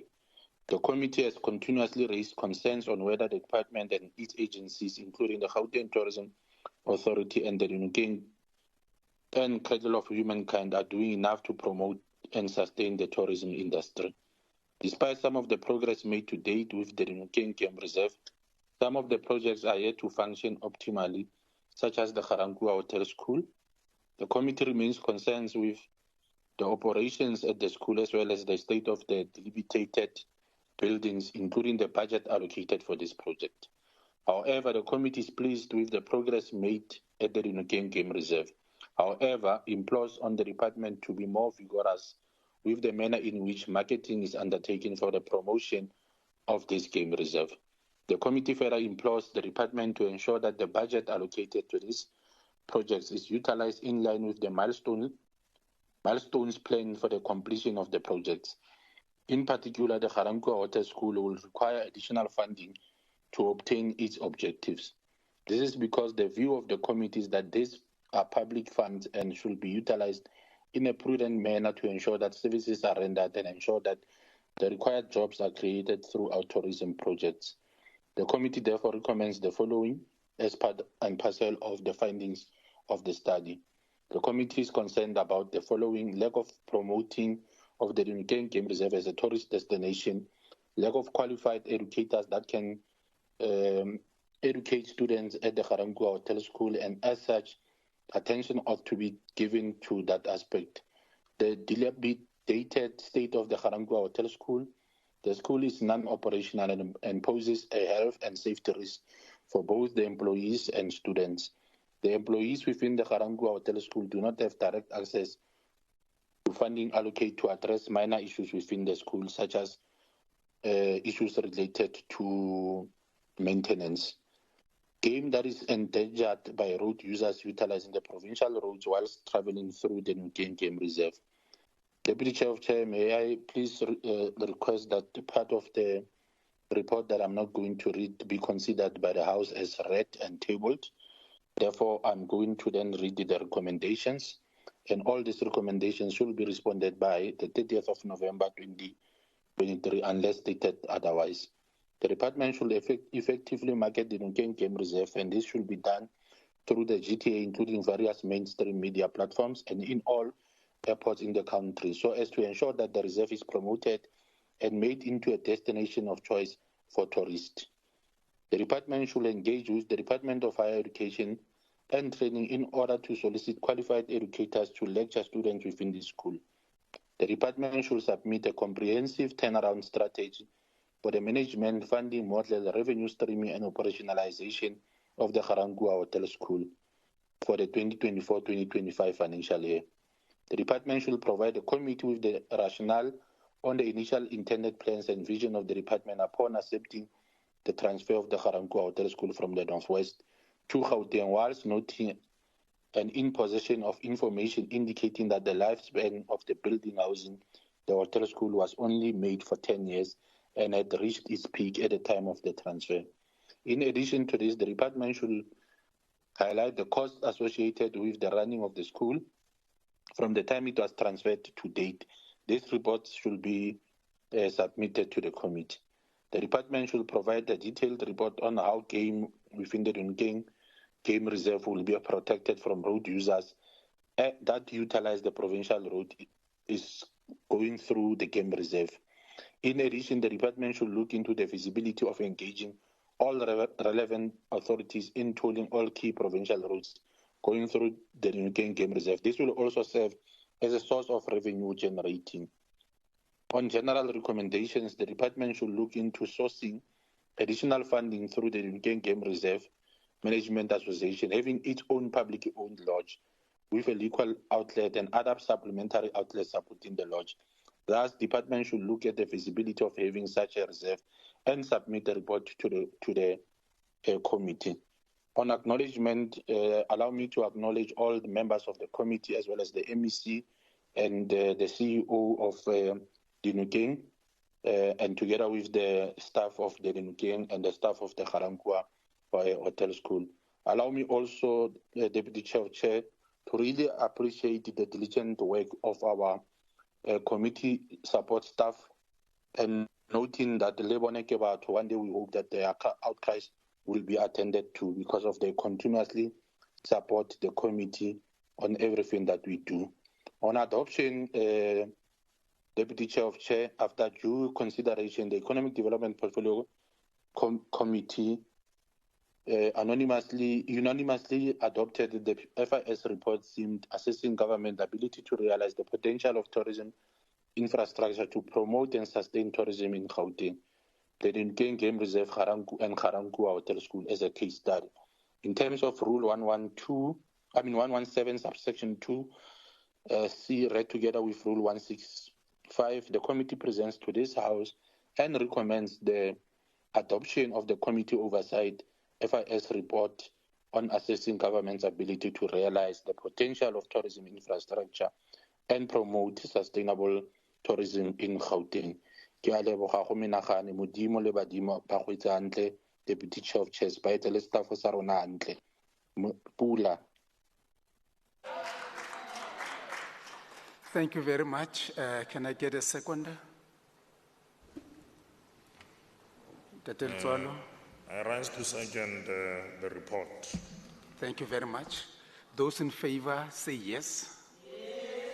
Those who are not in favor say no. The yes have it. Secretary, the next order. Thank you, Honorable Deputy Chair. Cooperative Governance, Traditional Affairs, Research and Development and E-Government Portfolio Committee Focus Intervention Study Report on the examining of the implementation of infrastructure development program on water supply and electricity, the case of two district municipalities, Sidibeng and West Rand, and Gauteng Metro.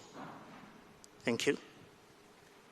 I now call upon Honorable Hassan. Thank you very much, Deputy Chair of Chairs. I do hope that I'm more audible this time.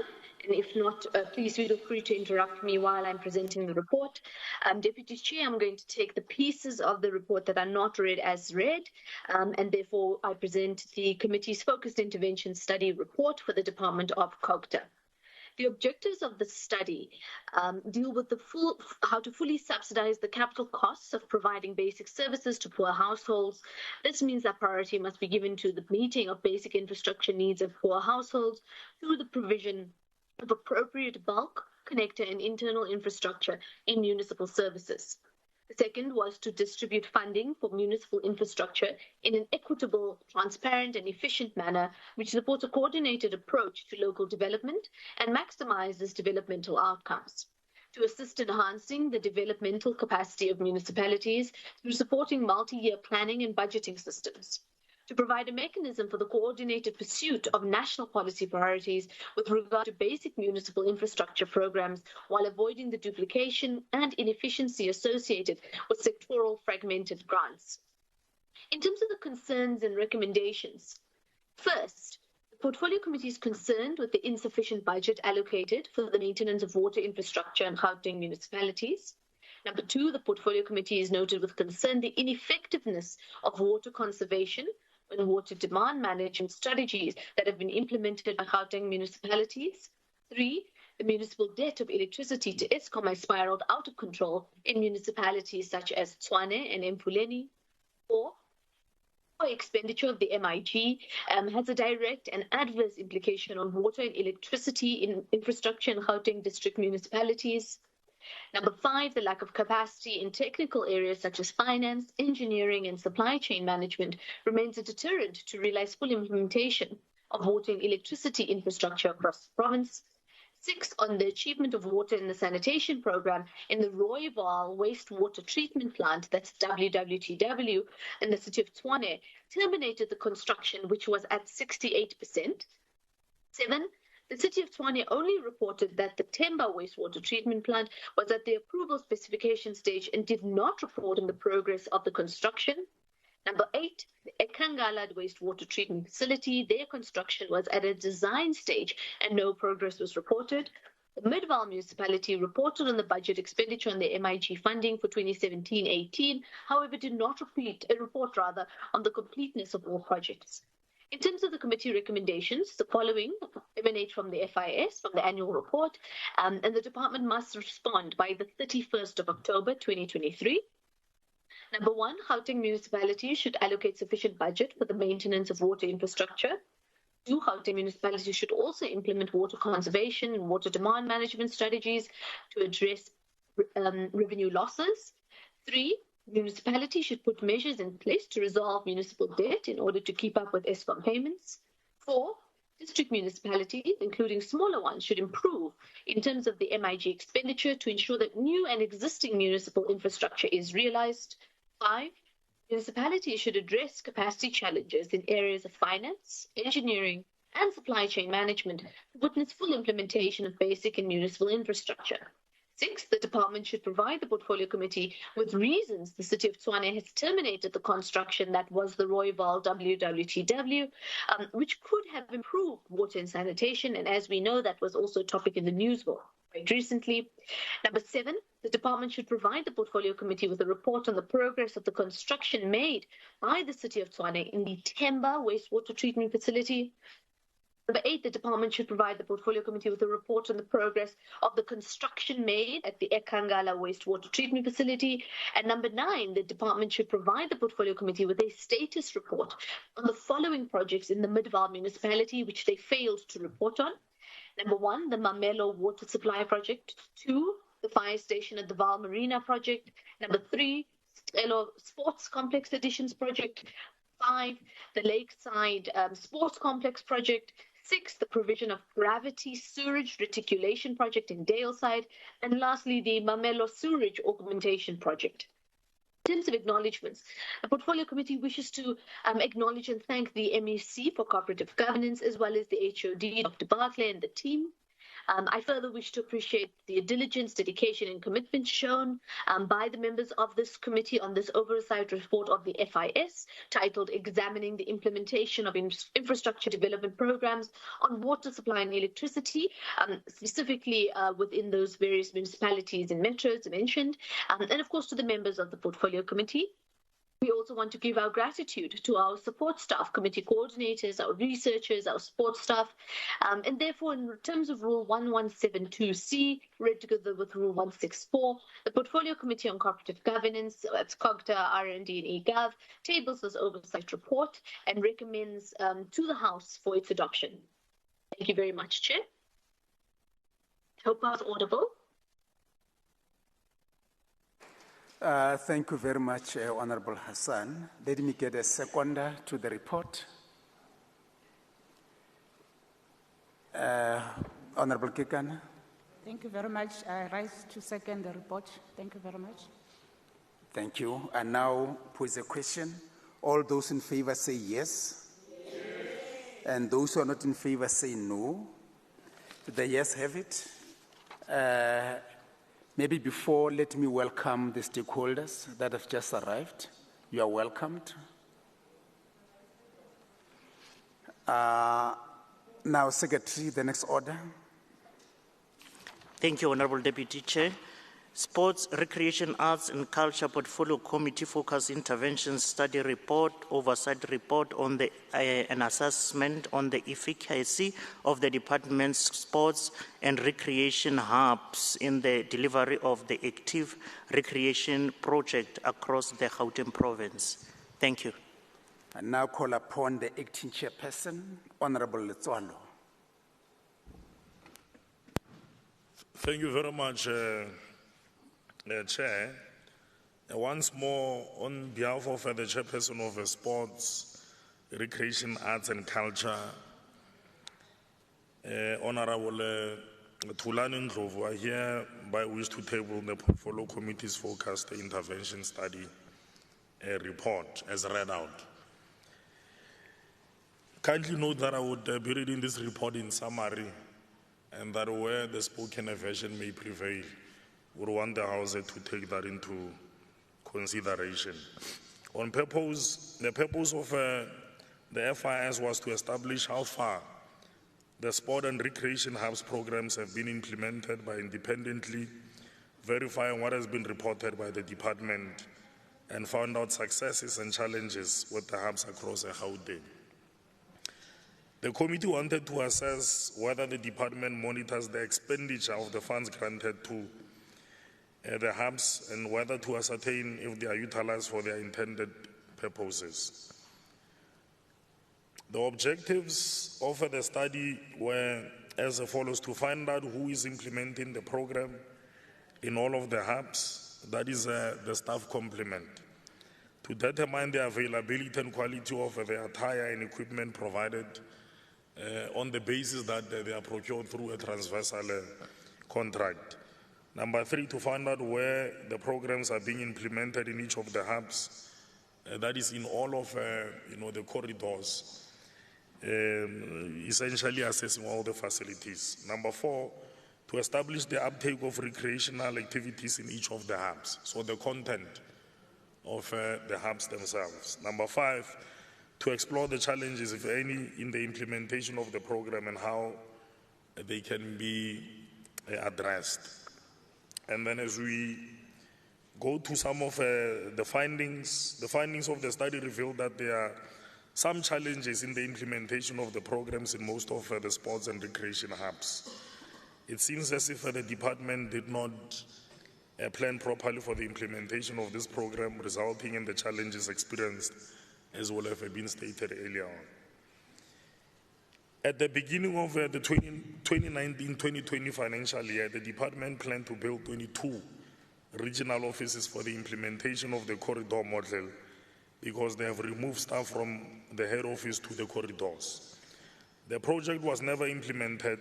However, staff have already been moved to corridors with nowhere to operate from. So essentially, in almost half of the hubs, you are finding that staff are operating in makeshift,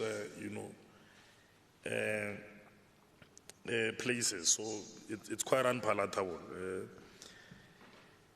This is proving a challenge for the staff to effectively implement this model of service delivery because they do not have offices. So you can imagine how a challenge it is. The challenge of poor quality of equipment is also another issue. Of course, it's not a new one. This would have been raised by the staff working in the hubs from the 5th administration to date, and even though the department knows about the poor quality and limited equipment, they have not done much to remedy the situation all this time. So we're essentially imploring the department to really immerse themselves with necessary interventions in this area. The issue of facilities remains a challenge. However, it is not all corridors that are struggling. Some corridors seems to be getting better at working with municipalities through their IGR as they are implementing programs successfully. There are many recreation programs implemented through the hubs. However, what stood out during these intervention study oversight visits was that the department mainly works with stakeholders in a supporting role to ensure that programs are implemented, because most hubs indicated that they have received equipment. They share it equally amongst the stakeholders, which include netball, soccer clubs, aerobics, and many others as mentioned. The department will need to address the issue of staff as a matter of urgency. They have mass participation and development grant, which has been increased in the budget of the current financial year under review. And over the years, this grant was underspent due to vacant posts. So the issue around the vacant post continues to plague the department across the board. So we're really just requesting that the MEC develops a mitigation plan to push backward the vacancy rate in the department.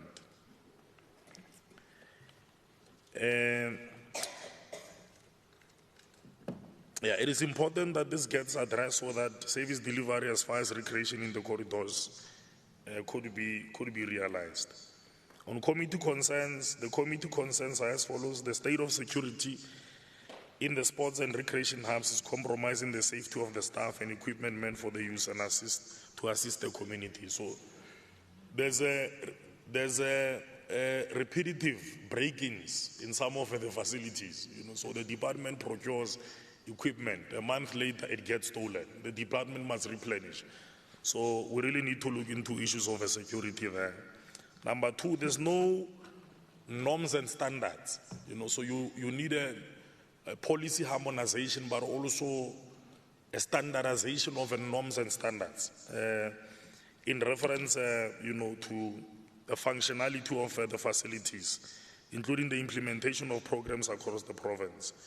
Agreements with municipalities need to be fast-tracked to formalize and standardize the hubs. Number three, the vacant position have been an ongoing concern to the committee over the last financial years. And should it not be mitigated, unfortunately the situation will remain as bleak, So we're really requesting the fast-tracking of interventions in that regard. Proposed the recommendations, the committee will have resolved that the department should provide it with a security plan for the sports and recreation hubs to be submitted to the committee no later by the 30th of November. And number two, provide the committee with an articulation framework of the norms and standards for the implementation of the sports and recreation hubs programs, again by no later than the 30th of November. Number three, to provide the committee with concrete plans around staffing for the sports and recreation hubs across the province, and this should be submitted as well as on the 30th of November 2023.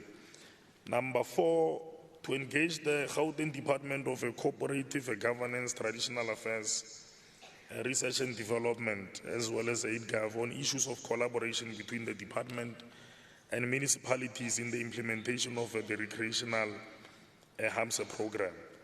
Again, the report would be expected on the 30th of November. On acknowledgements,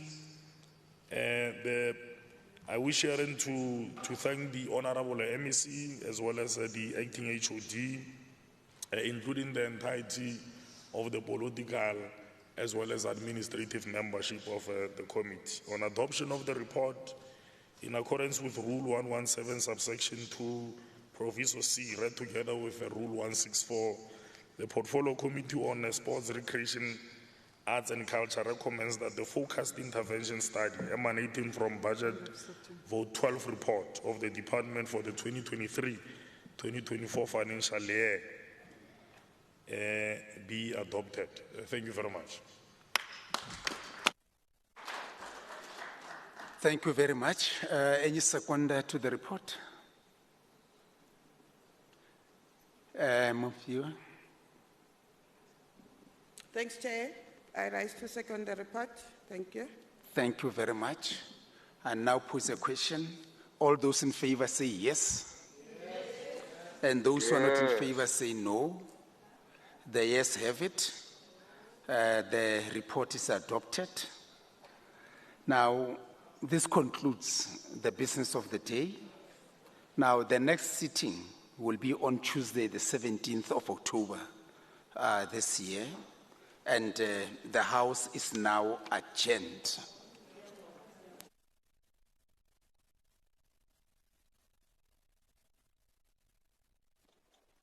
All.